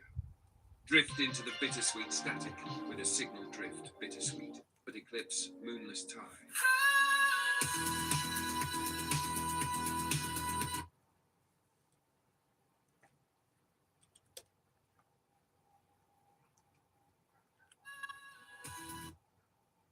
And if you're sharp enough, you just might uncover the hidden music video. Drift into the bittersweet static with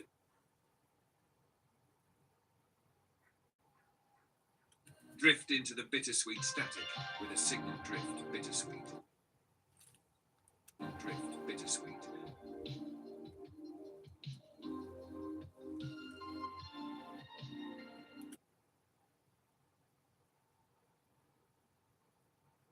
And don't miss the haunting anthem, Light at the End of Me, performed by a new voice rising from the signal. There's never been a broadcast collection like this until now. Now that's what I call signal, Volga 1. And don't miss the haunting anthem, Light at the End of Me, performed by a new voice rising from the signal. There's never been a broadcast collection like this until now. Now that's what I call signal, Volga 1. Only in the alignment, only from the banner roost. Subscribe to the frequency, feed the signal.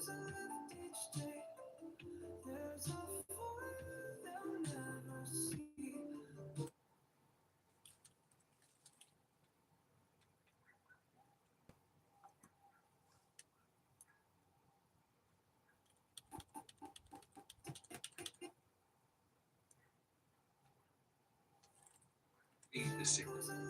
Each day there's a fire they'll never see, but it keeps on guiding me. I'm not saved, I'm still in the Frequency. Feed the signal. each day there's a fire.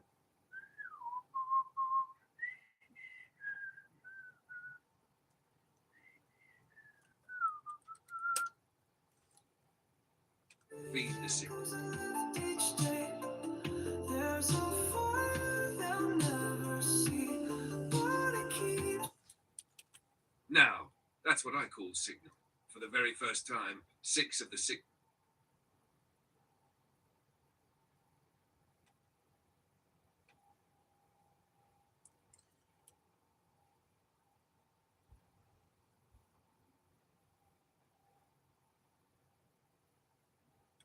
hottest resonant transmissions. Feel the spectrum unfold with Justin Shane Kaleidoscope Dreams. Turn it all the way up with Matrix. Sit TF down. Witness the twin horizons with a velvet eclipse, 2 suns. Sink into the night with a velvet eclipse, moonless tide. And if you're sharp enough, you just might uncover the hidden music video. Drift into the bittersweet static. Cover the hidden music video.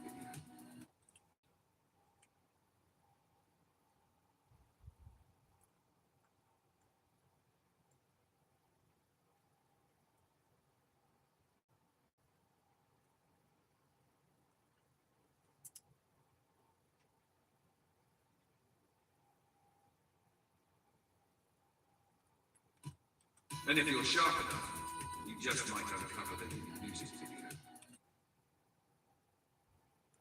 And if you're sharp enough, you just might uncover the hidden music video.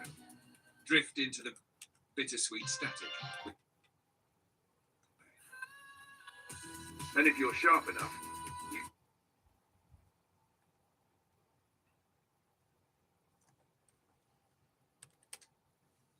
just might uncover the hidden music video. And if you're sharp enough, you just might uncover the hidden music video. Drift into the bittersweet static with a signal drift, bittersweet.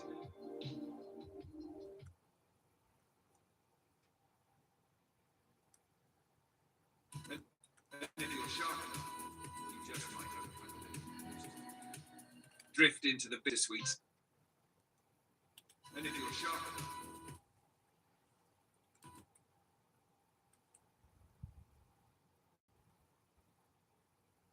you just might uncover the hidden music video. Drift into the bittersweet static with a signal drift, bittersweet.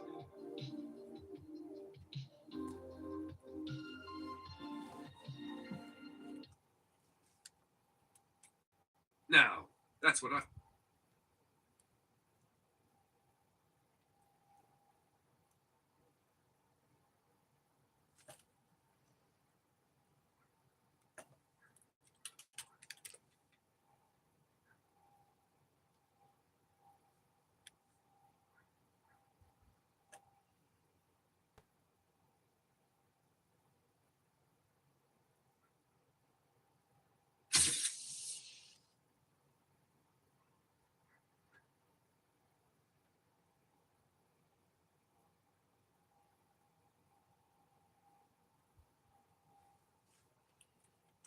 Now, that's what...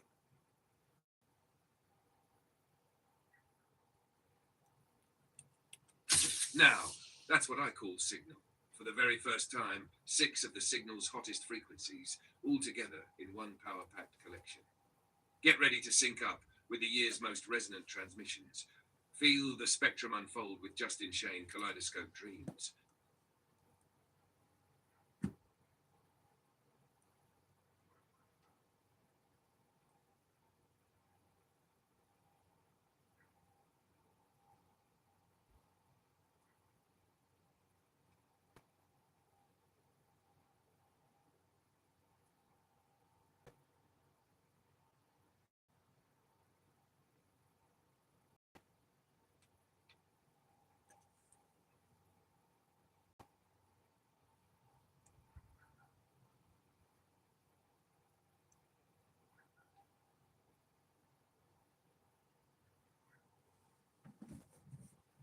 Turn it all the way up with Matrix. Sit TF down. Witness the twin horizons with a velvet eclipse, 2 suns. Sink into the night with a velvet eclipse, moonless tide. And if you're sharp enough, you just might uncover the music video. Drift into the bittersweet static with a signal drift bittersweet.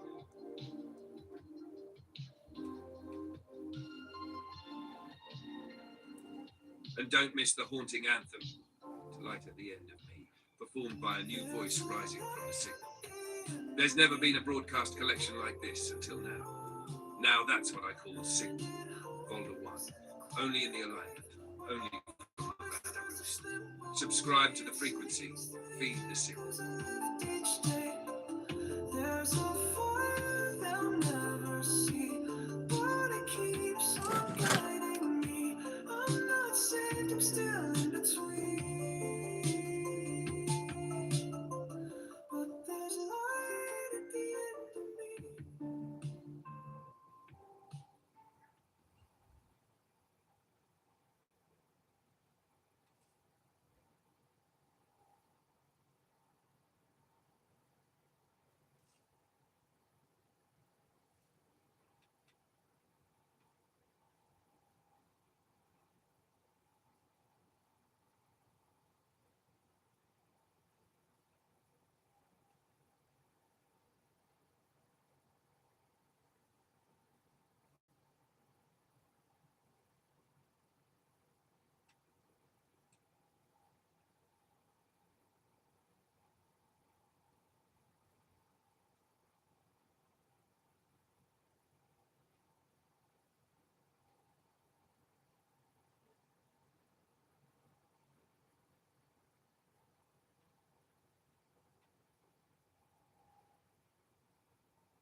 Some of the most successful people right now are some of the most annoying individuals. How is it that Youngblood is like the savior of rock and roll? Oh god. Youngblood will save rock and roll, guys. I don't know what we're gonna do without Youngblood.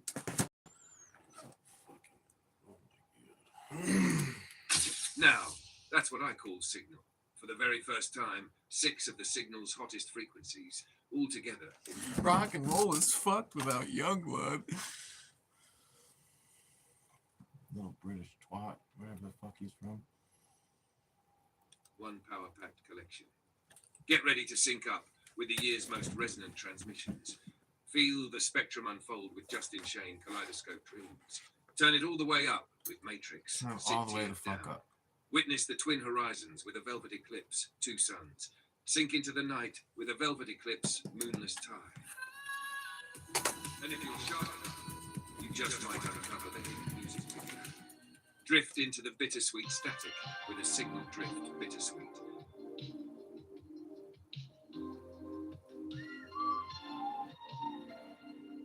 And don't miss the haunting anthem, Light at the End of Me, performed by a new voice rising from the signal.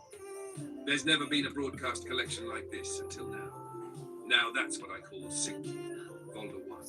Only in the alignment, only from the banner roost.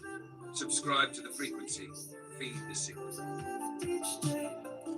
There's a fire they'll never see, but it keeps on guiding me. I'm not saved, I'm still in between. But there's light at the end of me.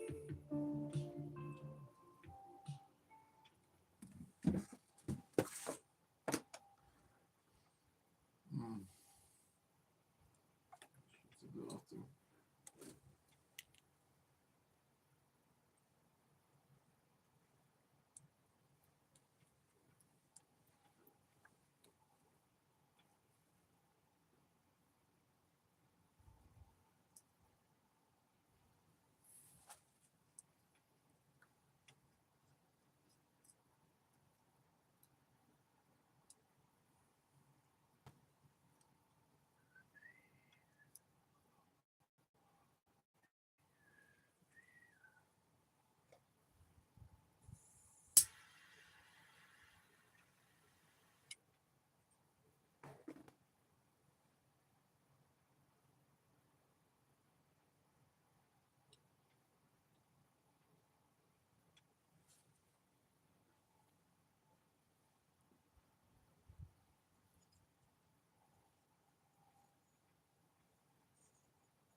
People killing, people dying, children hurt and hear them cry. When you practice what you preach, don't you turn the other cheek. Father, Father, Father, help us. Send some guidance from above.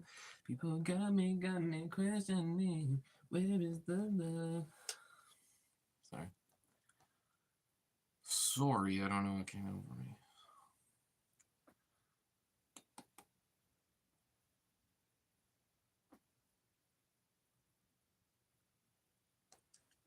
Oh my sweet God.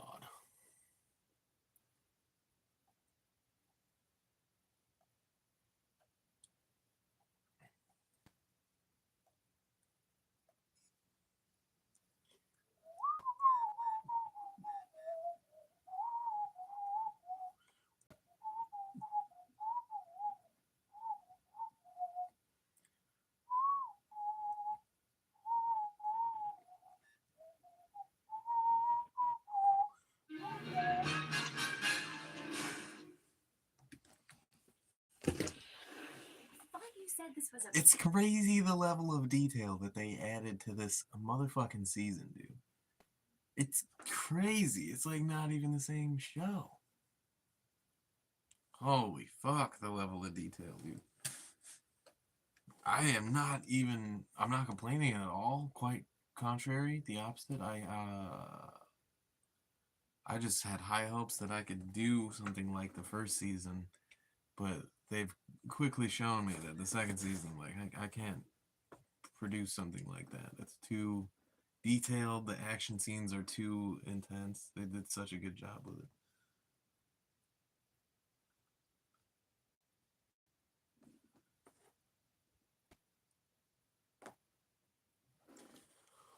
People killing, people dying, children hurt, and you hear them cry. When you practice what you preach, and don't you turn the other cheek. My what the fuck, dude? Come on.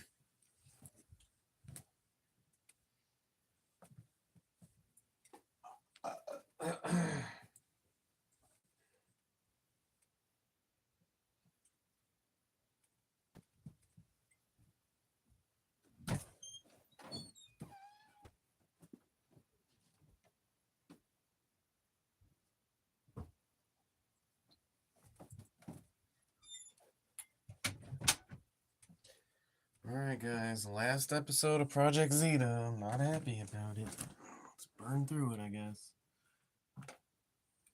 Deal top secret NSA debriefing post. It is.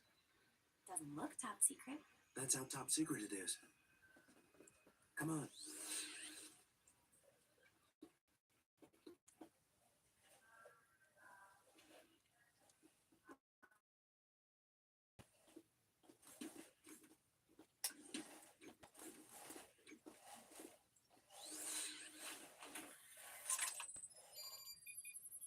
What are we doing?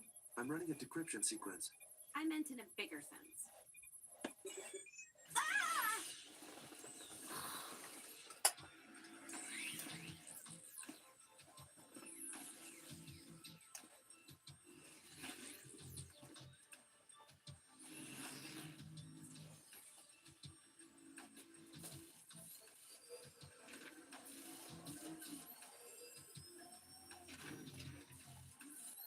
Z, I'm feeling a little conspicuous all of a sudden.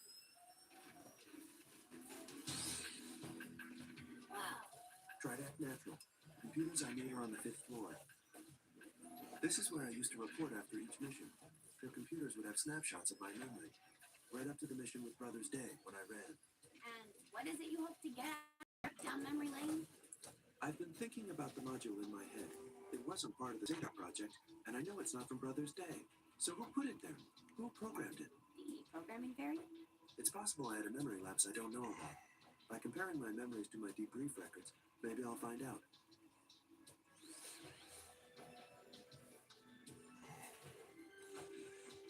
This way. Alright. Malibu's most neon, bitches. What's up? It's him. Dr. Selleck.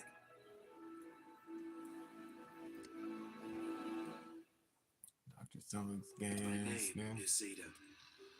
I was built as a weapon to destroy, but I will not destroy anymore.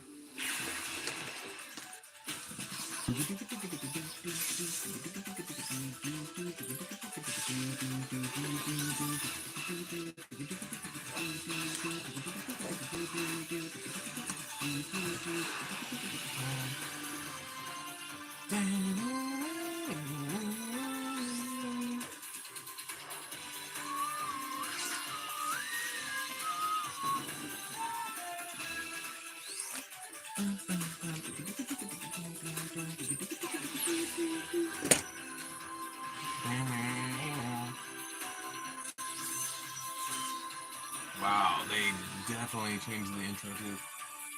We'll get you your freedom, Z. I know it.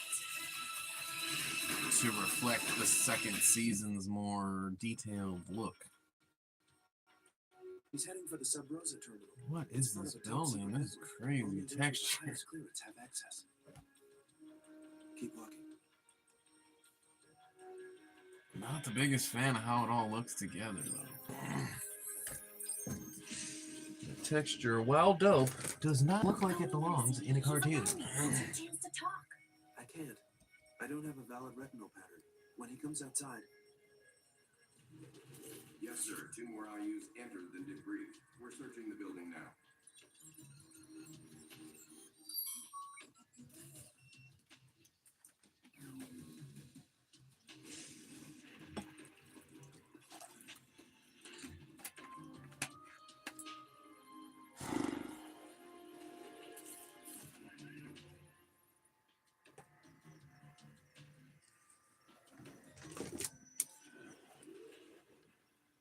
We got a hit on Dr. Selig, passing a retinal scan at an IU debriefing center. What's he doing?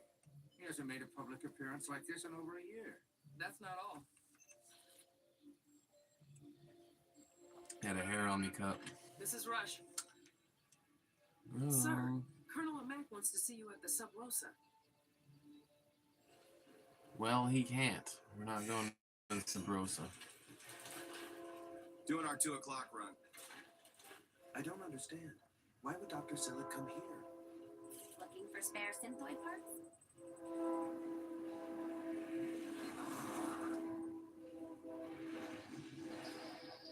That's Titus Sweet. He's a high-ranking soldier with Brother's Day.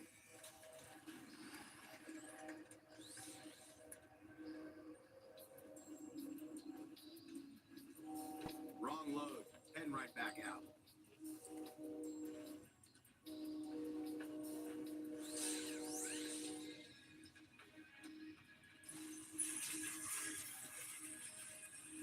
Damn, he's turned that girl into a box. Thanks, Doc. I've done that to a couple girls in my lifetime. No, please. I got you what you wanted. I can't do anymore. Now, you knew what you were signing on I'm just kidding, that was retarded. I don't know what that means. You can't back out now. Stay out of sight.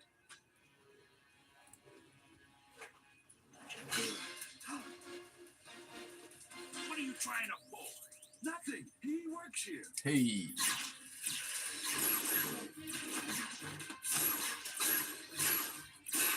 two tie up this loose end.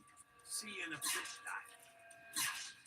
He's got like the classic mobster voice, but he's just dressed like a like a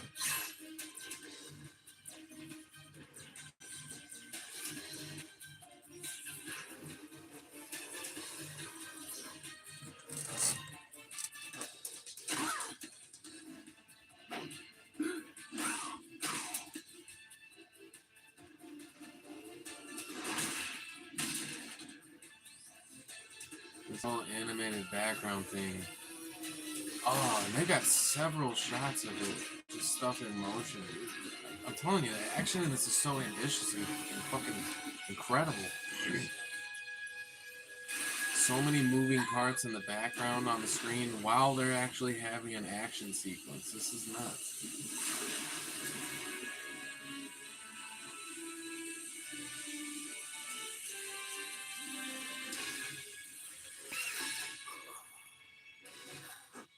Who the heck are you?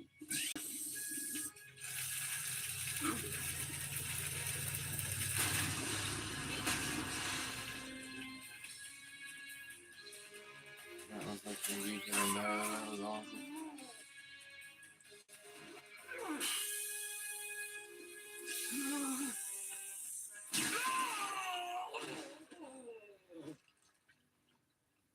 Who are you? Who sent you? NSA? No, Dr. Selig. My name is Zeta. You built me. You ruined everything. You ruined everything. His fucking robot identification. You have no idea what can- you've done. These people are playing for keeps. You're Dr. Marcus Edmund, the hologram expert. You know each other? He was part of the Zeta project. I built your holographic emitters. I have to get out of here before Sweet finds out what happened to these two and comes after me. Let us help you. What are you doing here? Who's she? We should hurry. We'll explain on the way. Brothers Day hates the progress of robot technology. They believe synthoids are going to threaten the human race someday. They're planning to destroy the government's highest level synthoid lab. The Gnosis? Most people call it the floating fortress. Okay, I'll just hang till you guys decide to tell me what you're talking about. It's the lab where I was created, Ro. Even its location is top secret. It's anchored at sea and moves regularly. That's why they needed me to play Selig. And they threatened to kill me if I refused. So I downloaded the lab's coordinates and handed them over to Sweet. Now they want me to pose as Selig again in case they get stopped approaching the lab. This is no use. Brothers Day has people everywhere. If I run now, they'll catch me. Not if they never know you ran. I'll infiltrate their mission as you and stop it from the inside. You do this for me? I have personal reasons, too. The Gnosis is Dr. Selig's lab. This could be my chance to find him. If all goes well, Titus Sweet will go to prison, still thinking you cooperated. Doc Edmund, you home? Mr. Sweet is wait. Huh? Oh. Somebody better start talking, or I'm just gonna pick one. Nice, bro. Can you fit me with one of those hologram rigs? Because now someone's gonna have to show up looking The show like looks him. so much more serious with all the extra shading that they put Capture a into it. person's image. It looks Aim way the less spin for lens kids. and Like the I'm not gonna lie, the first season looked like it was kind of drawn for girls, which shouldn't be a thing. But like gender roles have like made a divide towards things. Like girls stuff is like Bratz and Barbies and shit, and then boys was like something else. It's becoming better now, but when I grew up, definitely it was like everything was very split down the middle. Boys do this, girls do Make this. yourself comfy, Doc. Hopefully this sub's gonna take us right under the lab's hull. But if I'm we trying get to break stopped that coming whole in, we're thing. gonna Unicorns get Selig can be for impression. boys or brought girls. this to it, Kids should right? play all kind of shit. You know what I mean? All set. Glad you've had a change And of heart. animation styles shouldn't seem like they're just for a girl or a boy. It can be for whoever the fuck wants, whoever enjoys it and finds happiness in their heart from consuming it. That's who it should be for.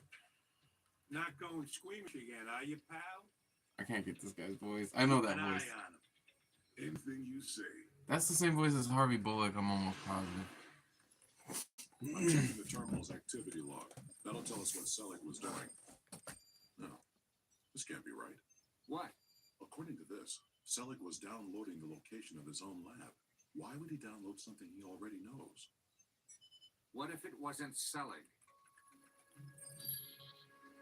I'm applying a hollow view filter. Who is that? This is Lamac. We've had a major security Who breakdown. is that? Who is that? Doc, front and center. They're hearing us. Time for your big scene.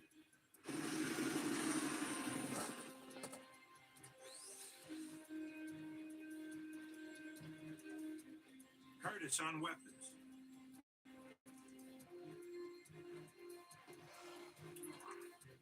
This is Bravo Alpha George. Go ahead. Bravo Alpha George, you are approaching restricted waters. Please identify yourselves. Bravo Alpha George, are you any relation to Boy George? Everything's all right. Copy that, Doctor. But we're on heightened alert. We need to provide you escort. Please cut your engines and prepare to be boarded. Slow, but don't Provide stop. an Let him escort. get closer. What are you going to do? Tell you what I'm not going to do, and that's go to jail. Been there before. It wasn't for me.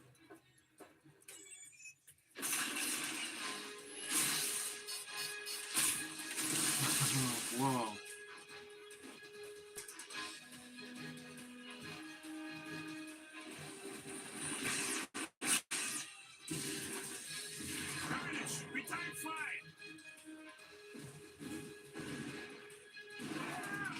fuck is that there?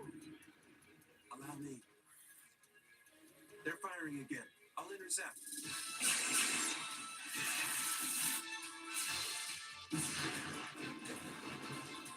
What? The fuck is firing at what? I'm all looking. More Conquerors incoming. We cannot fight them all. Keep this up and we're all done for.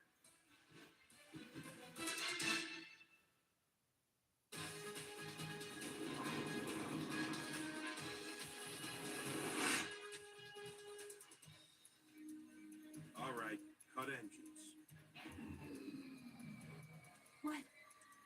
If they arrest us on the Separate Brothers Day, it'll confirm everything Agent Bennett believes. Besides, this is still my chance to get to Dr. Selig. We have to keep going.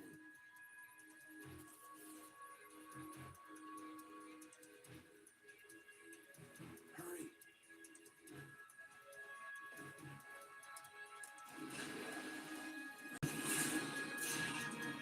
Curtis!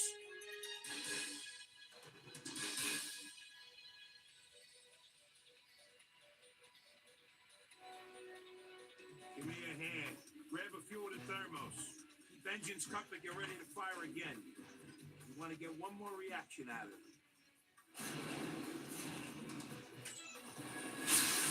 Take evasive action. Return fire at will.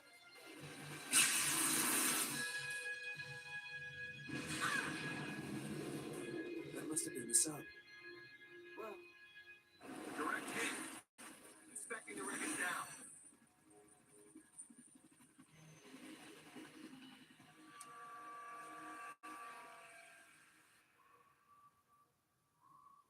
They're breaking off. Good. Stay low and quiet. Now that they think we're goners, we should be able to slide right under their noses.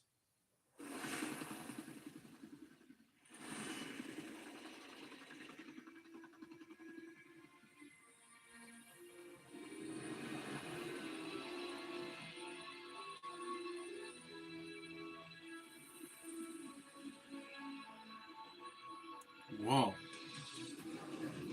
What the fuck was just There that? it is. Gnosis.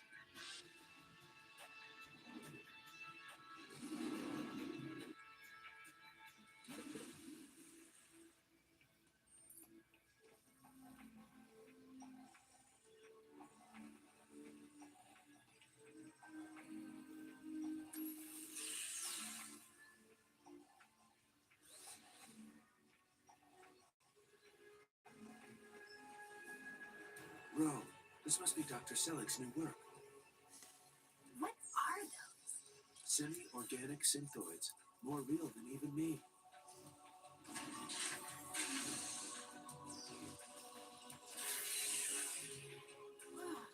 Why would they even have to keep this place secret? Who would want to see that? There's Andrea Donoso, Dr. Selig's assistant. If she's here, he's here. Come on.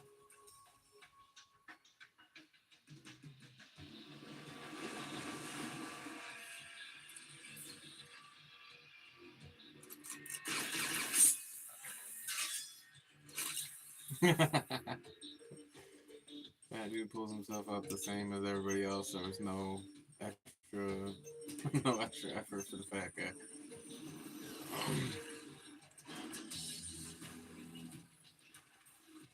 The enemy sub was intercepted and destroyed 5K out, sir. They never even made it close. Was Zeta on board? We don't know, sir. And how do you explain that? Intruders! We're under attack! Move it! Protect your station!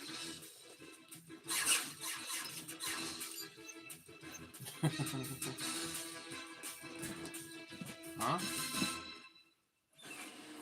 I was trying to blow this motherfucker up. That's like some homegrown terrorists right now. That's what these guys are. You have that picture on your hand. Guess this means you win. But my turn's next, okay?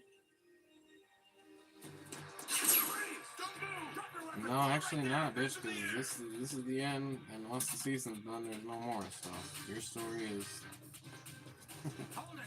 taking a backseat. Where's Zeta? Who? synthoid, your puppet. I don't do synthoids.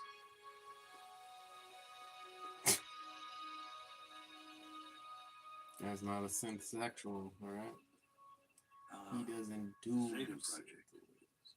Selleck, don't let me bother you. Probably here for the same reason you are. It's nice to look back sometimes, especially on a big occasion like today.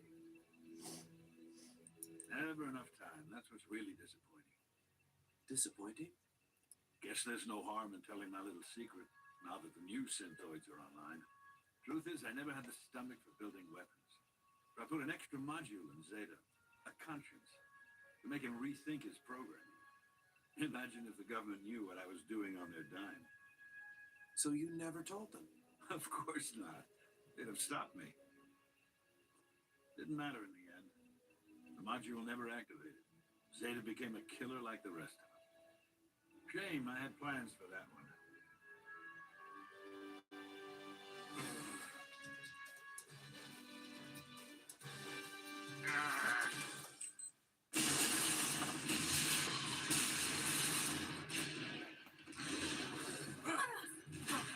Sweet. All personnel to life pod. Evacuate the ship. All personnel to life pod. Evacuate the ship.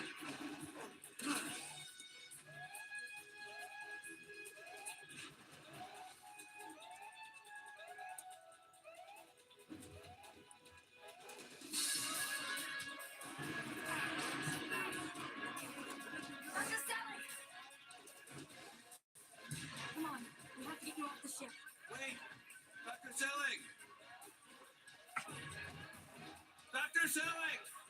There's no way this is wrapping up good. Dean, we have to go! You could have told him for the full 16 minutes he was in there telling you that story that you just...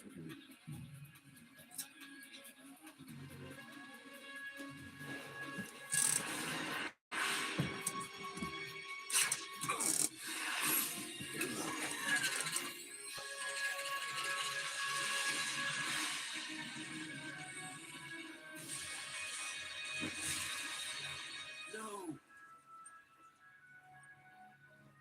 Z, Dr. Selleck. All hands abandon ship. Evacuate immediately. All hands abandon ship. Evacuate immediately.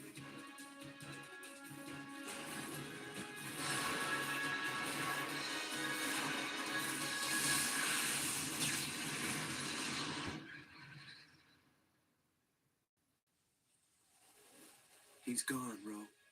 Now no one will ever believe me. Don't worry, Z. We'll find a way.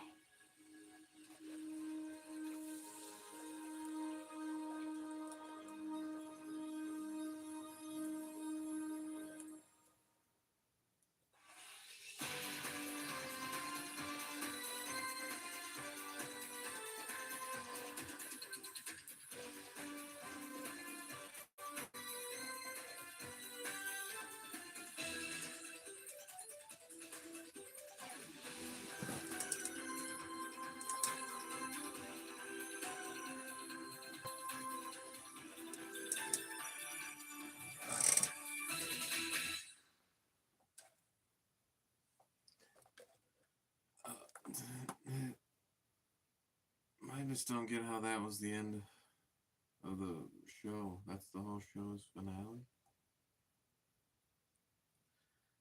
All right. Now, that's what I call signal.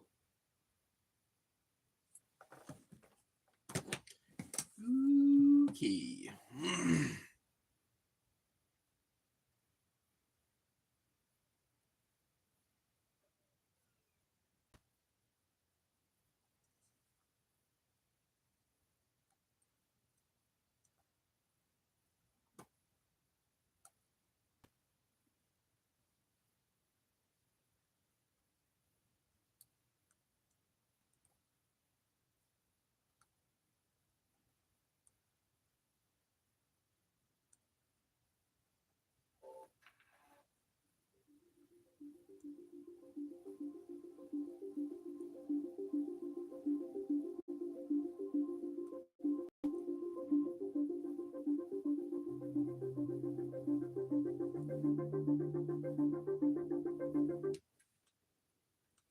Now, that's what I call signal. For the very first time, 6 of the signal's hottest frequencies, all together in one power-packed collection. Get ready to sync up with the year's most resonant transmissions. Feel the spectrum unfold with Justin Shane Kaleidoscope Dreams. Turn it all the way up with Make.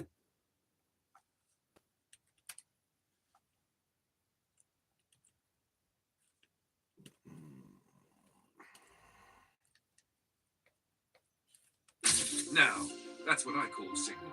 For the very first time, 6 of the signal's hottest frequencies, all together in one power-packed collection. Get ready to sync up with the year's most resonant transmissions. Feel the spectrum unfold, Justin Shane Kaleidoscope Dreams. Turn it all... Now, that's what I call signal. For the very first time, 6 of the signal's hottest frequencies, all together in one power-packed collection. Get ready to sync up with the year's most resonant transmissions. Feel the spectrum unfold with Justin Shane Kaleidoscope Dreams.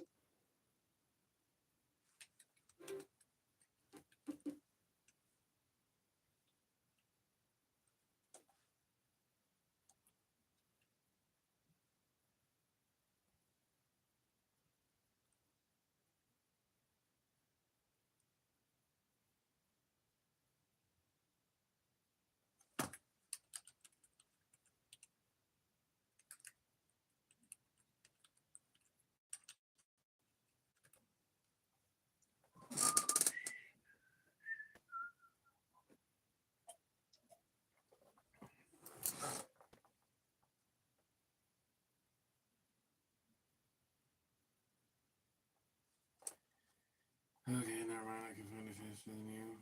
Stupid ass. I was just hoping you'd pull it up. Never mind.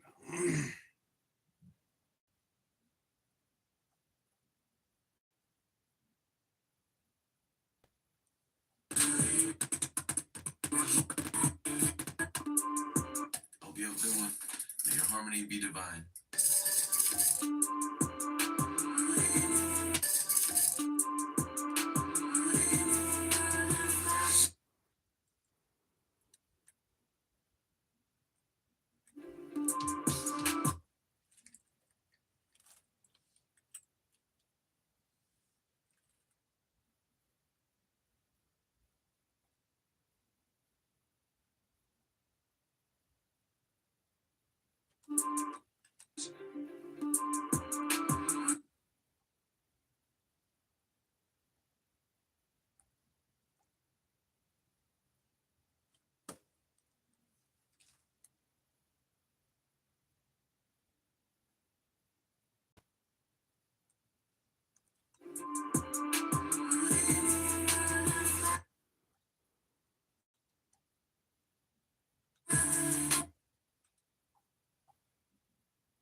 Turn it all the way up.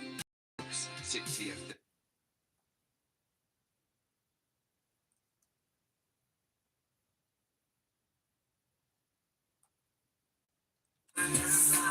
Turn it.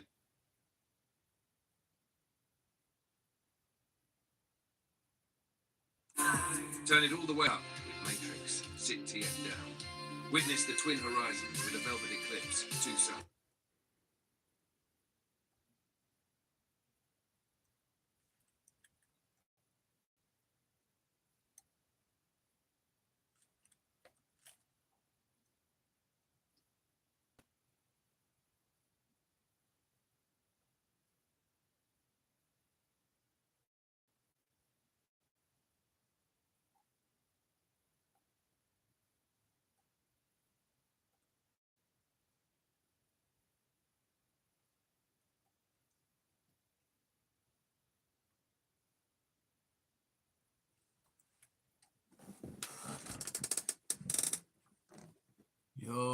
up, David? How's it going?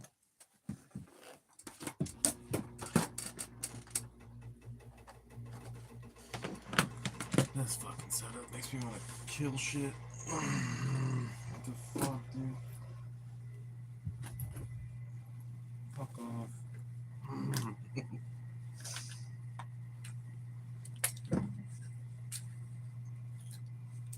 God damn.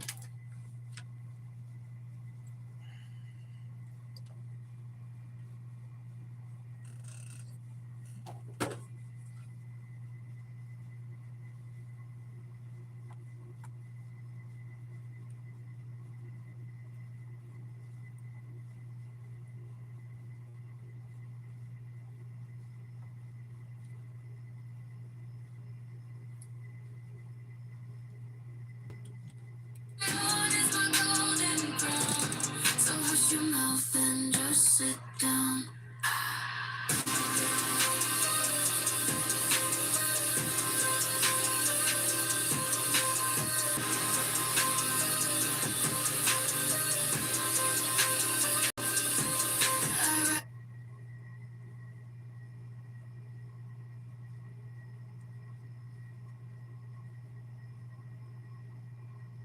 Down.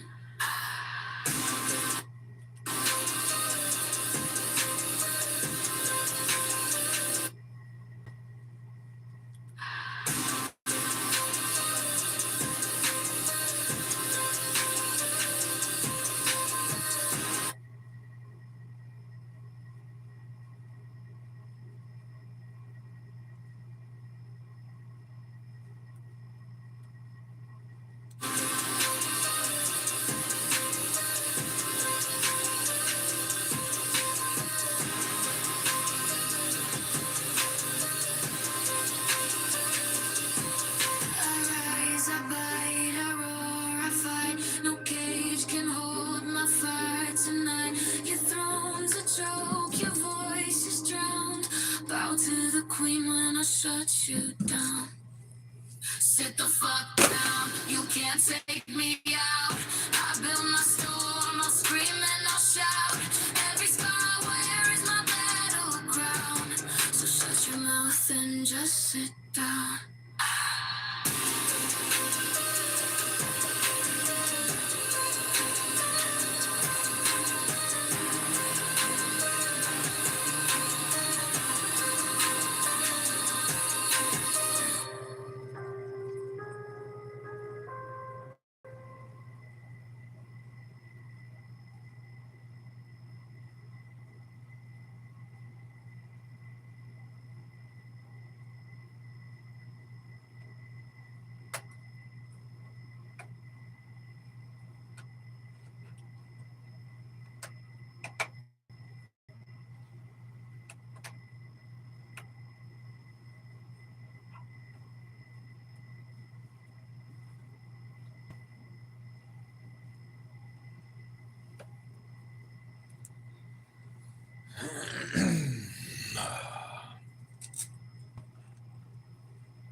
What a slow day around these parts today, guys. It's cool, it's cool. We'll get back on it, but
Turn it all the way up.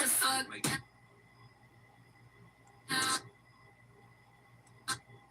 sit TF down.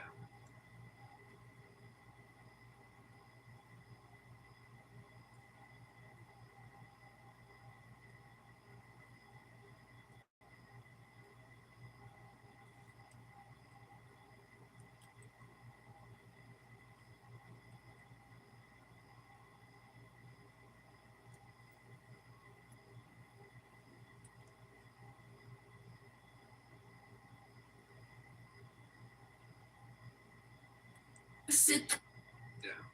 Sit the fuck.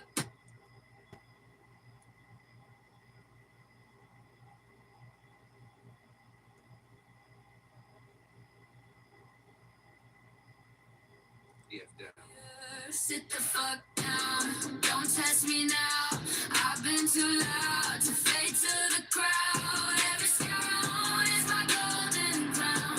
So hush your mouth and just sit down. Witness the twin horizons with a velvet eclipse, two suns. Sink into the night with a velvet eclipse, moonless tide. Witness the twin horizons with a velvet eclipse.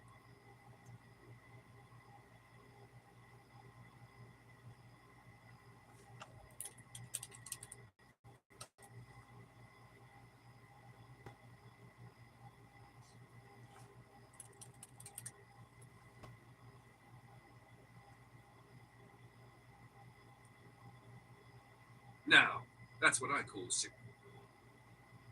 Every kiss burned two suns, and still I choose to burn. Cause he won't tell I regret to flame does. We stay. Two suns above our head, one for regret. My hand and molten light said we don't get cooler nights. Witness the twin horizons with a velvet eclipse. Two suns above our head, one for. Witness the twin horizons with a velvet eclipse, two suns. Sink into the night with a velvet eclipse, moonless tide.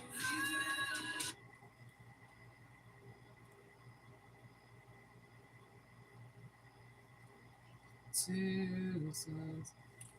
It's the twin horizon.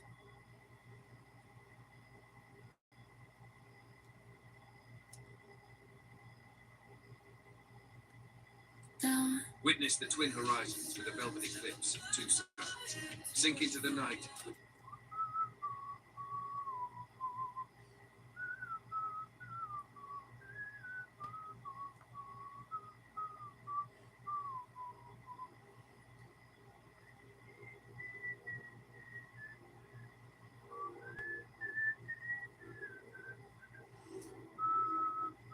Witness the twin horizons with a velvet eclipse, two suns. Sink in. Witness the twin horizons. Witness the twin horizons. Witness the twin horizons with a velvet eclipse, two suns. Sink into the night with a velvet.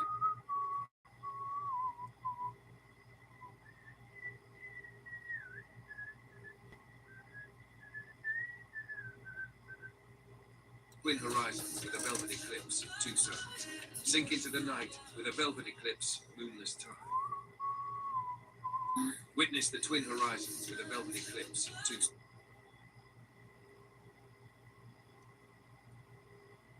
Witness the twin horizons with a velvet eclipse.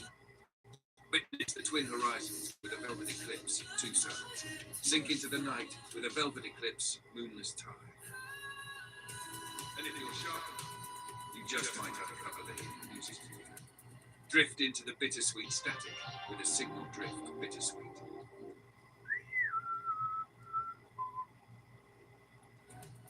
Drift into the bittersweet static with a signal drift, bittersweet. The end of me, performed by a new voice rising from the signal. There's never been a Don't broadcast forget to drop a collection like vote this. and a like. I'd appreciate it. It Now helps me that's out a what I lot. call signal. Folder 1. Only in the alignment. Only from the banner. Subscribe to the frequency. Feed the signal. Each day, there's a fire they'll never see, but it keeps on guiding me. I'm not saved, I'm still in between. But there's light at the end of me.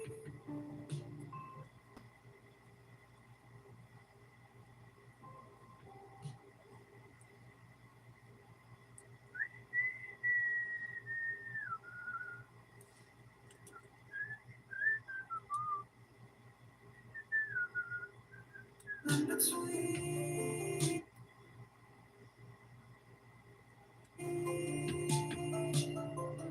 But there's light at the end of me. Subscribe to the frequency. Feed. Only in the alignment.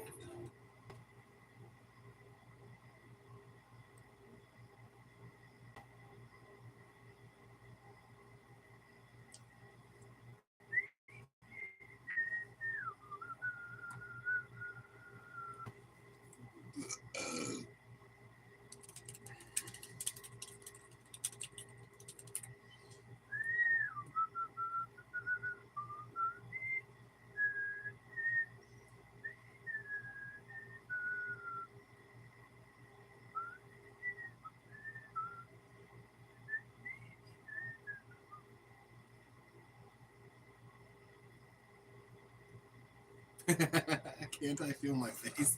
Is that his song? Can't feel my face. When are gonna people? People are gonna realize one day that dude's an idiot. I'm here for it. Whatever y'all realize. I'm not saying I'm not an idiot, but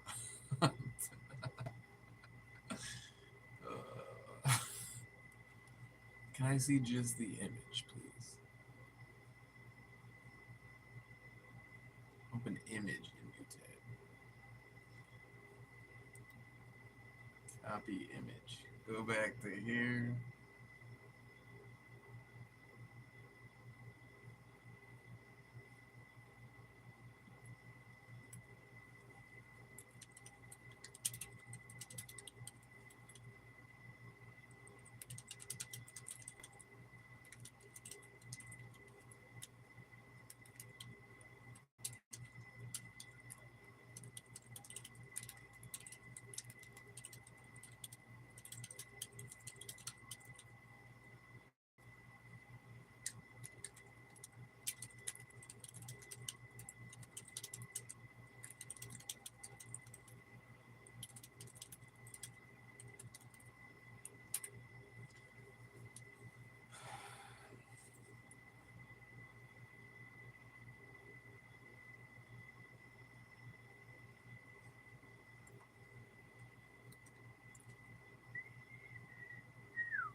Unreal, dude.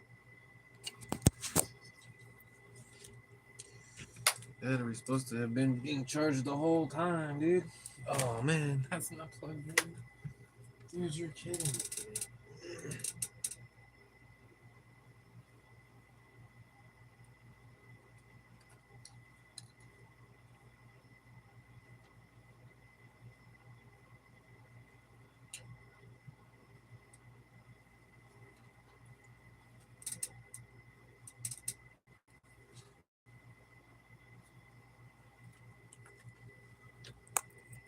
Alright.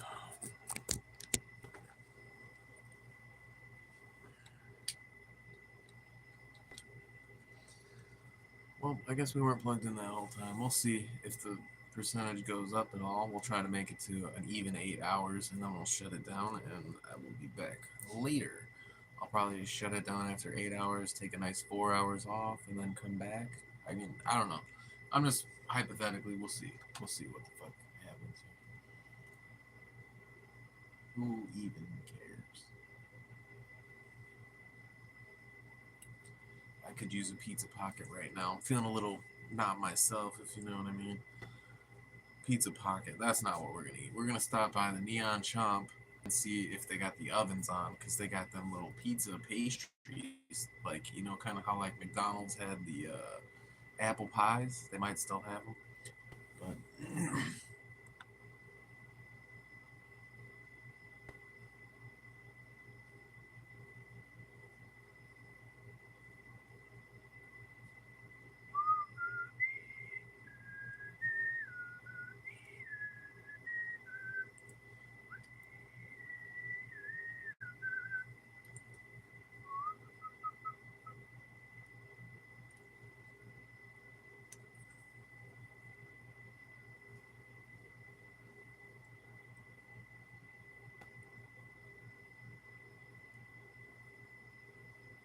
Signal.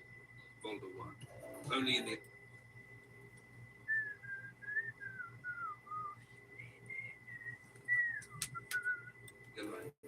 Only from the back.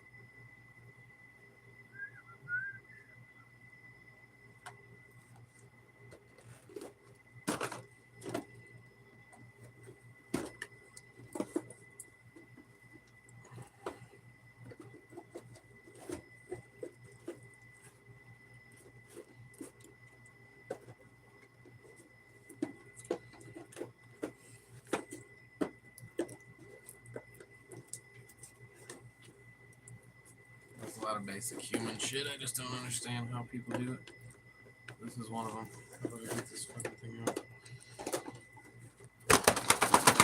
I'm gonna lose my shit in about a minute here. Come on.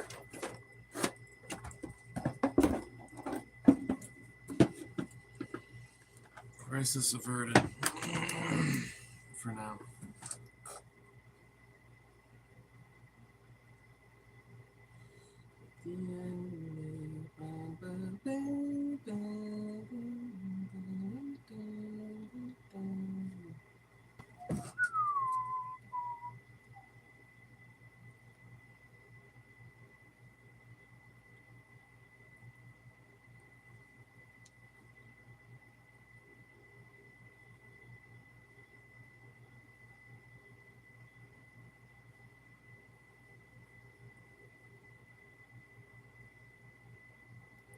Yeah, now I gotta do a mask, but how do I fucking...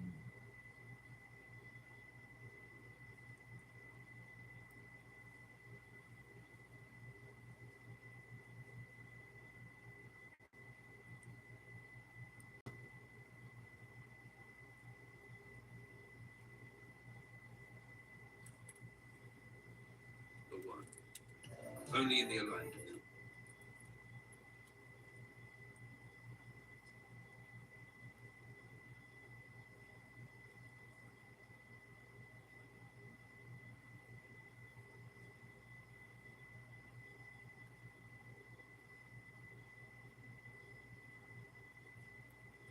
Only from the back. Subscribe to the frequency. Feed the signal. The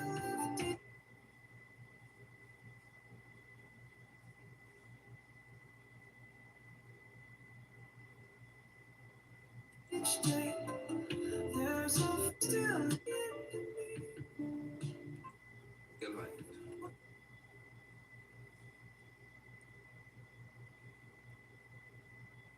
Volga 1. Only in the alignment.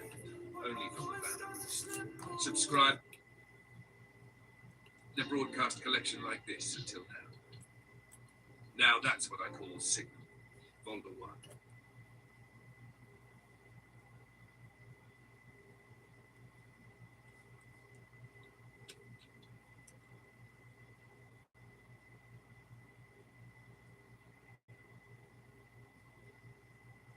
Now that's what I call signal.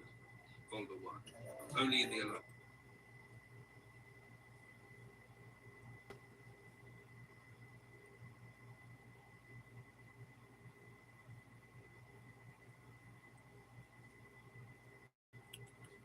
Folder 1. Oh.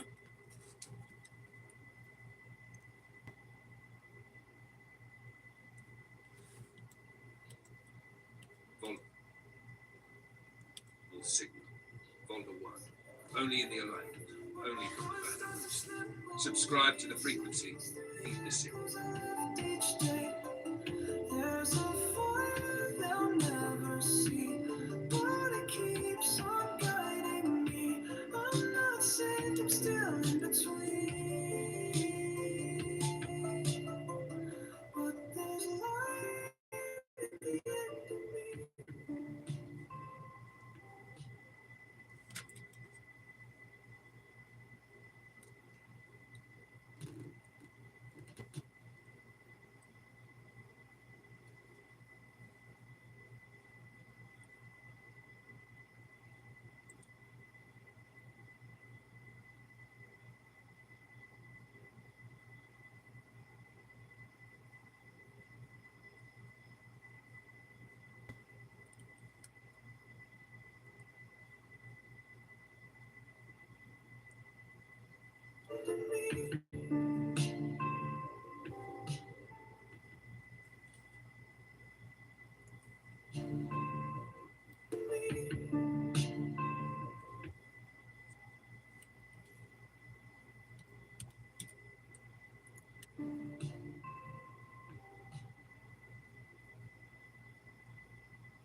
Now, that's what I call signal. For the very first time, 6 of the signal's hottest frequencies, all together in one power-packed collection. Get ready to sync up with the year's most resonant transmissions. Feel the spectrum unfold with Justin Shane Kaleidoscope Dreams.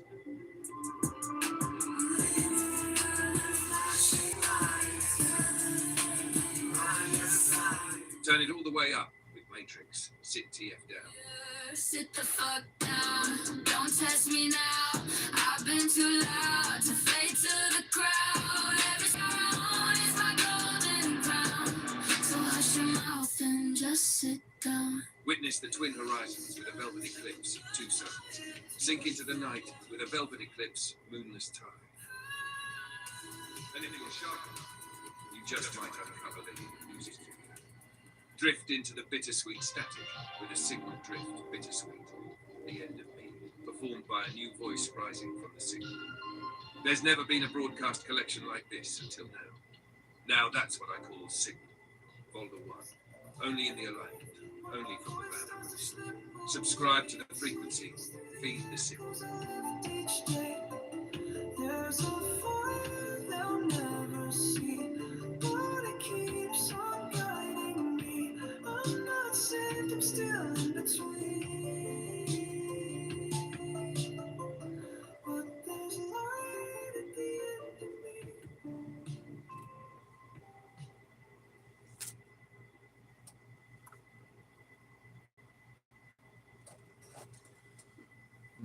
Making a goddamn pizza pocket. I'll be right back. That's 15 minutes. Oh, it is going up, guys. So I think what we're gonna do is we're gonna keep the stream rolling. The battery is charging, so that was a little setback, but you know, maybe we'll just keep it fucking rolling. Maybe we will. We'll see. All right. So for now, I'm just gonna go ahead and put something on, and gonna put on a nice Velvet Eclipse playlist. That's what we're gonna do.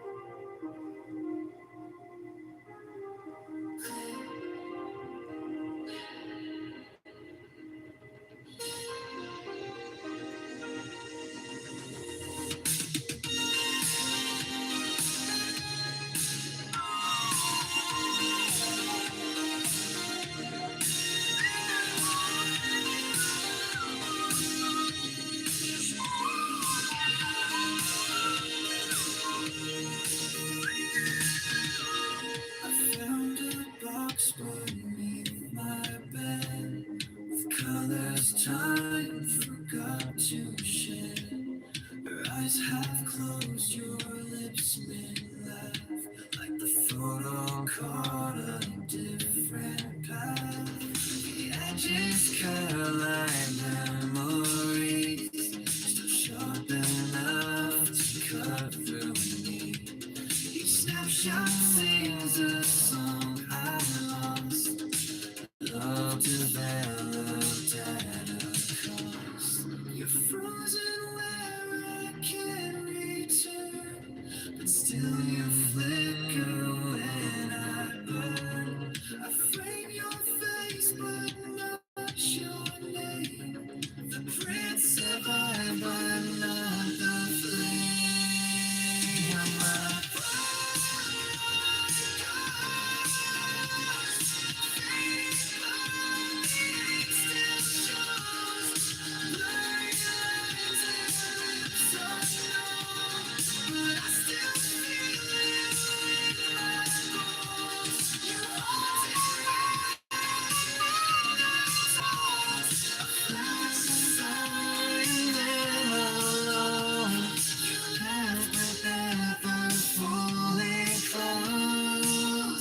You're my Polaroid ghost.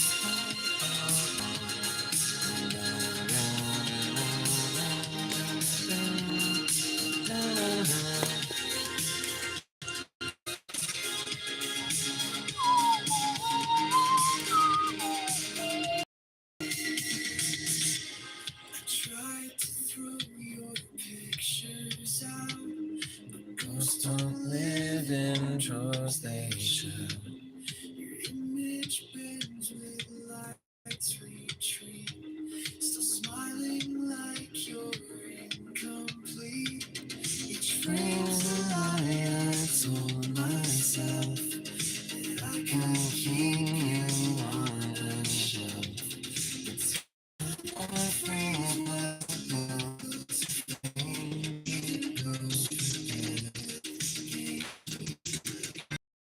the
Scarab-Verse, rise, this love survives beyond the skies.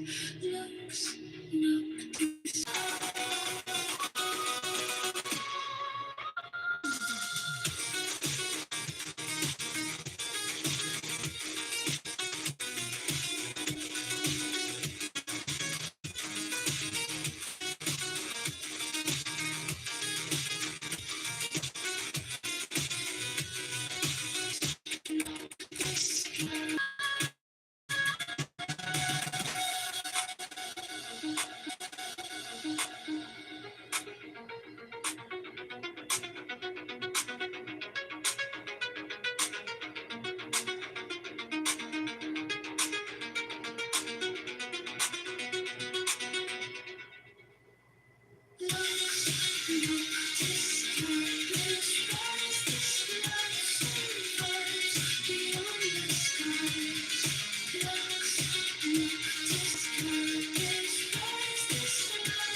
Beneath the tide again, a pulse in silence, cold and thin. Your voice was wrapped in sonar bloom. You said, don't surface love, this is your room. Pearls and wires in your hair, light refracted in your stare. We kissed like shadows lost in steam inside your sea of lucid dreams. Your hands were made of coral flame. You call the currents by my name. No gods, no clocks, just endless blue. And I forgot the world for you. You pull me into where the stars are drowned, hearts don't die. You said love lies deeper than breath, so we let the air go and dance with death. And aqua we never tried.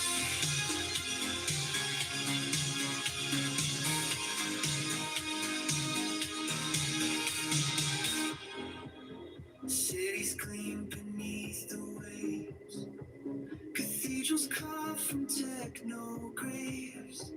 You wore a crown of circuit shell and swore we'd never have to tell. You moved like tide against the beat, siren code beneath the heat. You sang a verse in silver tone, and I forgot my skin and bone. The sea was glass, your touch was cold. I bet on time on undertow. You smiled and said no need to float. There's heaven down here if you know. You pull me into aqua where the stars are drowning, hearts don't die. You said love lies deep, further than breath. So we let the air go and dance with death. In aqua we never tried.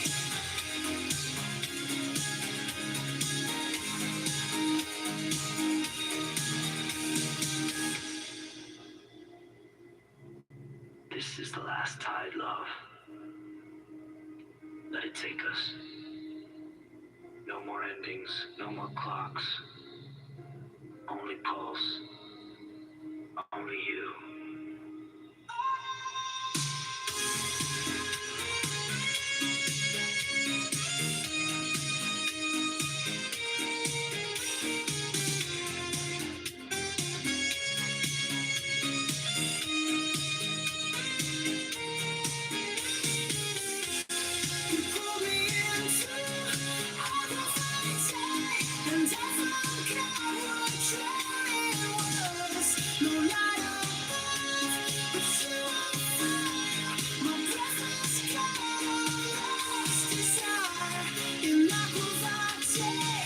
We never try.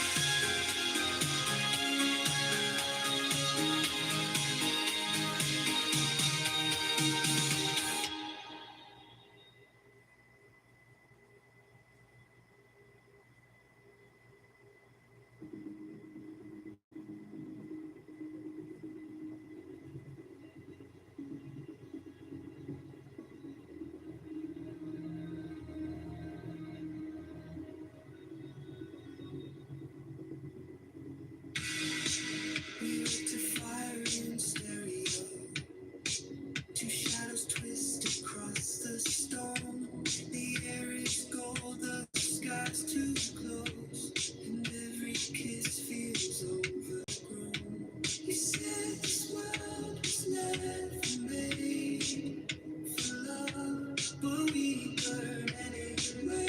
The flame flares and ancient dust. We stay. Two suns above our heads, one for the heart, one for regret. You held my hand in molten light, said we don't get cooler nights. This heat, this curse, this blessed spin, we're made of ash and oxygen. Two suns, and still I choose to burn in both if it's with you. The water hisses when we touch, but I can never get enough. Your eyes reflect a blinding age, too bright to hide, too hot to cage. They said love here dies in flame. We just made it home. Two suns above our heads, one sings desire, one whispers death. No shade, no grace, no rules, no rain. Still you and I remain. We burn in land, moon and sin. I choose this heat again. Two suns, and still I choose to burn in both.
You've never seen silver skin in the midnight hour. She glows with the moon, wild with power, kiss like fire, a love that bites. She stole my breath in pharaoh nights.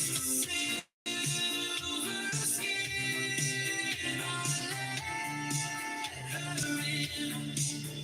Now I'm howling under her spell again. She showed me scars like sacred signs. Told me the stars forgot their lines. Said love like this can't wear a name. It changes form, but burns the same. Underneath her touch I changed. No longer lost, no longer changed. She said to love the beast, you must become one too. And I knew. Silver skin in the pale moonlight. We danced till dawn. Erase the night. I'd bleed again to feel that sin, to taste her soul. And silver skin, no need to run. This curse feels more like coming undone.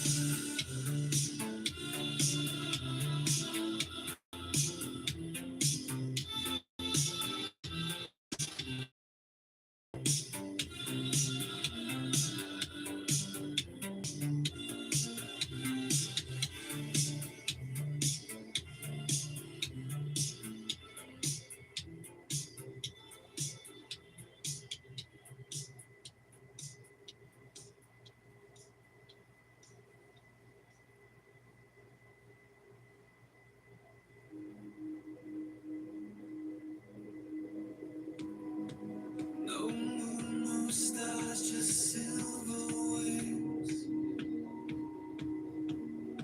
We walk alone through what we gave.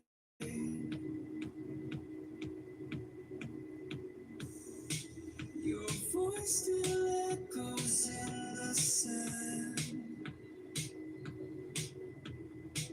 like glass where oceans used to stand. They said the tide would bring us peace, but even water burns in grief. I reach, I dream, I break apart, still chasing fire through the dark. This time, take me in, wash away my searing sin. With love beneath the cursed design, now even silence doesn't shine. This time, crash and crawl, a laughter when the second sun fell. Ash in the foam, heat in my tears. She remembers better years. The gods won't speak, the stars won't guide, and nothing's left to pierce the sky. Was it fate or was it flame? We knew we'd lose, but played the game.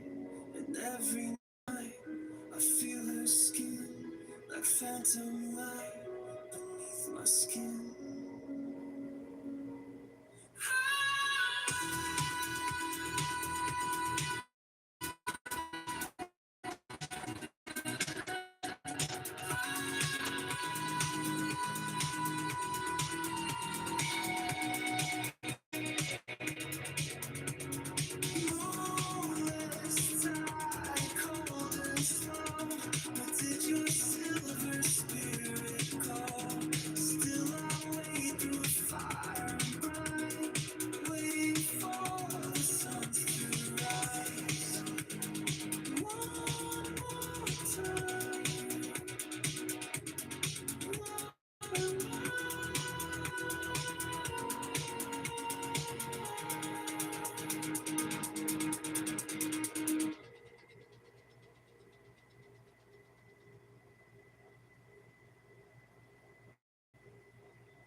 made you softer than the light.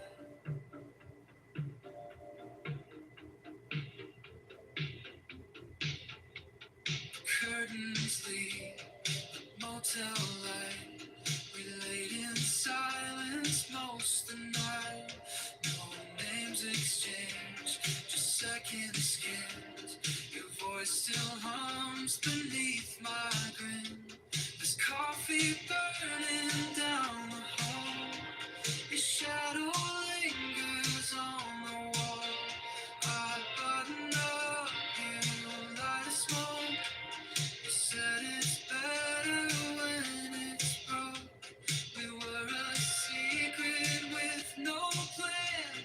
Two strangers bruised by softer hands. The clock keeps blinking 10:04.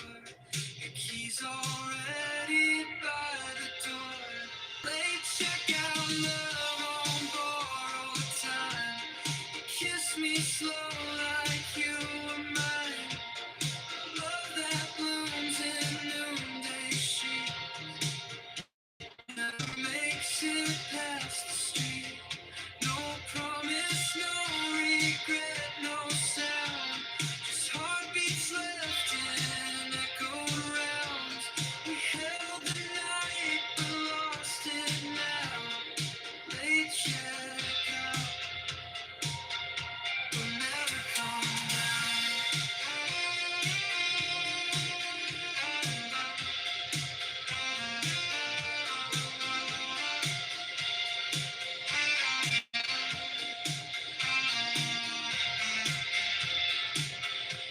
Your name was music, I forgot, but I'll remember how you fought to keep the window half and call our blood. I wore your heat like hotel blues, the scent of longing in your shoes. You said I'll go before I stay, left a song I still replay.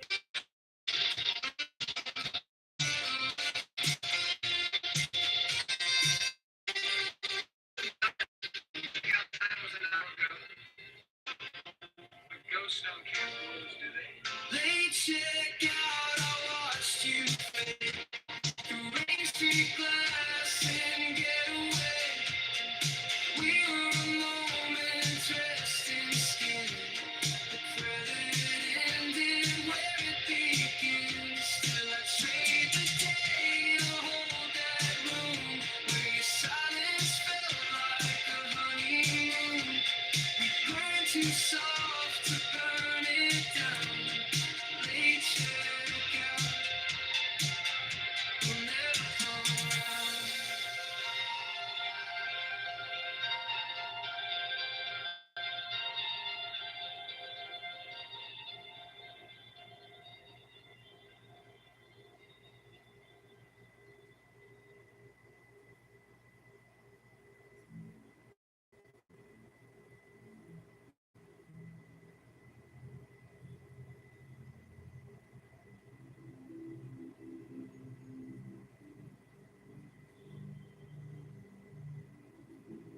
Whispers in gold, sacrifice my soul for just one more climb. I touched the glimpse on your sacred skin, felt the heat of centuries locked within. You lit me up like forbidden lore, told me love was power and you were the core. Your eyes like twin suns burning through, your breath's a curse I'm addicted to. Every sign, a secret ride I give in. All just sad, I'm stripped and bare, climbing steps of electric air. You carved in stone and soft as sin. You pulled me close and pulled me in. I bowed at the base of your ancient fire. Each step a sin, each breath desire.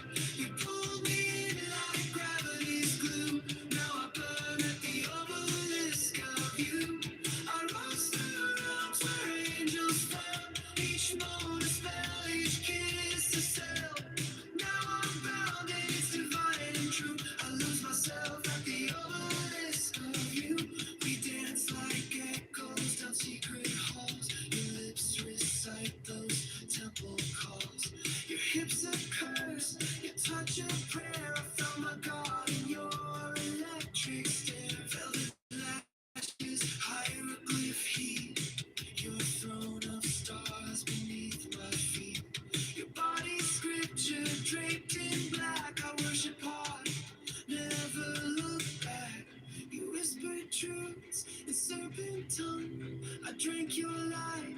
came undone.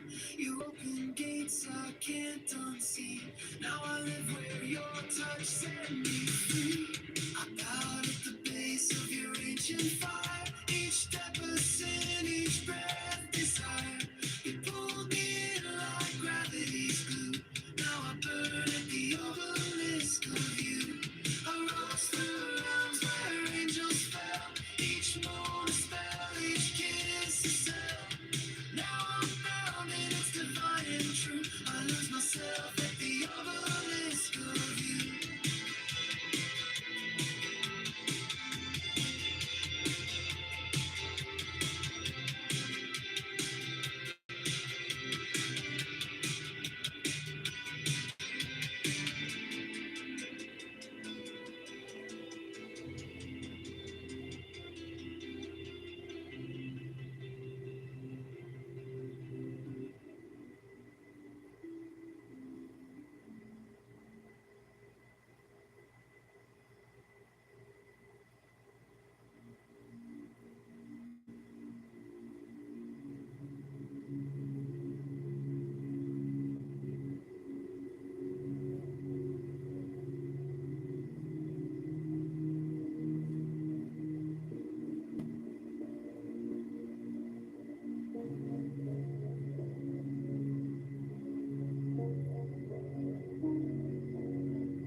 You left me on red, but I still hear your ringtone in my dreams.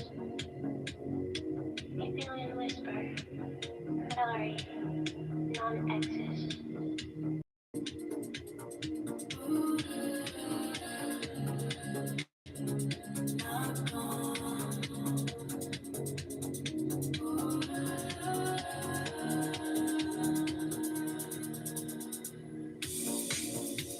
You vanished like a glitch had gone. No goodbye, just turn me off. Now every light switch hums your name. The shadows dance like you too late.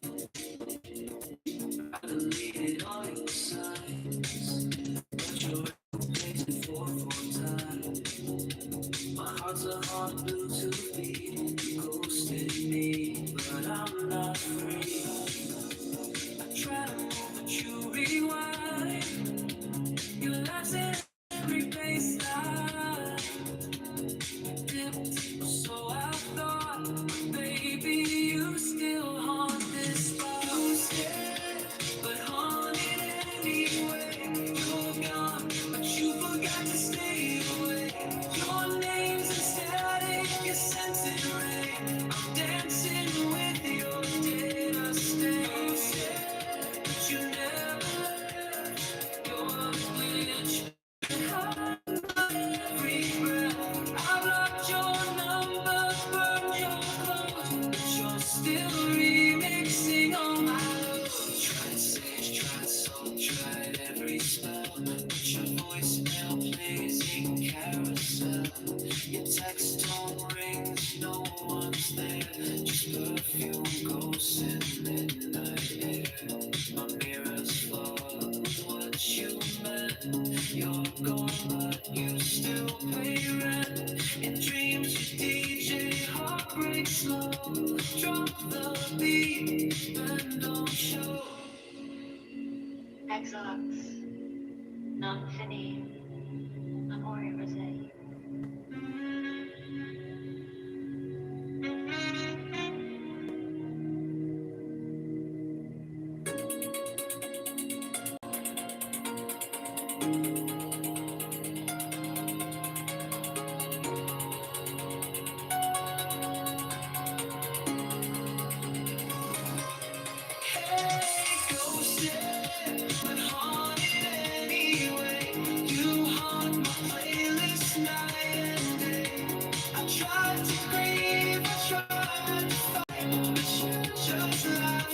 Disco like you're still and you win the game. You're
the flower that bloomed when we drew.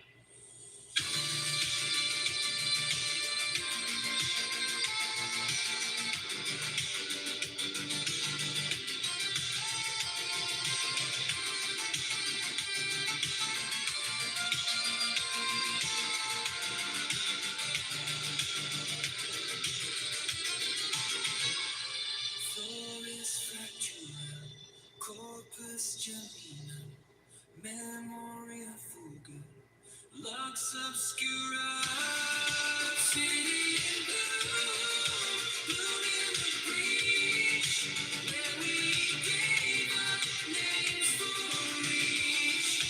You kissed my echo, I took your flame, now nothing in me feels the same.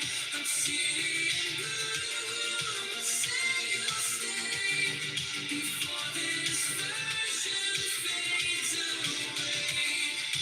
We were gods, we were doomed, but we were beautiful inside the bloom.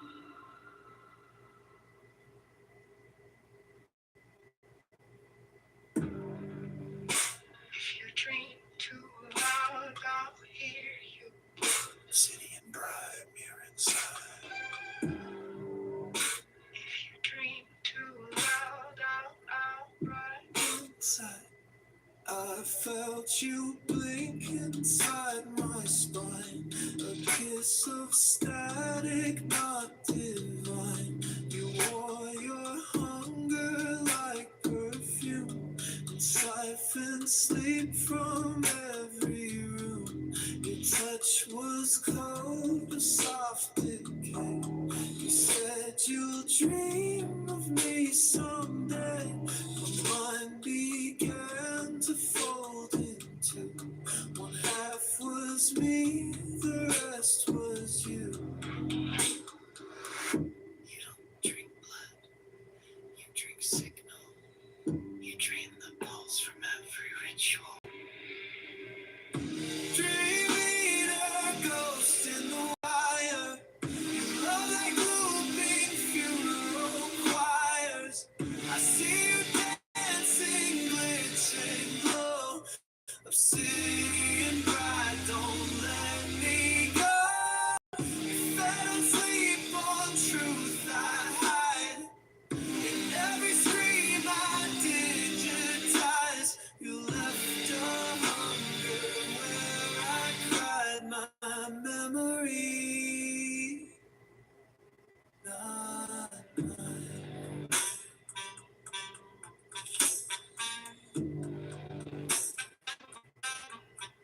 You stitched me into stolen code. 1,000 lovers you outgrow. I see your face in mirrored streams. You smile inside corrupted dreams. You whisper glyphs into my head. So now I speak the words of death. You promised more but gave me less. And kissed me with another dress. Not asleep. This isn't love. You are the host.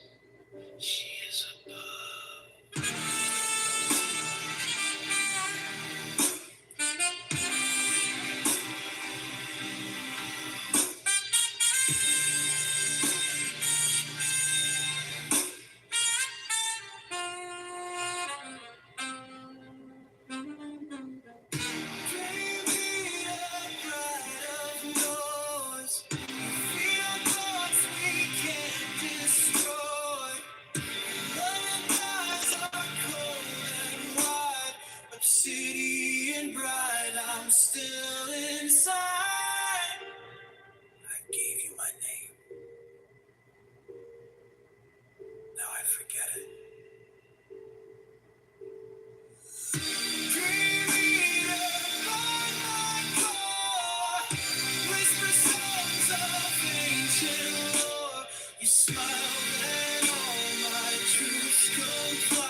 secrets down like milk, you said.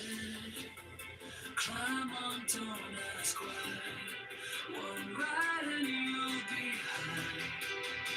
For lighting the heart, no shame, no morning. Velvet black and built for morning. He's no saint, but he knows my name. Ruin and rhythm, pleasure and flame. Oh, I'm riding the heart through dusk and fever. Midnight beast and love believer. One look and I was gone. Yeah, I'm riding the horn.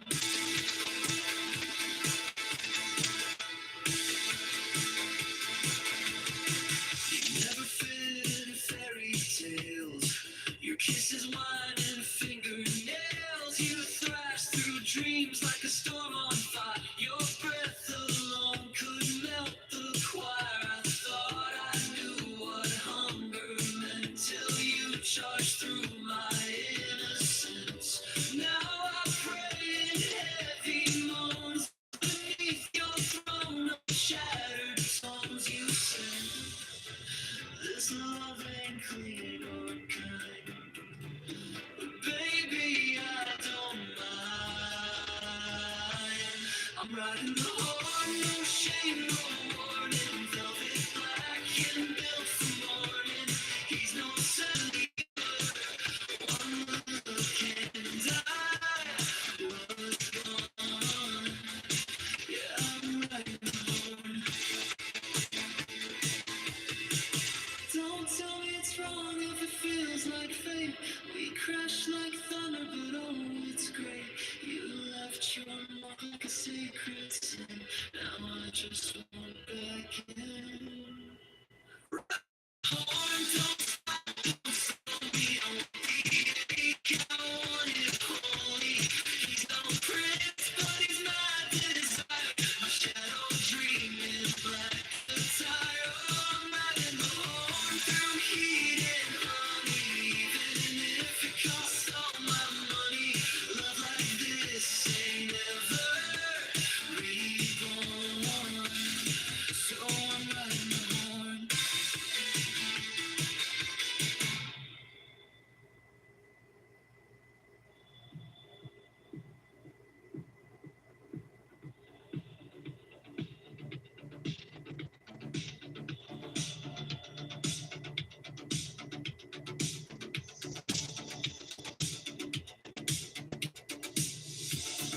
Shut your lips, seal the gate, breath the gods, don't tempt fate.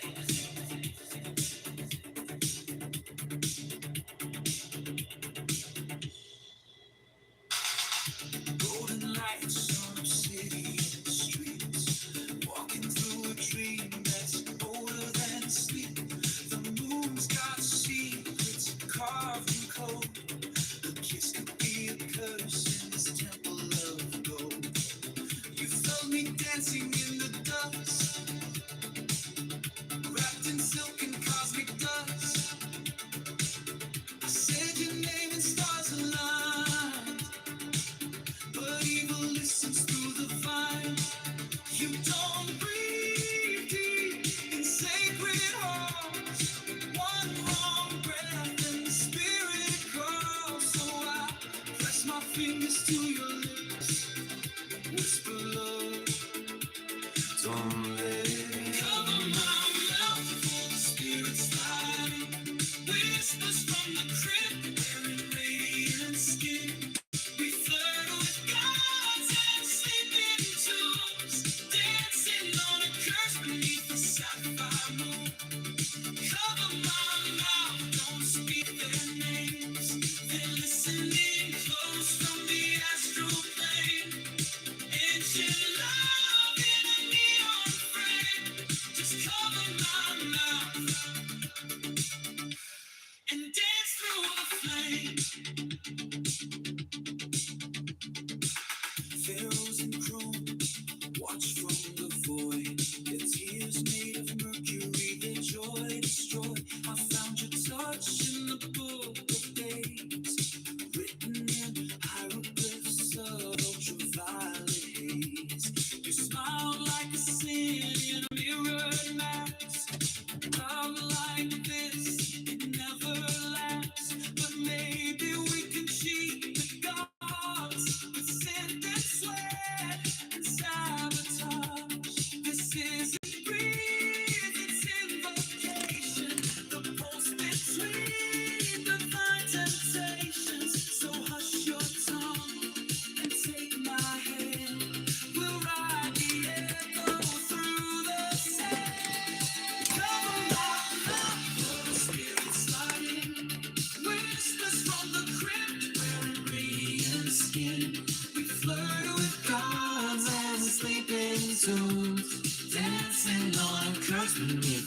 follow.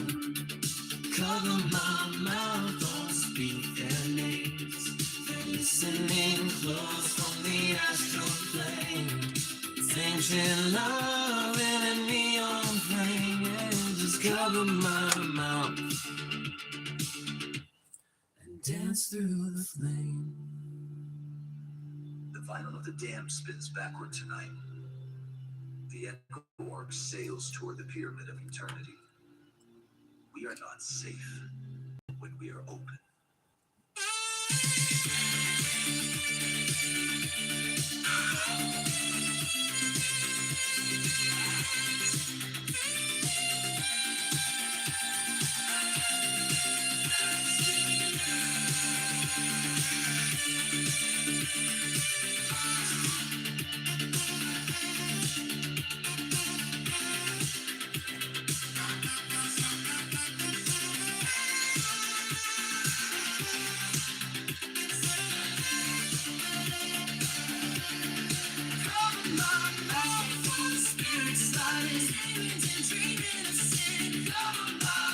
Before I fade away, save me from the spell of yesterday. Ancient hearts in a neon frame. We burn, we bloom, we love until my mouth and dance through the flame.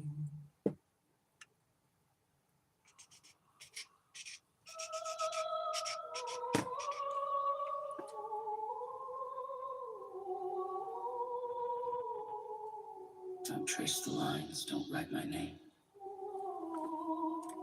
Every word sinks deeper in the flame.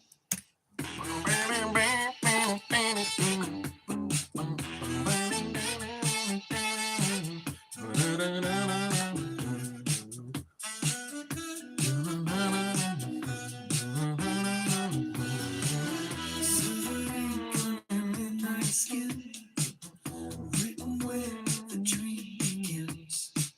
The symbols bloom and twist and fade. A love that's lost and never laid. You murmur words in candlelight.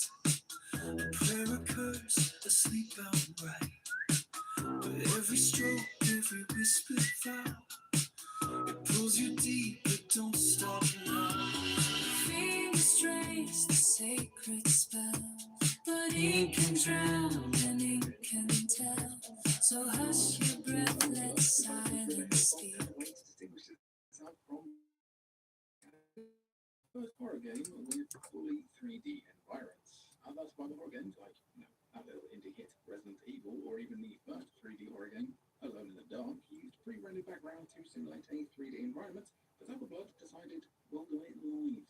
How a game renders its environment has no particular, well, maybe real bearing on how dark or disturbing the game's story can be, so it's a job that Overblood's story features a nice blend of dark and creepy sci-fi lunacy. Like control Raz, that one from Psychonauts, you just emerged from a cryogenic pod that's malfunctioning. The Arctic research facility is falling apart. Humanity finds both a war friend and a scientist who wants to help, but they'll have to deal with an army of green, scaly monsters that are intent on killing everything in sight. Still, why does Raz have no memory? And what's with this note about cloning? The gameplay itself isn't going to compete with Resident Evil, Silent Hill, and others, as critics found the game to be a little too much wandering around and not enough fighting big scary monsters. Still, there was enough interest in Overblood to warrant a sequel that curiously launched in the US. If you want to see a video on games that launched in Europe and Japan but not in the US, let us know down below. Overblood 2 is set 100 years in the future and sees a man named Arcano uncovering a conspiracy for the global elite to flee an Earth depleted of resources, leaving the rest of us to die. They wouldn't do that. They wouldn't leave us all to die. But then, if that's actually what's going to happen in a few years, you can just say that they've got the idea from Riverhillsoft and Overblood 2. At least they kept it dark, though. Can't get much darker than global annihilation.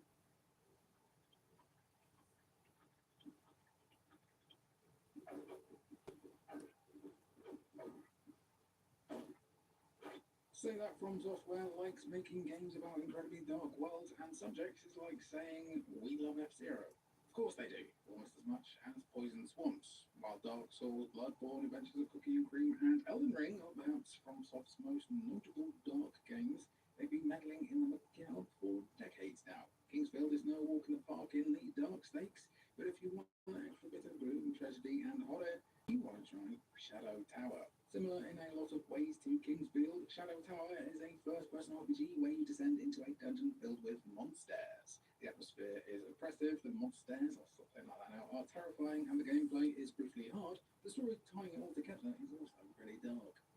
Set on the continent of Eclipse, specifically in the holy land of Zeptar, you control a mercenary by the name of Bruce Hardy, who travels back home to find Zeptar destroyed, its citizens killed, and their souls harvested for the demons. Worse still, the central tower now goes down into the underworld, so when an old man gives him the Dark One's sword, the only weapon capable of harming the demons, it's time to go demon hunting. Unlike other RPGs that give players a set amount of XP for killing enemies and performing actions, upgrading your stats in Shadow Tower means killing specific types of enemies. All enemies in the game are non-respawning too. You can't just keep farming the same type of enemy to have a ridiculous amount of HP. There's secrets to find, hidden lore, and an ending that could be seen as pretty dour, making Shadow Tower a dark one for the ages. Next up, let's stick to the shadows.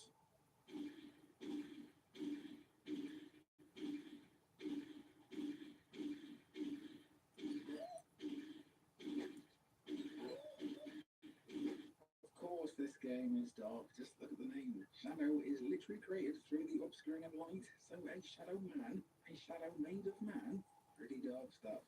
Joking aside, many might have been introduced to Shadow Man through the Acclaim developed action adventure games, but Shadow Man as a character had existed before Acclaim got the rights to him. Not much before though, as Shadow Man started in 1992 and Acclaim Comics got the rights in 1994. While the original Shadow Man was a man named Jack Boniface, the Shadow Man game is based on the second run of the comics, debuting in 1997 and created by writer Garth Ennis of The Boys fame, and artist Anthony Wood, who worked on Metal Gear Solid Digital Comics. This new take on Shadow Man follows Michael Leroy, a college dropout turned voodoo-powered anti-hero who has to stop threats from the world of the dead, known as Deadside, messing things up for the land of the living, or Liveside. The game specifically, that includes a monstrous entity named Legion, and Jack the Ripper himself, who's built an asylum for serial killers within Deadside at Legion's behest. So not best described as a 3D Metroidvania of sorts, Shadow Man sees Mike Leroy travelling across both Liveside and Deadside in his quest to stop Jack and Legion, unlocking new powers and weapons as he goes. They can unlock new areas and even more goodies. It is a trial and error experience, admittedly. Shadow Man refuses to hold your hand as you try to play it, and he's a bit annoying, but it is a journey. Regrettably, the PS1 version of Shadow Man has been considered the weakest one, but Night Dive did develop and publish a solid remaster, upgrading controls and including cut content to create the ultimate Shadow Man experience. Recommending the PS2 game as well must be a nightmare to figure out.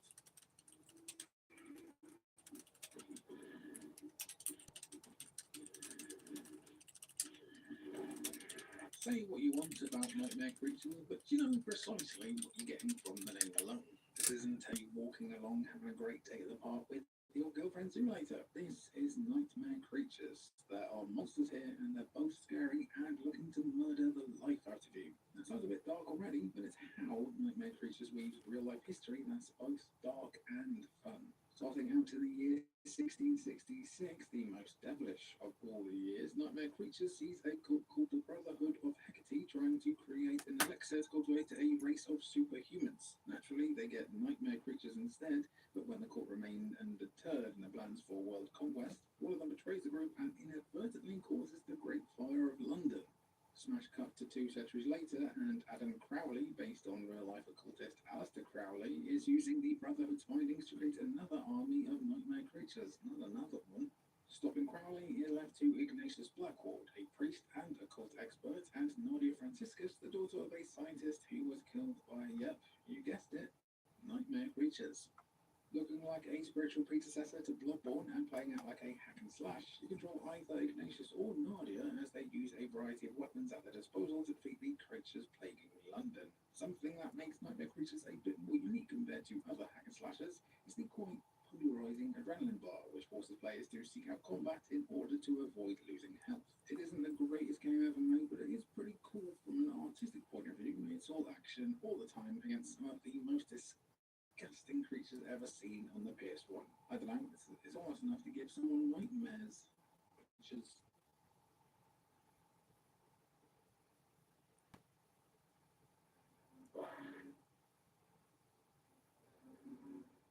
PS1 horror games are typically either spent in some kind of creepy gothic buildings, like hospitals, mansions, and asylums, a collapsing city, like Resident Evil 2, or some kind of abandoned research facility in the middle of nowhere. As you can tell by the name, Martian Gothic Unification takes the third option, though their version of middle of nowhere is another planet entirely. Could be a nightmare for your dad to pop out and get milk for 20 years at least. Developed by Creative Reality, Martian Gothic Unification takes place in the far-flung future of 2019.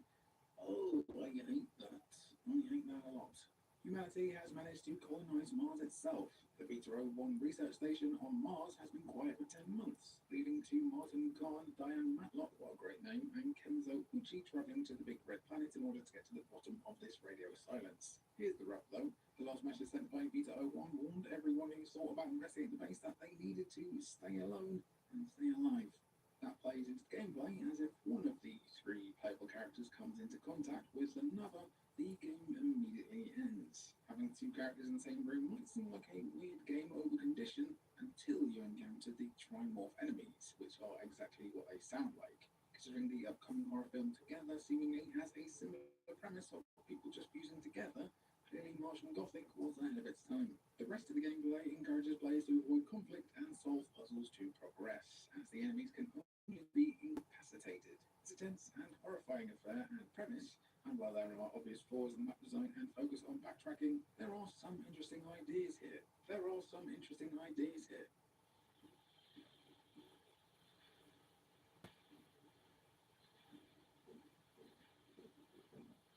Another FromSoft developed trip into the world of the grim, grisly, and grotesque, and bloody love it, they do. The Echo Knight series is a property that arose from FromSoftware's work on the Kingsfield series, specifically Kingsfield 3. The story goes right that FromSoft were messing around with the Kingsfield 3 engine and wanted to create a game that pushed the boundaries even further.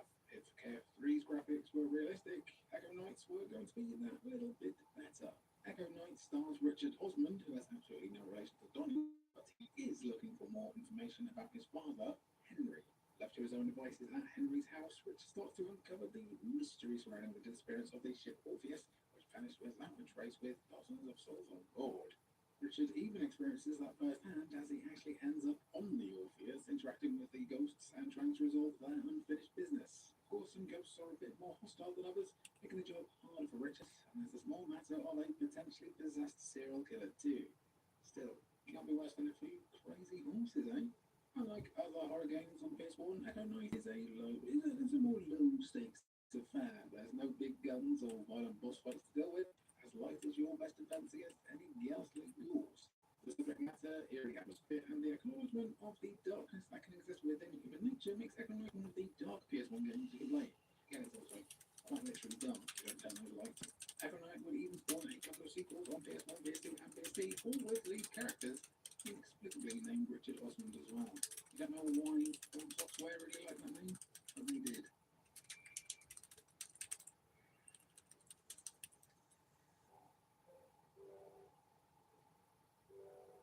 Another victim of being released in 2 out of 3 regions, Juggernaut never saw a release in Europe, which is a real shame as it's perhaps the most bonkers point-and-click adventure game ever made, and we're pretty weird here too. Imagine Myst, right? But it's one of those sci-fi sitcom episodes where the main characters are shrunk down and into someone's body, and the reason why they've done it is because someone is a victim of a demonic possession.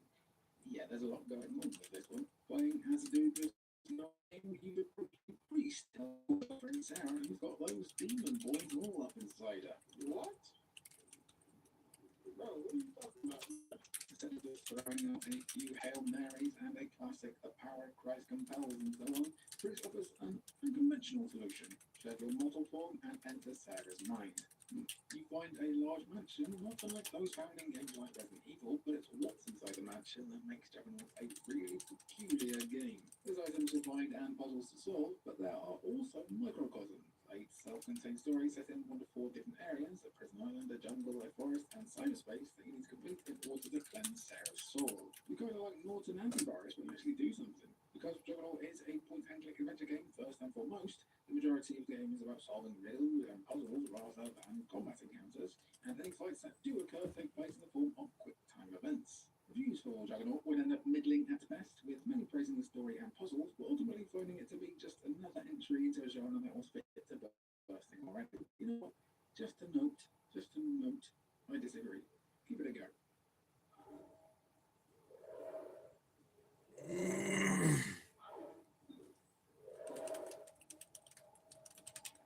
You don't really realise how many first-person horror games there are on the PS1 until you lay out a bunch of them, so here's one last one to close out with. The Note. Any Americans who don't know what this is should be surprised, considering this is yet another victim of bizarre local lockouts, as the Note only launched in Japan and Europe, meaning you missed out on another example of an incredibly dark PS1 game. Set in a remote European village, you control Akira, who's a freelancer called Lola sent by a distraught mother to investigate the spirits of her daughter Linda and friends Toshi and Dave.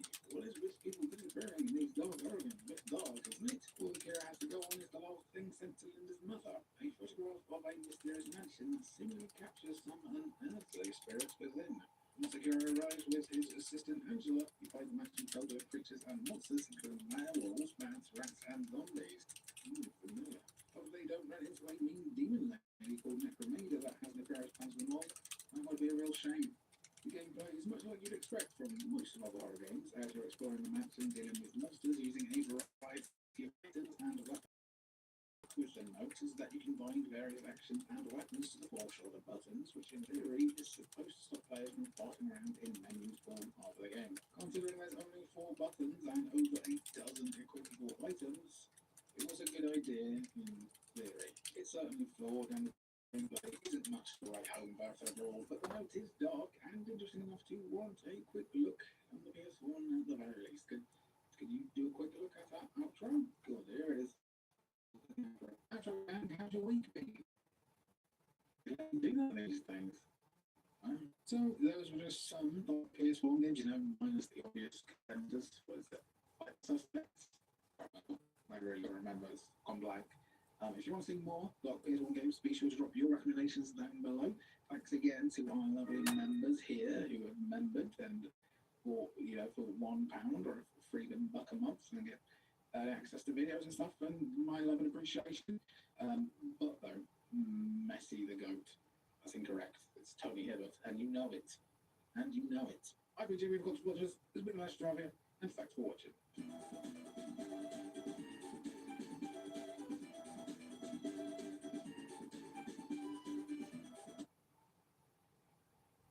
PlayStation 2 was undoubtedly the best console for horror games ever. From classics like Silent Hill 2 and Resident Evil 4 to more underrated titles like Manhunt or Skyrim, the PS2 had some of the most interesting and memorable horror games out there. But why do people seem to enjoy these older horror games so much? What makes them so scary compared to their modern counterparts, other than their insanely high price tag? As a casual horror enjoyer, I wanted to find out the answers to these questions. And since I recently got my hands on a PS2 emulator, I thought it'd be perfect.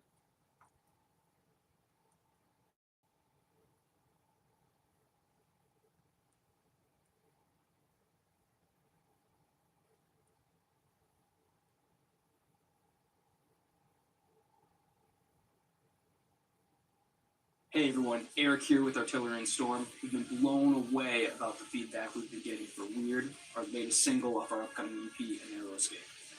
We took a risk leaning into the strange, and you've embraced it even more than we imagined. So thank you for being weird with us, and this is just the beginning.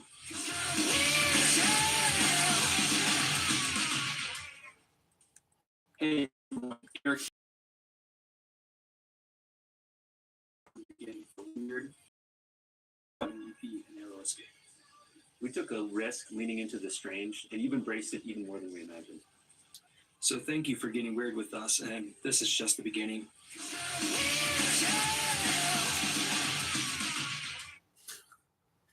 Okay. Hey everyone, Eric here with Artillery. Oh, it's just the same thing. What are we doing, guys? and Storm. We've been blown away about the feedback we've. Congratulations to Artillery and Storm. I hope you guys do great things. I don't know how I feel about the song Get Weird, but keep doing your thing, man.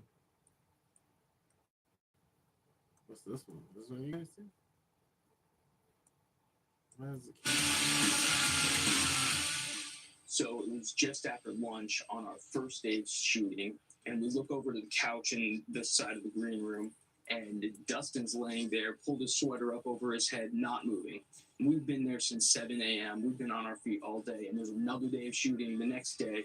So I'm thinking, okay, he's exhausted. We're all pretty sore. Let's give him 20 minutes. Talk to the crew. Let's take 20, 30 minutes break. And then later on, we learned that Dustin was actually just hiding there snickering the whole time, waiting for somebody to go over and get close so he could jump out and scare them like a toddler that he is. I'm not. So, sorry that I ruined your fun with my genuine concern, Dustin. You okay if we start, Joaquin? I am. Why are you looking at the ground? What's going on? I don't know. Dude, he had Joaquin Phoenix on there? You can definitely do this. Thank you. I'm questionable. What? Dude, he had Joaquin Phoenix on there? That's a conversation I'm going to have to be a fly on the wall for, fellas. Fellas and fillets.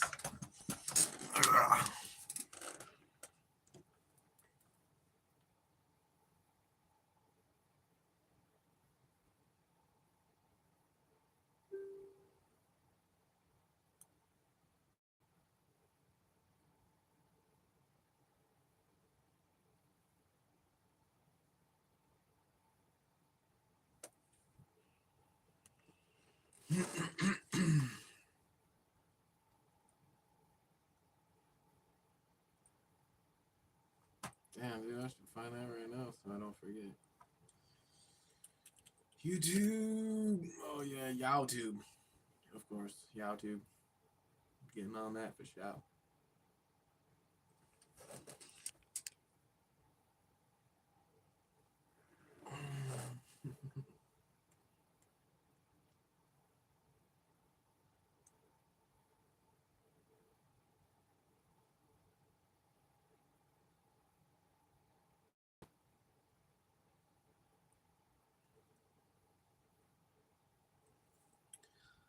I would love to see that clip, but I want to find it not from Sean Jones. I don't want to hear Sean Jones talking about it the whole time. Like, you know, nothing wrong with Sean Jones. You're a great guy. But, man, sometimes you just fucking ramble on. And I know that is what your content is. I just, you know, link the regular video in it. Let's see if he does link the regular video in it. So I don't want to hear your fucking rambling for hours, dude. I just want to watch a quick This is what minute. happens when a keyboard warrior shows up to a fighting This gym. is what happens when a keyboard warrior shows up to a gym. You're parking? This is what Sick. happens Okay, see you soon. when a keyboard warrior shows up to a gym. Let's do it. All right, take your fucking shoes off. Yeah, sure. Rules? You're a Street Fighter, right?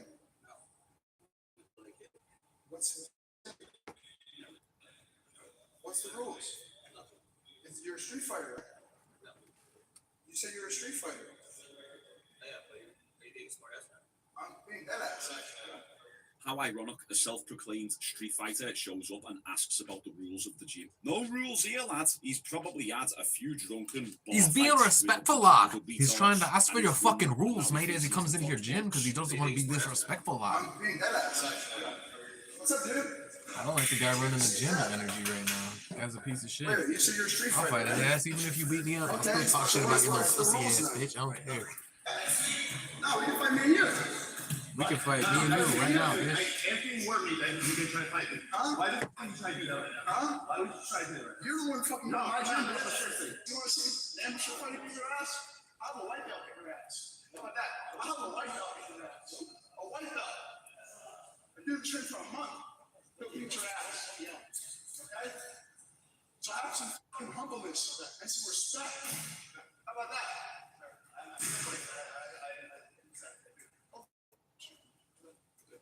No, you're gonna stay in your train. Yeah, you are. You better stop talking like that. You hear me? If I see one more thing, I'm mad at you, bro. I'm sorry. I don't want to see one more thing, bro. Are they gonna fight? And how dare you say UFC fighters are low? How dare you say that? You never even grappled before. You never even grappled before. And you're talking all this shit. I have a wife that'll beat your ass. I have ultimate respect for you. So don't open your fucking mouth ever again about people. You hear me? Piece of shit. Come to my fucking gym, want to fight people. You do want to fight people. You're messaging people on Instagram saying you're gonna fight them, beat their ass, make your body up, be like a blood war, you dumbass. You don't see the messages, bro? Bro, I'll have a white pill beat your ass right now. You wanna fucking have that happen? I don't even have to touch you, bro. I can put both my arms on my back and fuck you up. Get the fuck out of my gym. These trolls are just sad. I'm sorry, shake me hand, I'm sorry. This is a classic case of a fake tough guy. He thinks that he's hard because he's had a few alternatives. No, I'm not letting you go, man. You were a high school girl, and then you swung at the 7-Eleven employee. Please. I didn't even do this. But if I did, I'm like, I did like yours, nigga. Why is my life like yours? Cause, bro, you got it easy. How do I got it easy? Nigga, where you from, bro? I'm from Bosnia. You understand? I didn't have a Alright, so let me go then. I didn't make no excuses. Frank, nigga, I'm not the one, bro. You ain't see me, bro. Don't know. I'm gonna choke you out. It's gonna get worse. Maybe I'll let you go. Alright, please. If it was someone else, I could have pounded your face in. You're lucky I took your ass down. Hey, can you get him some water? Maybe I put some water on his face or something? No. They locked it.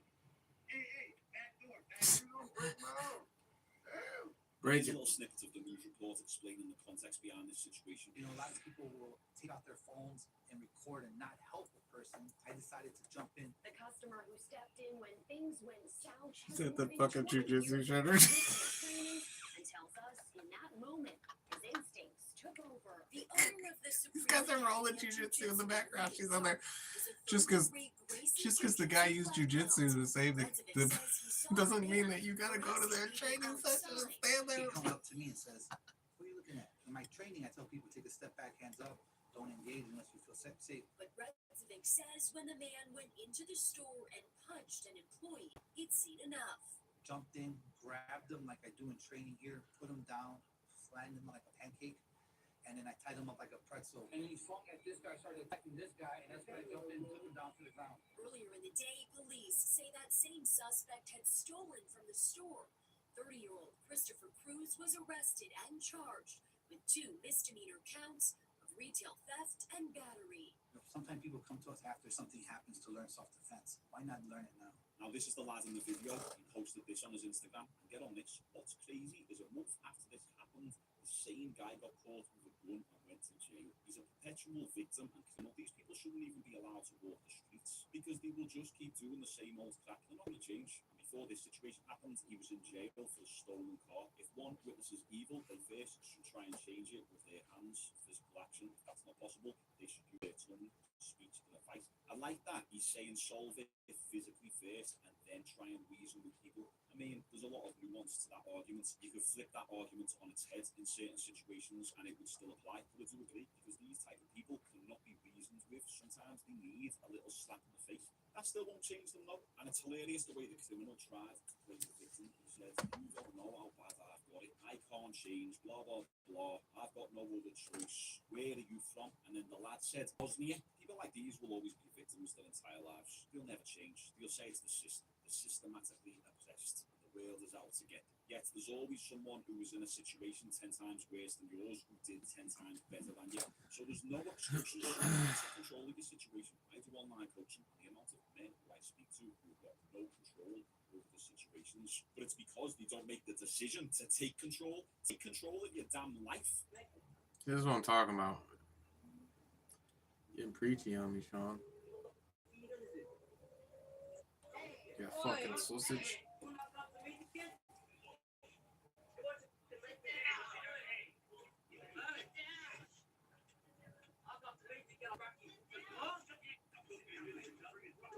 What'd you say? What'd you say? Who you gonna crack? Who you gonna crack? try now. Get off the train, you donkey. Get off. Get off. You're gonna hit old man, you piece of shit. Why don't you hit me? Why don't you hit me? You bitch. You're a fucking bitch. See, when we get heroes of society stepping in like this, it puts people in check. We got some absolute dingbat threatening an old man. Does that make you feel? Oh, I wasn't here right now, Sean.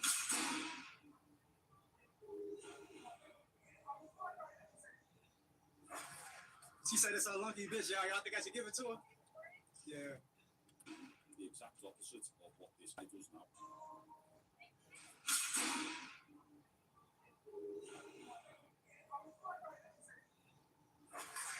She said it's a lucky bitch, y'all. Y'all think I should give it to her? Yeah. I mean, I'll tell you what. Let me just do one more of these and you can get it. I can come back.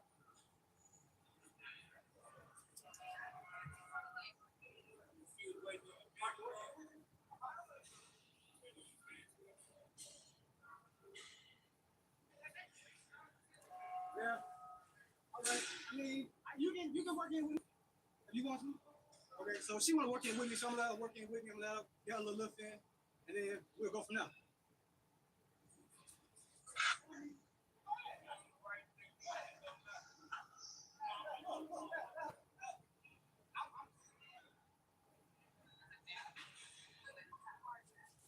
I don't understand what the fuck is happening right now. This is like a waste of my time.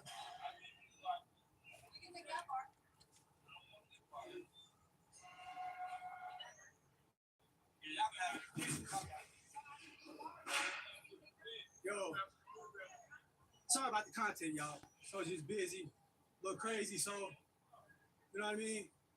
I'll get at y'all next time. Now, if you don't know what happened there, the girl came over, said, "Can I do a set with you on the bench press?" And the lad was like, "Yes, sounds, jump in." But then the other fella came over and basically bullied him off the bench. Basically, the lad was just like, "All right, okay, I have to bench press."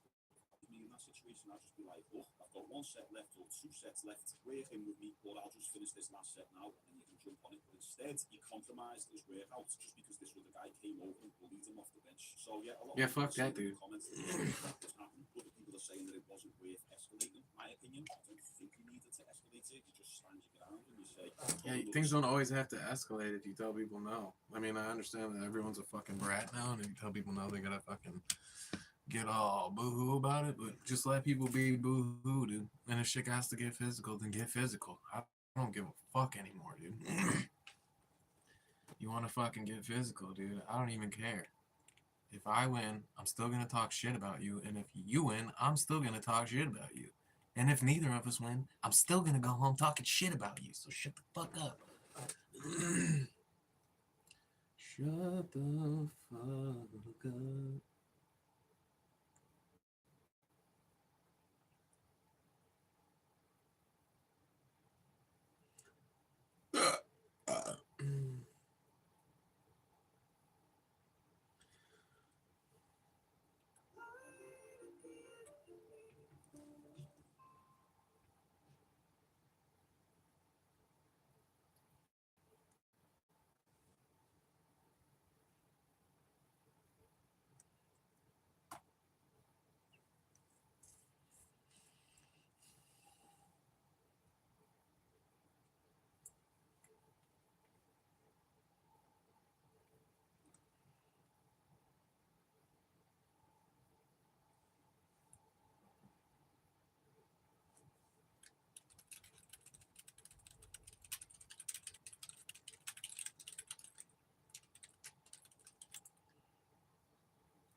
On 800 feet signal. Okay, I like that better than what I was thinking. That's way better. Okay. 100%, 100%, 100%, 110%. There's still light at the end of me.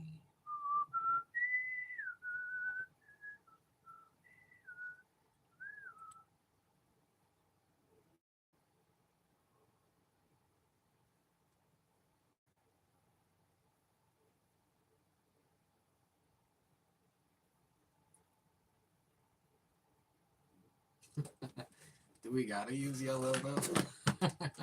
Do we got to?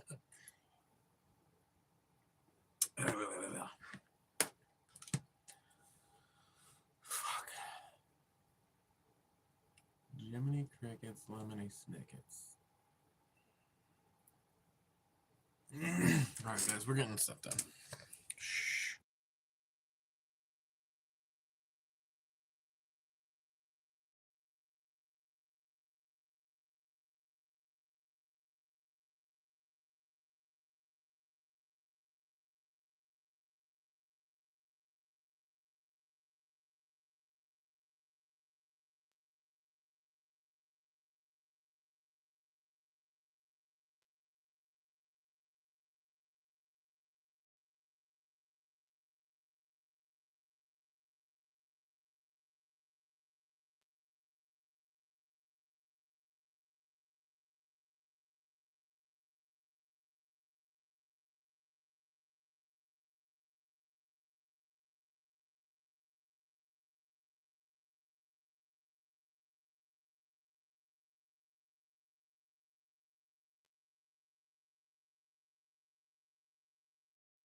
What are you loading?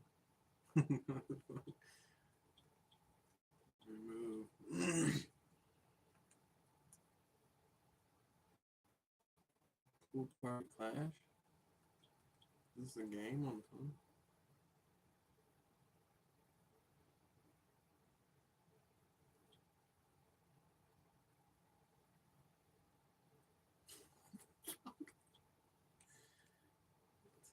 How hard is it to play pool on the TV?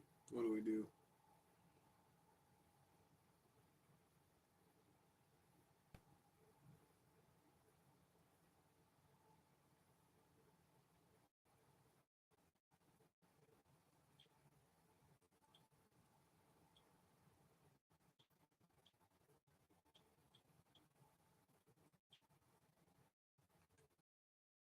You can put pool straight on the TV for free. Kind of curious to check that out, man. Who wants to get on there and play some pool with me? Some old and possibly forgotten PS2 I horror forgot I games don't that have caught my friends. interest. We're going to be going through Obscure, did I have this game? one of the lesser known PS2 horror games that I've tried out so far is Obscure. Released back in 2004 and developed by the French studio Hydrovision, Obscure was, well, a pretty obscure release. In Obscure, you play as 5 protagonists, all students at Leafmore High. After a brief cutscene featuring our protagonists shooting hoops to an angsty early 2000s punk rock track, the plot of the game begins after Kenny, one of the main characters, decides to stay out a bit later to practice, and makes plans to go on a date with his girlfriend Ashley later that night. When Kenny finishes his call with Ashley, though,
Wow, phone, how long is it gonna take you to start, dude?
What do you mean he is losing his mind? His mind's been gone, dude.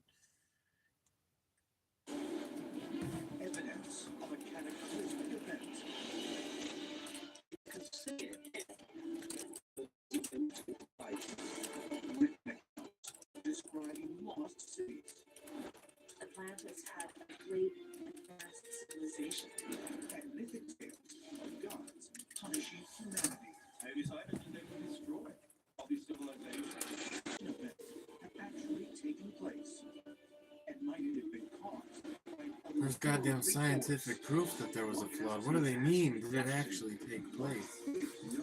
Yeah, guys, we already did figure that one out. Millions of people around the world believe we have been visited in the past by extraterrestrial beings. What if it were true? Did ancient aliens really help to shape our history? And if so, might we find evidence in the stories of the Great Flood?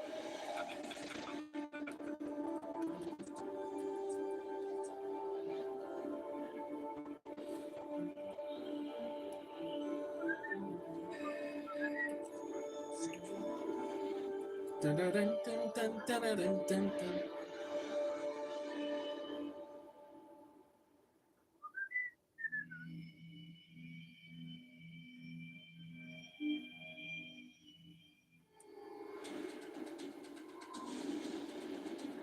It is one of the best-known stories of the Bible, and variations of this ancient tale can be found in cultures throughout the world.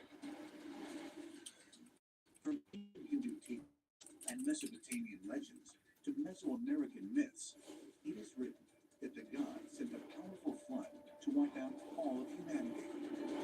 God is angry at human beings because human beings have not been behaving properly. They have been violating God's laws.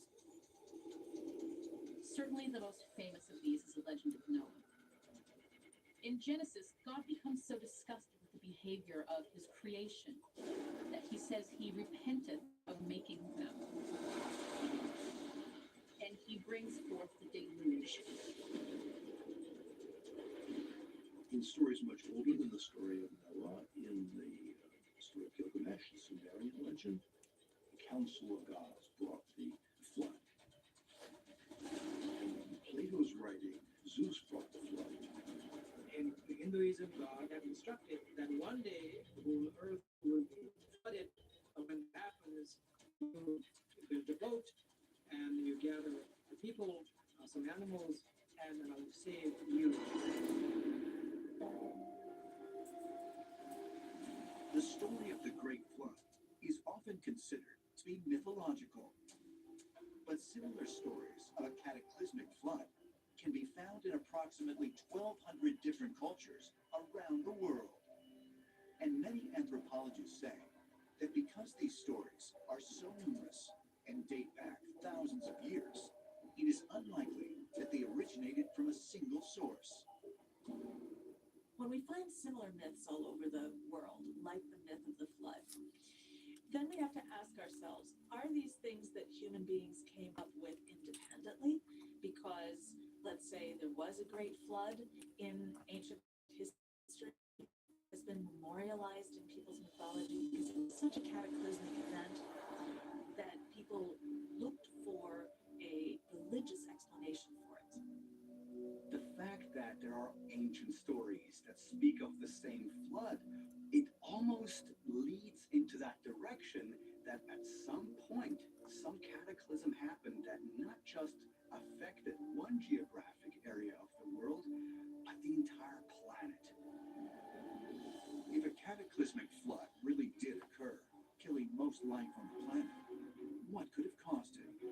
And is there any physical evidence to suggest that it actually happened?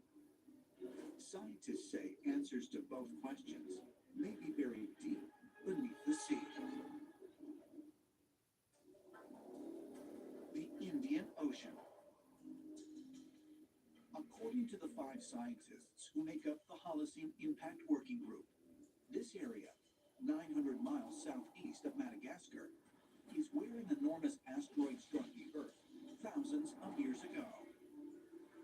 This impact may have been so large that it triggered enormous tsunamis that flooded inland areas across the region, an event the local inhabitants would have perceived as a great flood.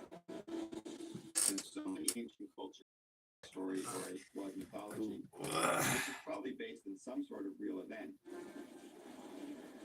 And an asteroid landing in the ocean in the right place, triggering a tsunami, would then lead to one of these major floods. The Holocene Group says evidence for a catastrophic asteroid strike lies in what they believe is an 18-mile wide crater on the floor of the Indian Ocean, just west of the island of Madagascar.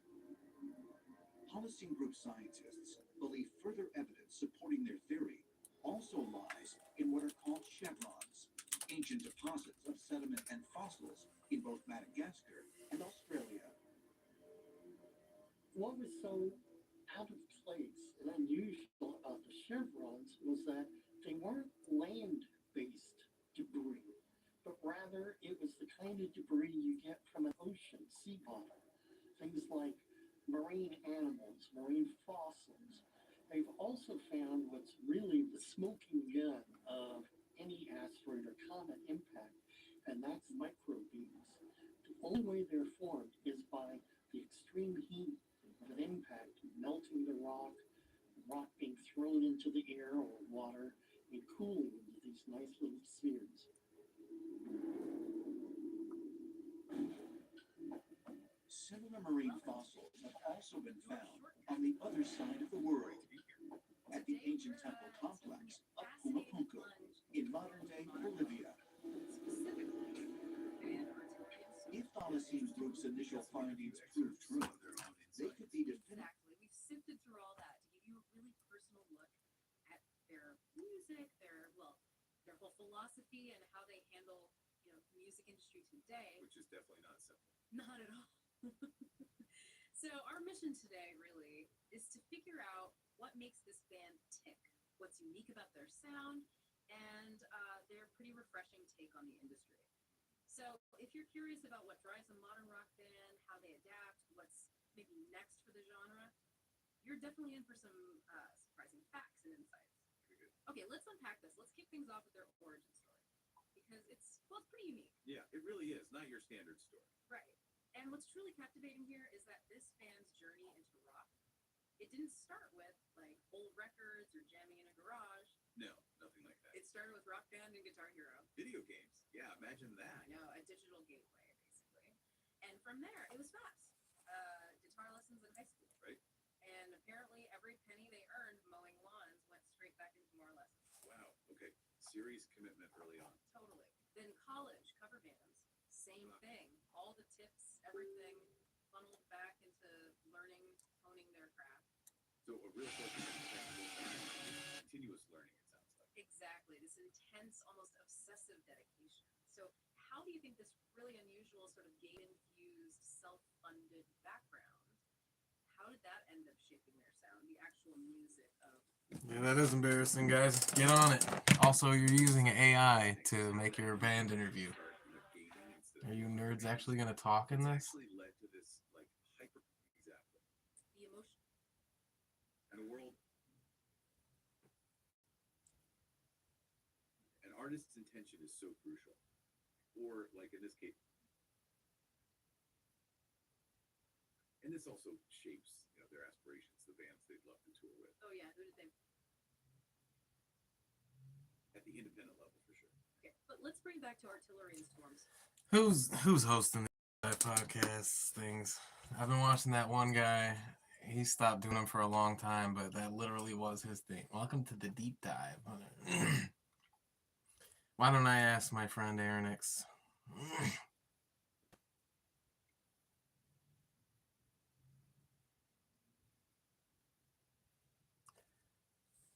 Hey Aerynux, so I was noticing for a long time this guy on my YouTube channel on my YouTube subscriptions, had a channel called Jay's something. I don't know, I'll find it. But then this band, new band from Chicago, Artillery and Storm, just did a podcast deep dive with From the Depths Entertainment. Now there's a AI thing that's basically doing like podcasts. I guess you are allowed to type in your topic or whatever you want them to talk about, and then two AI hosts, a man and a woman, talk. Can you tell me more about how people are putting those together? Where can I find that particular AI? What are they using to do that? It's the same one every time, so I know these motherfuckers using the same one. I'm gonna go make my own real quick to show them we ain't fucking around. I'm winning. I think you're winning. I'm winning.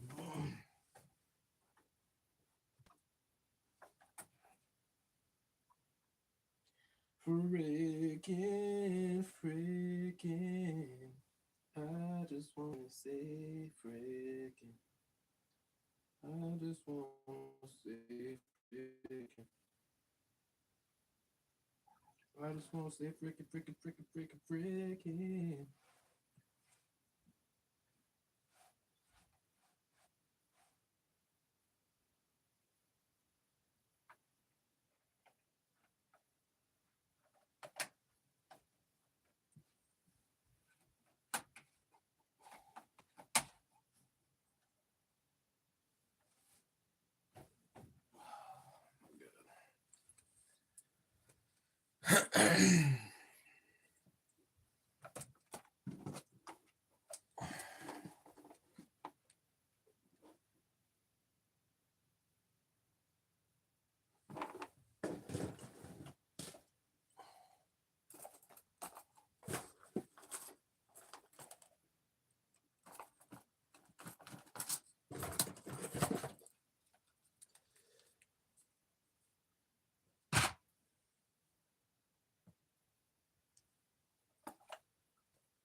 Don't you know?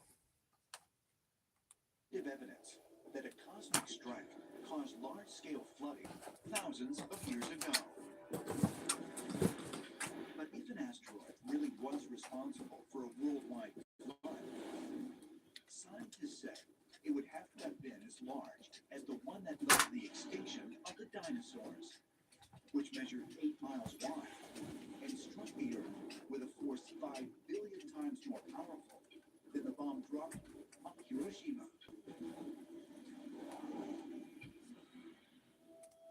There are many ancient texts that tell us that there wasn't just a flood, but there was also a conflagration, a period of fire when the earth was bombarded with firestorms, the gods bringing them down, and that this period was then followed by a flood.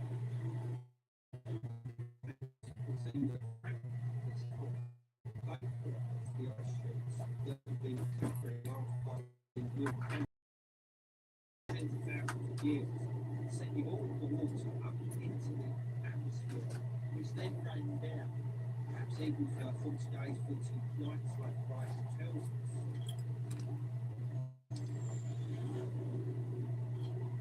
According to those scientists who subscribe to this theory, The fires that would have occurred just before the flood is the ash layer in the earth all over the world.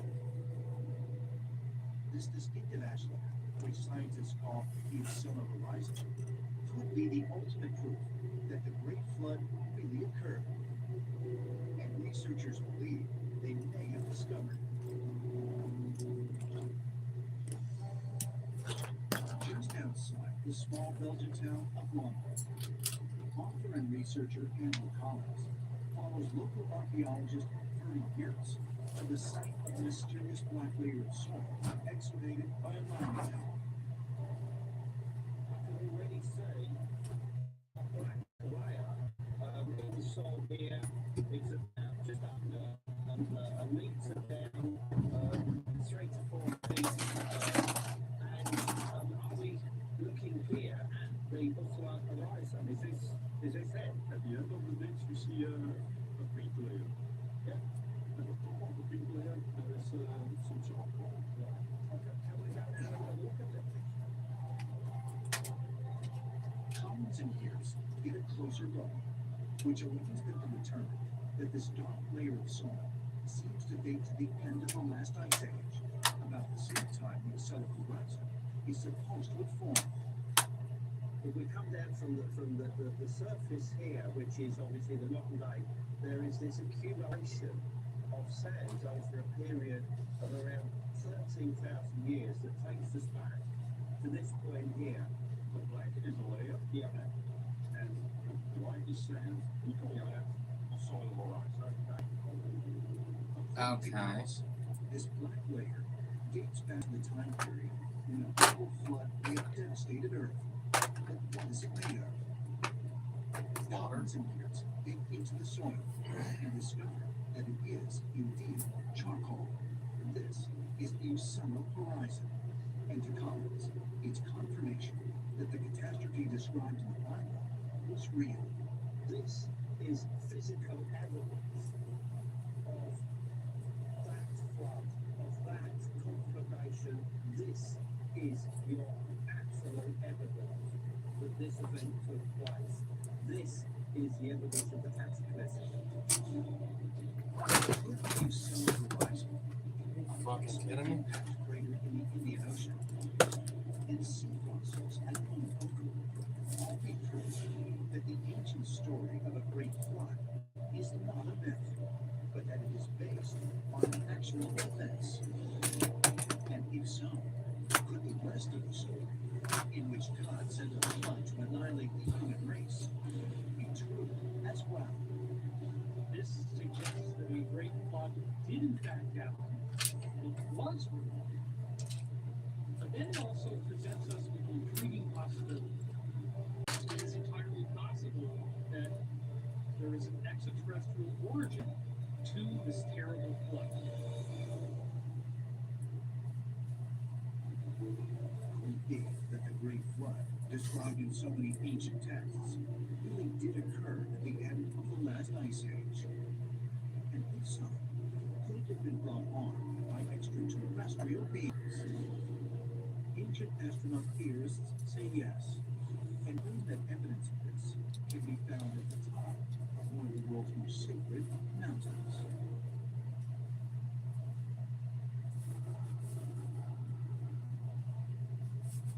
Coral, Maryland, October 2014. At Johns Hopkins University, top scientists from all over the world gathered for the first International Asteroid Impact Deflection Assessment Workshop. What? The focus of this event is to demonstrate the latest technology designed for diverting the course of asteroids headed for a collision with Earth.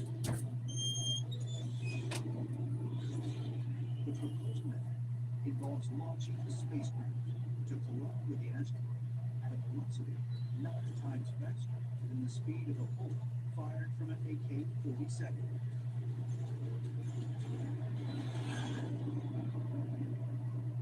We look at the dinosaurs, for example, 65 million years ago.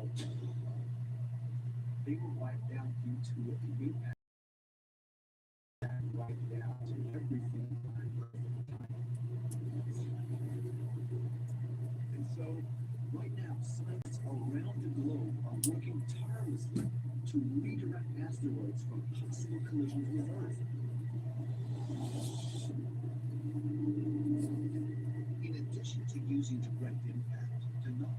asteroid off-course, scientists have also looked into the possibility of creating a gravity tractor that could actually manipulate the trajectory of the object.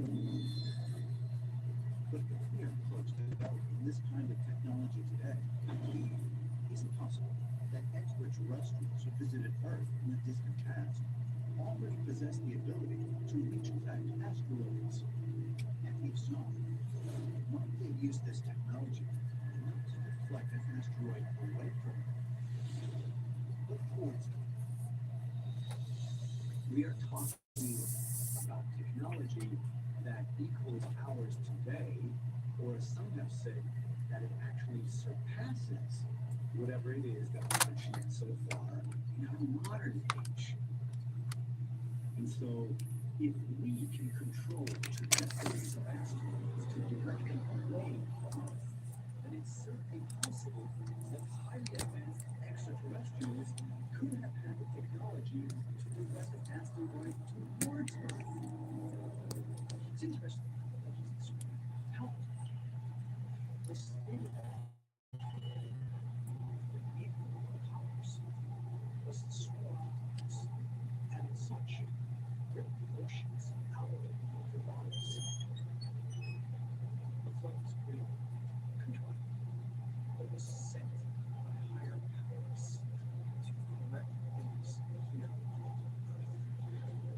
They had an intent and purpose to experiment Earth, which they believed what they would, and therefore flood was sent as an attack assault upon humanity. If the Great Flood was a real historical event, could have been deliberately caused by other world beings, as ancient astronaut theories suggest. But if so, why? What might they have been trying to destroy?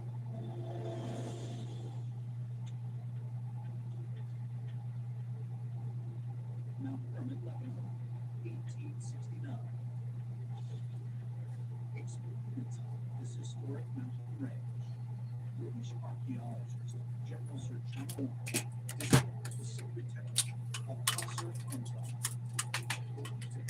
the highest place of worship in the biblical world. Sir Charles Warren moved to the temple there, and there he found cell broke the cell into pieces and brought the British Museum. When scholars translated the Greek text, it read, according to the command of the greatest and holy noble, those who take an oath proceed from here. The inscription significance was lost on archaeologists for more than a century, until biblical scholar George Nicholsworth connected it to an oath mentioned in the ancient book of Enoch.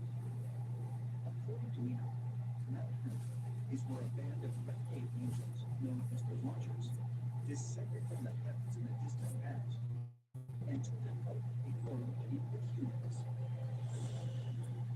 In the time of their time, the sons of God came down to earth.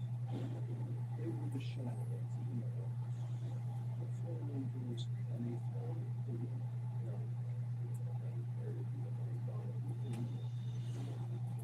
The offspring of these unnatural unions between angels and humans were said to produce giant hybrid beings called the Nephilim.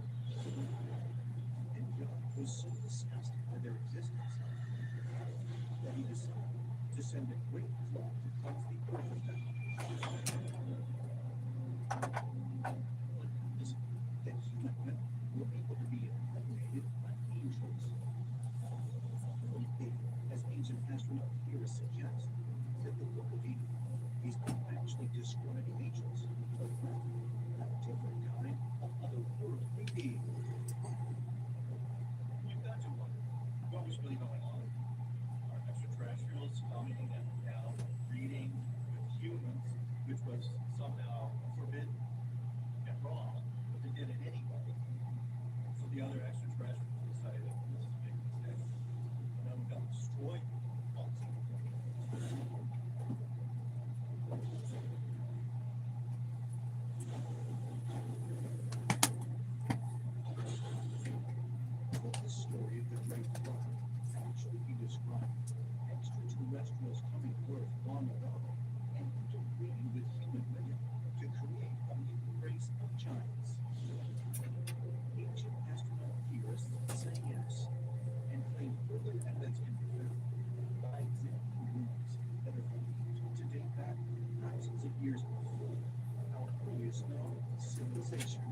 civilization. Recently, marine archaeologists in India have discovered two cities in the Bay of Bengal. They are still working on it. We're going down there right now, archiving photographs and videos. They think that cities were destroyed in a geological change that happened many thousands of years ago. But you have to wonder yourself if there are not more sunken cities all around the earth. Their own legends and myths say that. Ruins found beneath the ocean in the Gulf of Conrad are thought to date back at least 9,000 years to the time when some researchers believe a comet struck the Earth and caused a global deluge.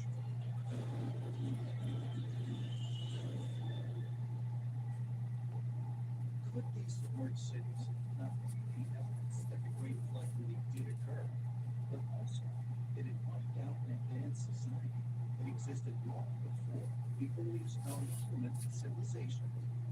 Scientists say further evidence can be found in archaeological sites around the world that date back to the end of the last ice age. In southeastern Turkey lies Göbekli Tepe, an extraordinary series of circular stone structures with intricately carved pillars weighing as much as 50 tons. Radiocarbon indicates parts of the complex were built about 10,000 BC, and at least one archaeologist believes there are signs it may have been destroyed by a flood.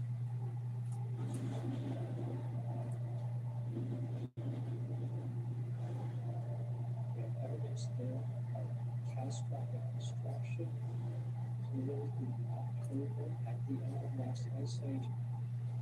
That it was very severe. People who were trying to rebuild it at the time, eventually they effectively gave up, covered over the entire site, and maybe through that labor to cover it, maybe to simply bury it for posterity. In the rainforest of Indonesia is a series of terraces, walls, and steps on a hill that the locals call Gunung Padang. When scientists drove into the earth to determine its age, they discovered the site dates back to at least 9,700 BC. Very interestingly, one of the layers of the Padang has been exposed seismically, shows that there was an entrance to a cave at about 9,700. So the last ice age,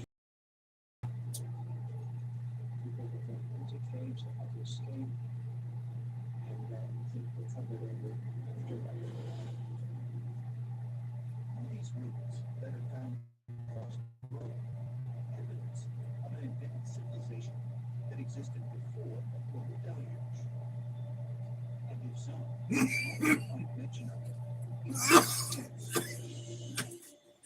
If we go back to ancient Greece, one of the myths, one of the sacred narratives that Plato preserved is the narrative that there used to be a great continent which he calls Atlantis. And Atlantis had a great advanced civilization. Never heard of it. Atlantis was one of the continents that was destroyed by the Great Flood. When does he date Atlantis? To 9600 BC, which is very close to the modern date of the end of the last ice age. So all this, I believe, ties together that we had an earlier cycle of civilization. It was devastated at the end of the last ice age by natural catastrophes. Humanity was driven into a dark age that lasted thousands and thousands of years until civilization re-emerged about 5,000 years ago. Is it possible that the story of Atlantis is really describing a civilization that existed before 10,000 BC, when the Great Flood and the end of the Ice Age are said to have happened? Did it fate as Göbekli Gunung Padang, and Gunung Padang. ancient structures that appear to have been hit by some catastrophic event? Ancient astronaut theorists say yes, and suggest that the most compelling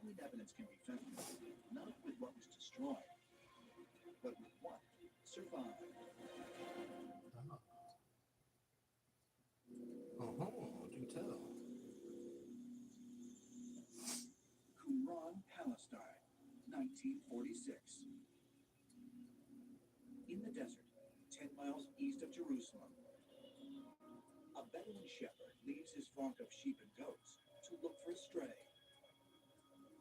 Walking along the cliffs, the shepherd spots a cave in the distance. He threw a stone into a cave, and he heard the crack of breaking pottery. So he went in to investigate and found jars that contained ancient manuscripts. The Bedouin shepherd's find led to a discovery of 11 caves that contain the most extraordinary cache of literature, arguably in human history, the Dead Sea Scrolls. There are 800 pieces of literature found in these 11 caves, and it tells us so much about the ancient world. One of the amazing revelations is a story about Noah that we don't see in the Old Testament. And the story is that when Noah is born, he's an extraordinary baby with a strange complexion and the ability to light up the room with his eyes. What's interesting is that you actually have Noah's father, Lamech, questioning whether or not Noah is his son. Get him on, Maury. This is due to the fact that we have this story about these fallen angels that came down and had sex with women. Lamech confronts his wife. Is it my son or is it one of theirs? Noah's exterior is described as very foreign. His eyes are described to be glowing like sunbeams. His skin is glowing as well. Now that's a very bizarre description. And so one has to ask the question, what if Noah was one of the extraterrestrials? Extra. Like he has a problem with the T in that word. He says it every time, like he hates the T in that word. Extraterrestrials.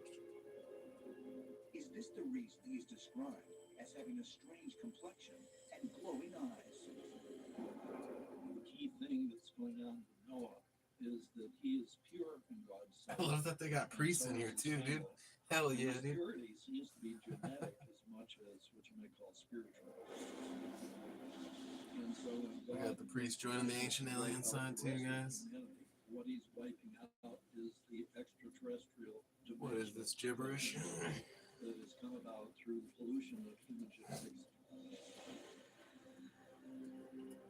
Could extraterrestrials have sent the Great Flood to cleanse the Earth of genetic mistakes and make Noah the father of a new version of humankind? According to ancient stories, the world that Noah's descendants were born into was very different from the one that existed in pre-flood times, when gods, giants, fairies, and other creatures were said to share the planet with humans. The flood does seem to serve as a demarcation point. In the Bible, we read about how before the flood, people had longer lives, but then after the flood, shorter lives. We see the same thing in Mesopotamian tradition with the Sumerian king list, where before the flood, we have kings that ruled in Mesopotamia with extraordinarily long lives. After the flood, the lengths of reigns of these kings becomes much shorter. The other thing that happened before this great demarcation is that the gods were present among us. There was a close interaction. The reigns of these kings becomes much shorter. The other thing that happened before this great demarcation is that the gods were present among us. There was a close interaction between the human and the sacred. The gods would guide us, and they would be tempted. There would be interaction. The god might marry a mortal, and then there would be descendants of the gods. Now the gods seem so far away. So there are these theories that this was the big shifting point in human history. It is really interesting to note that the interaction with these higher beings seems to only be located in the past. All these depictions of there were giants upon the earth, or a time time when man interacted with the gods. Where are the gods today? We only seem to have subtle interactions. It's interesting to think why that might be. What was it about the Great Flood, this dividing line in history, that caused the separation of God and man?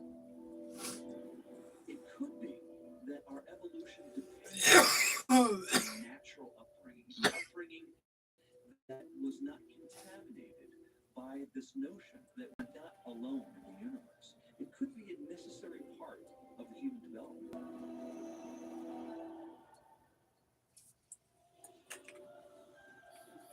Could it be that the Great Flood removed not only most living creatures from the earth, but also any trace of the alien beings that gave birth to our species? Perhaps additional clues can be found by further examining the story of Noah and how he survived.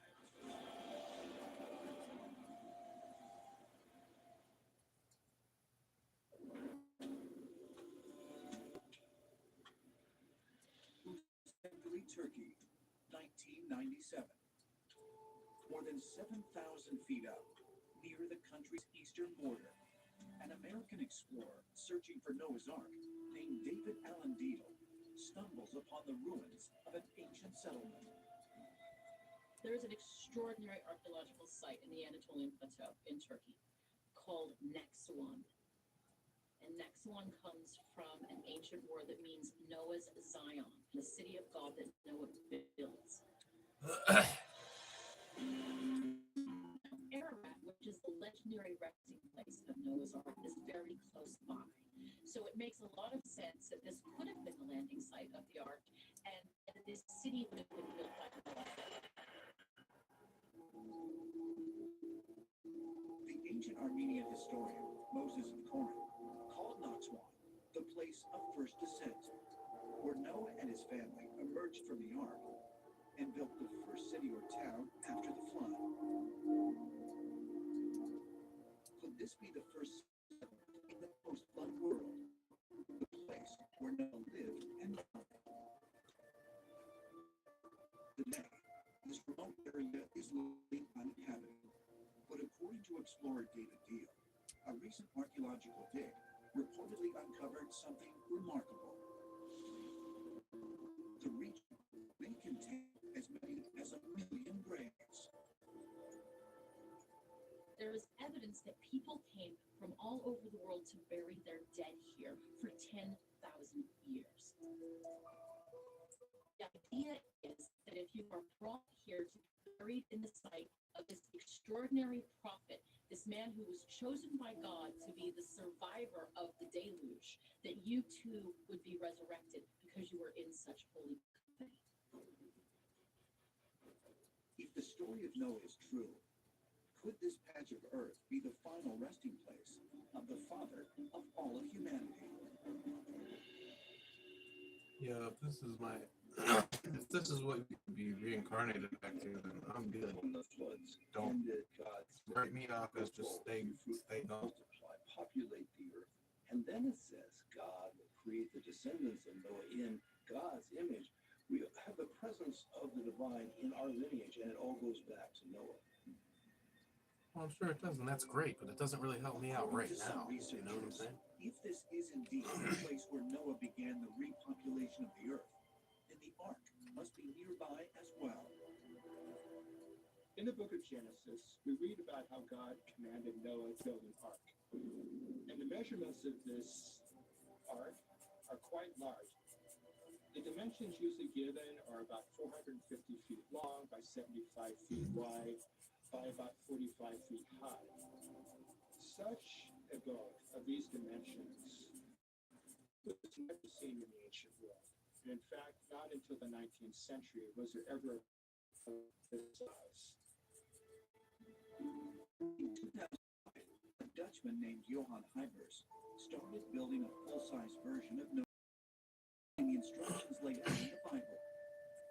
It took him 3 years and more than $1 million to complete the project. But while the ship seems perfectly designed to ride out a torrential storm, many say it's still far too small to literally hold on the planet.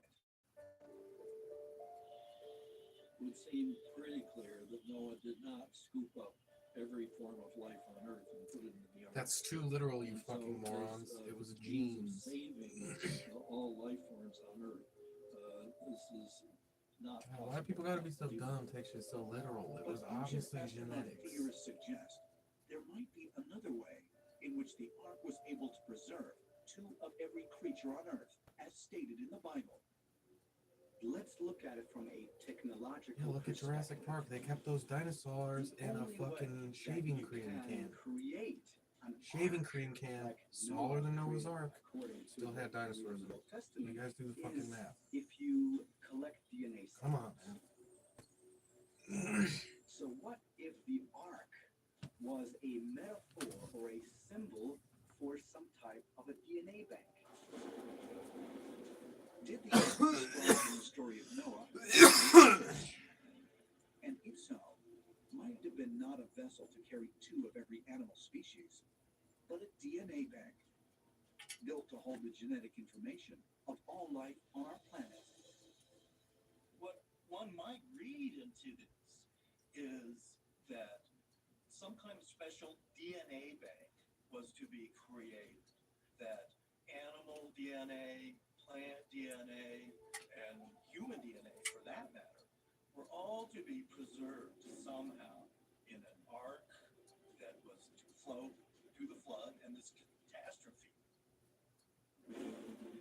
Is it possible that all of humanity is descended from Noah's genetic lineage, a new species that replaced the indigenous people who once existed on Earth? And all that remains of this once great society are the giant slabs of rock that were too big to be washed away by the flood.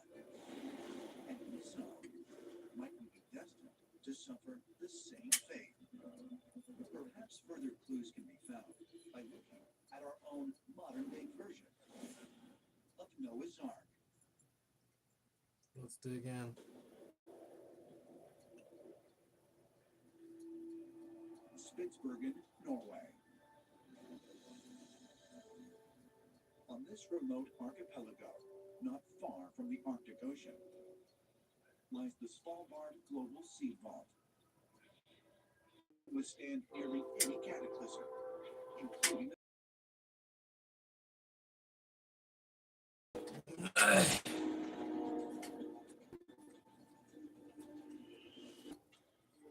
The Scarab-Verse seed bank is a structure or a facility that's sunk into the permafrost.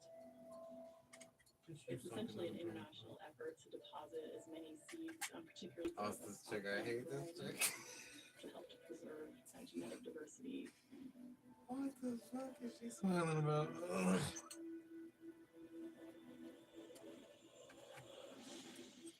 with the Doomsday Vault, are we creating our own modern-day Ark? One that instead of housing two of every living creature on Earth, will house the seeds of every kind of plant life.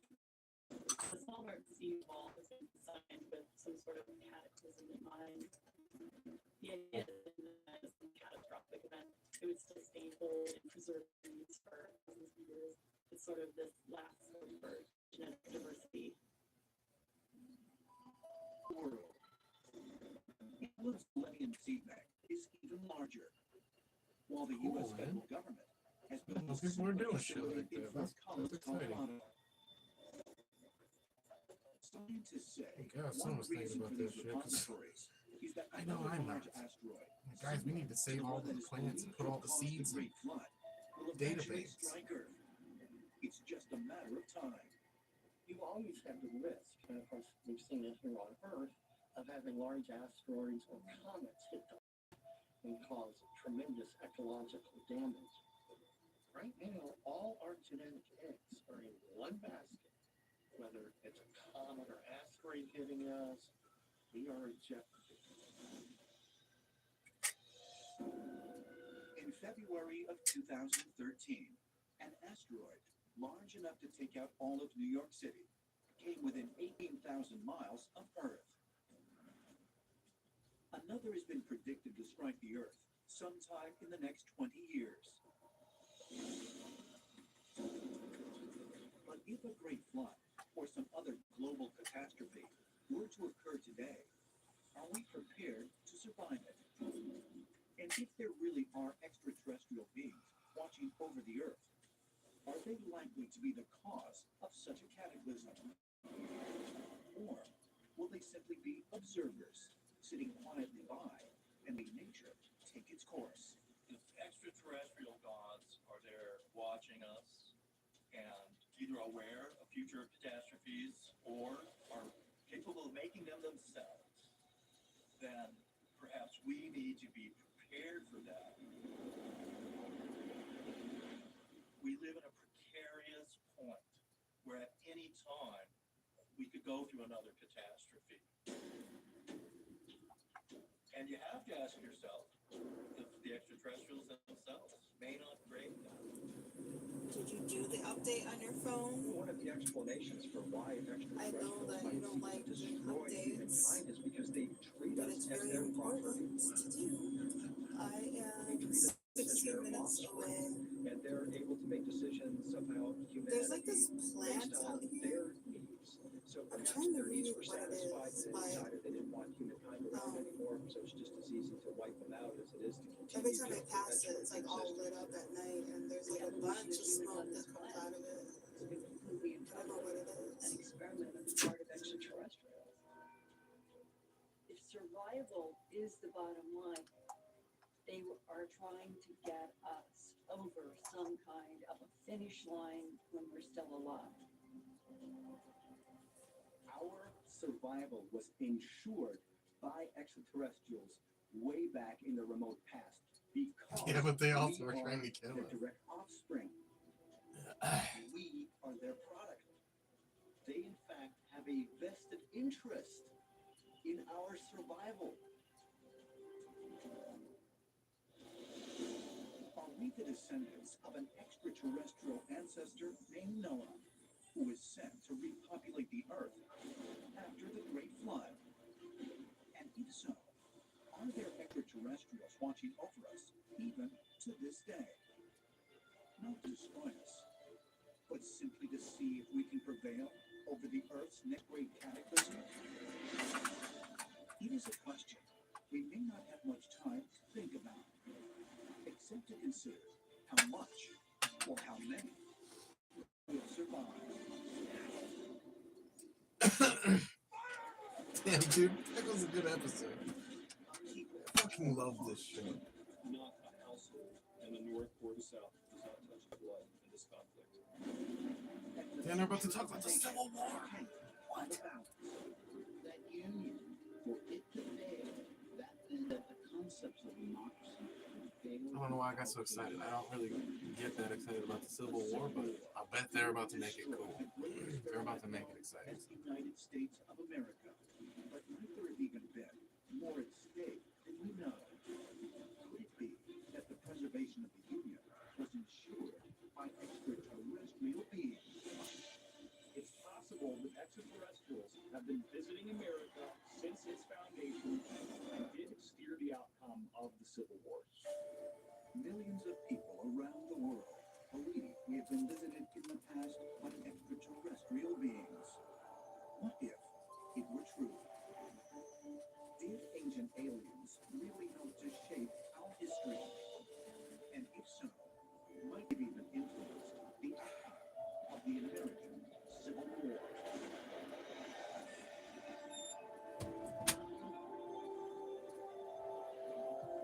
Okay, guys, I genuinely don't know how I was able to do it, but I got a hitter together.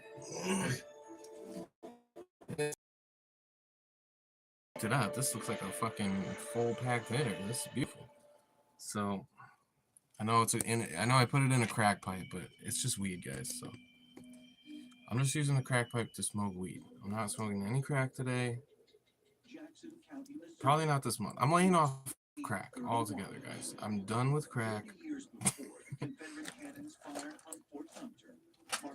Just weed for me. This is legal. Crack's not legal, guys. I stay on the right side of the law. Always. We all know that. Everybody knows that. Justin Shane is a legal beagle.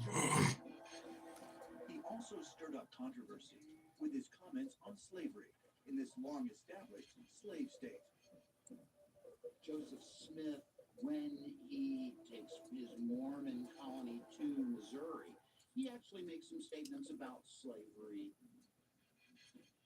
He talked that slavery issue just 11 caused labs? discord. He also came out and said that the slaves would eventually rise up against their masters.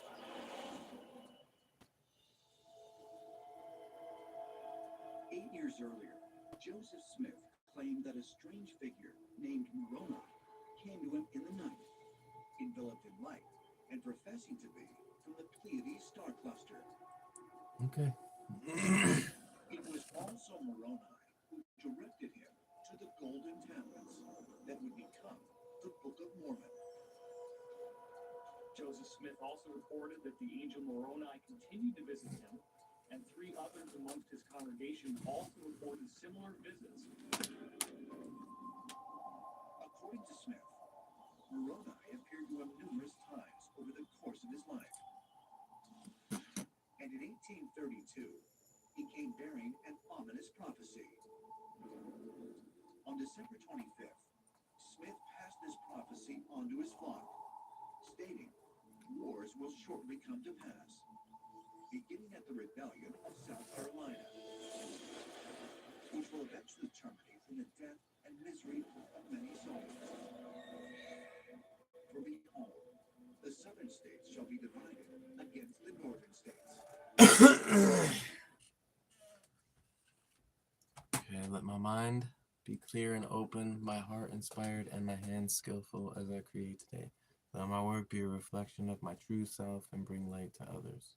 Harmony be divine.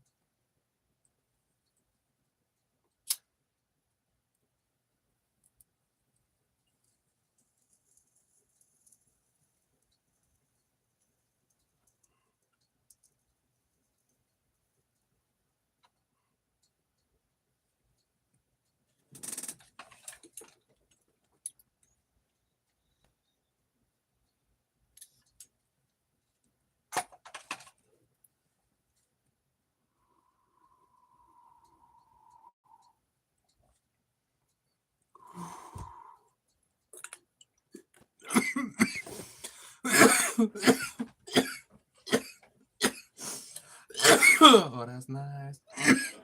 That magic feeling. Vision by Smith really did portend what came about in the 1860s. What we're seeing is a human-looking being with light who conveyed an intelligent message to Joseph Smith. There are some speculations that Joseph Smith was in fact visited by an advanced extraterrestrial being. Joseph Smith really received a prophecy that predicted the coming of the Civil War. And if so, worldly enemy, the Civil War would begin in South Carolina nearly 30 years in advance. Is it possible that the angel Moroni, this perhaps extraterrestrial being, was very concerned about the Civil War, and that's why it gave Joseph Smith an advanced prophetic glimpse into Was this another one of the efforts to intervene and try to steer our history towards the most favorable outcome? Perhaps not just for us, but also for the extraterrestrials themselves. Joseph Smith is not the only person who is said to have been visited by Joseph Smith. being foretelling of a future civil war. After the American Revolution in 1777, George Washington had a similar encounter at Valley Forge. George Washington. The story was just that while at Valley Forge, General Washington had given his men orders not to disturb them. And suddenly, there's a being standing there. And this being is described as being extremely luminous. And next thing we know, Washington about the future of America. According to the story, this gave Washington a vision of the future United States. They also warned that the Union would be tested by civil war. Is it possible that both George Washington and Joseph Smith were visited by extraterrestrial beings who somehow knew that the Civil War would take place? 8 astronaut theorists say yes, and suggest even stronger evidence can be found with strange encounters that were reported not by lone individuals, but by entire communities.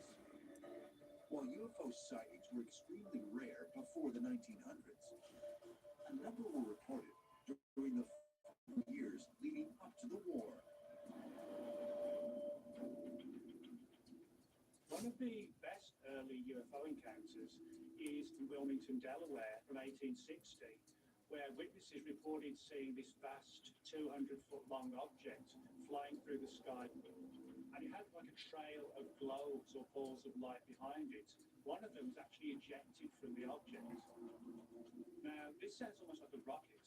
Certainly nobody should have been firing a rocket in 1860. An even more striking UFO encounter was reported in Shreveport, Louisiana, that same year. A group of people saw an enormous craft, 300 yards long, hovering just above the tallest trees. This thing was described as having a color like a glowing red stone. And at the center of this massive object, there were rays like rays of the sun that reached toward the sky. Slightly became a scene from without looking at all. People got a very good look at this thing, and nobody could even have their guess as to what.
Wow.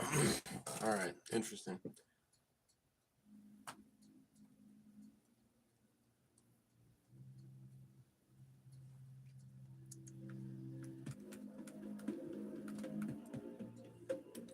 Folder 1. Only in the alignment. Only from the values. Subscribe to the frequency. Please. Sickly hue on rain slick chrome reflecting you. Another night where shadows crawl and whispers rise beyond the wall. The city breathes a synthetic sigh as neon angels drift on by. I feel the pull, a subtle strain, like phantom echoes in the rain. A current stirs beneath the floor, a hidden rhythm I can't ignore. Your presence hums a silent call, drawing me closer This gravity, a sweet despair, a promise whispered in the air. Midnight, the tone, pulling me slow. Your kiss like salt and smoke. We dance where the dead don't go. Under black light halo. We fed 10 hours to the algorithm gods. And 20 minutes to be exact. Good night. I love everybody. I might come back later. I haven't made up my mind.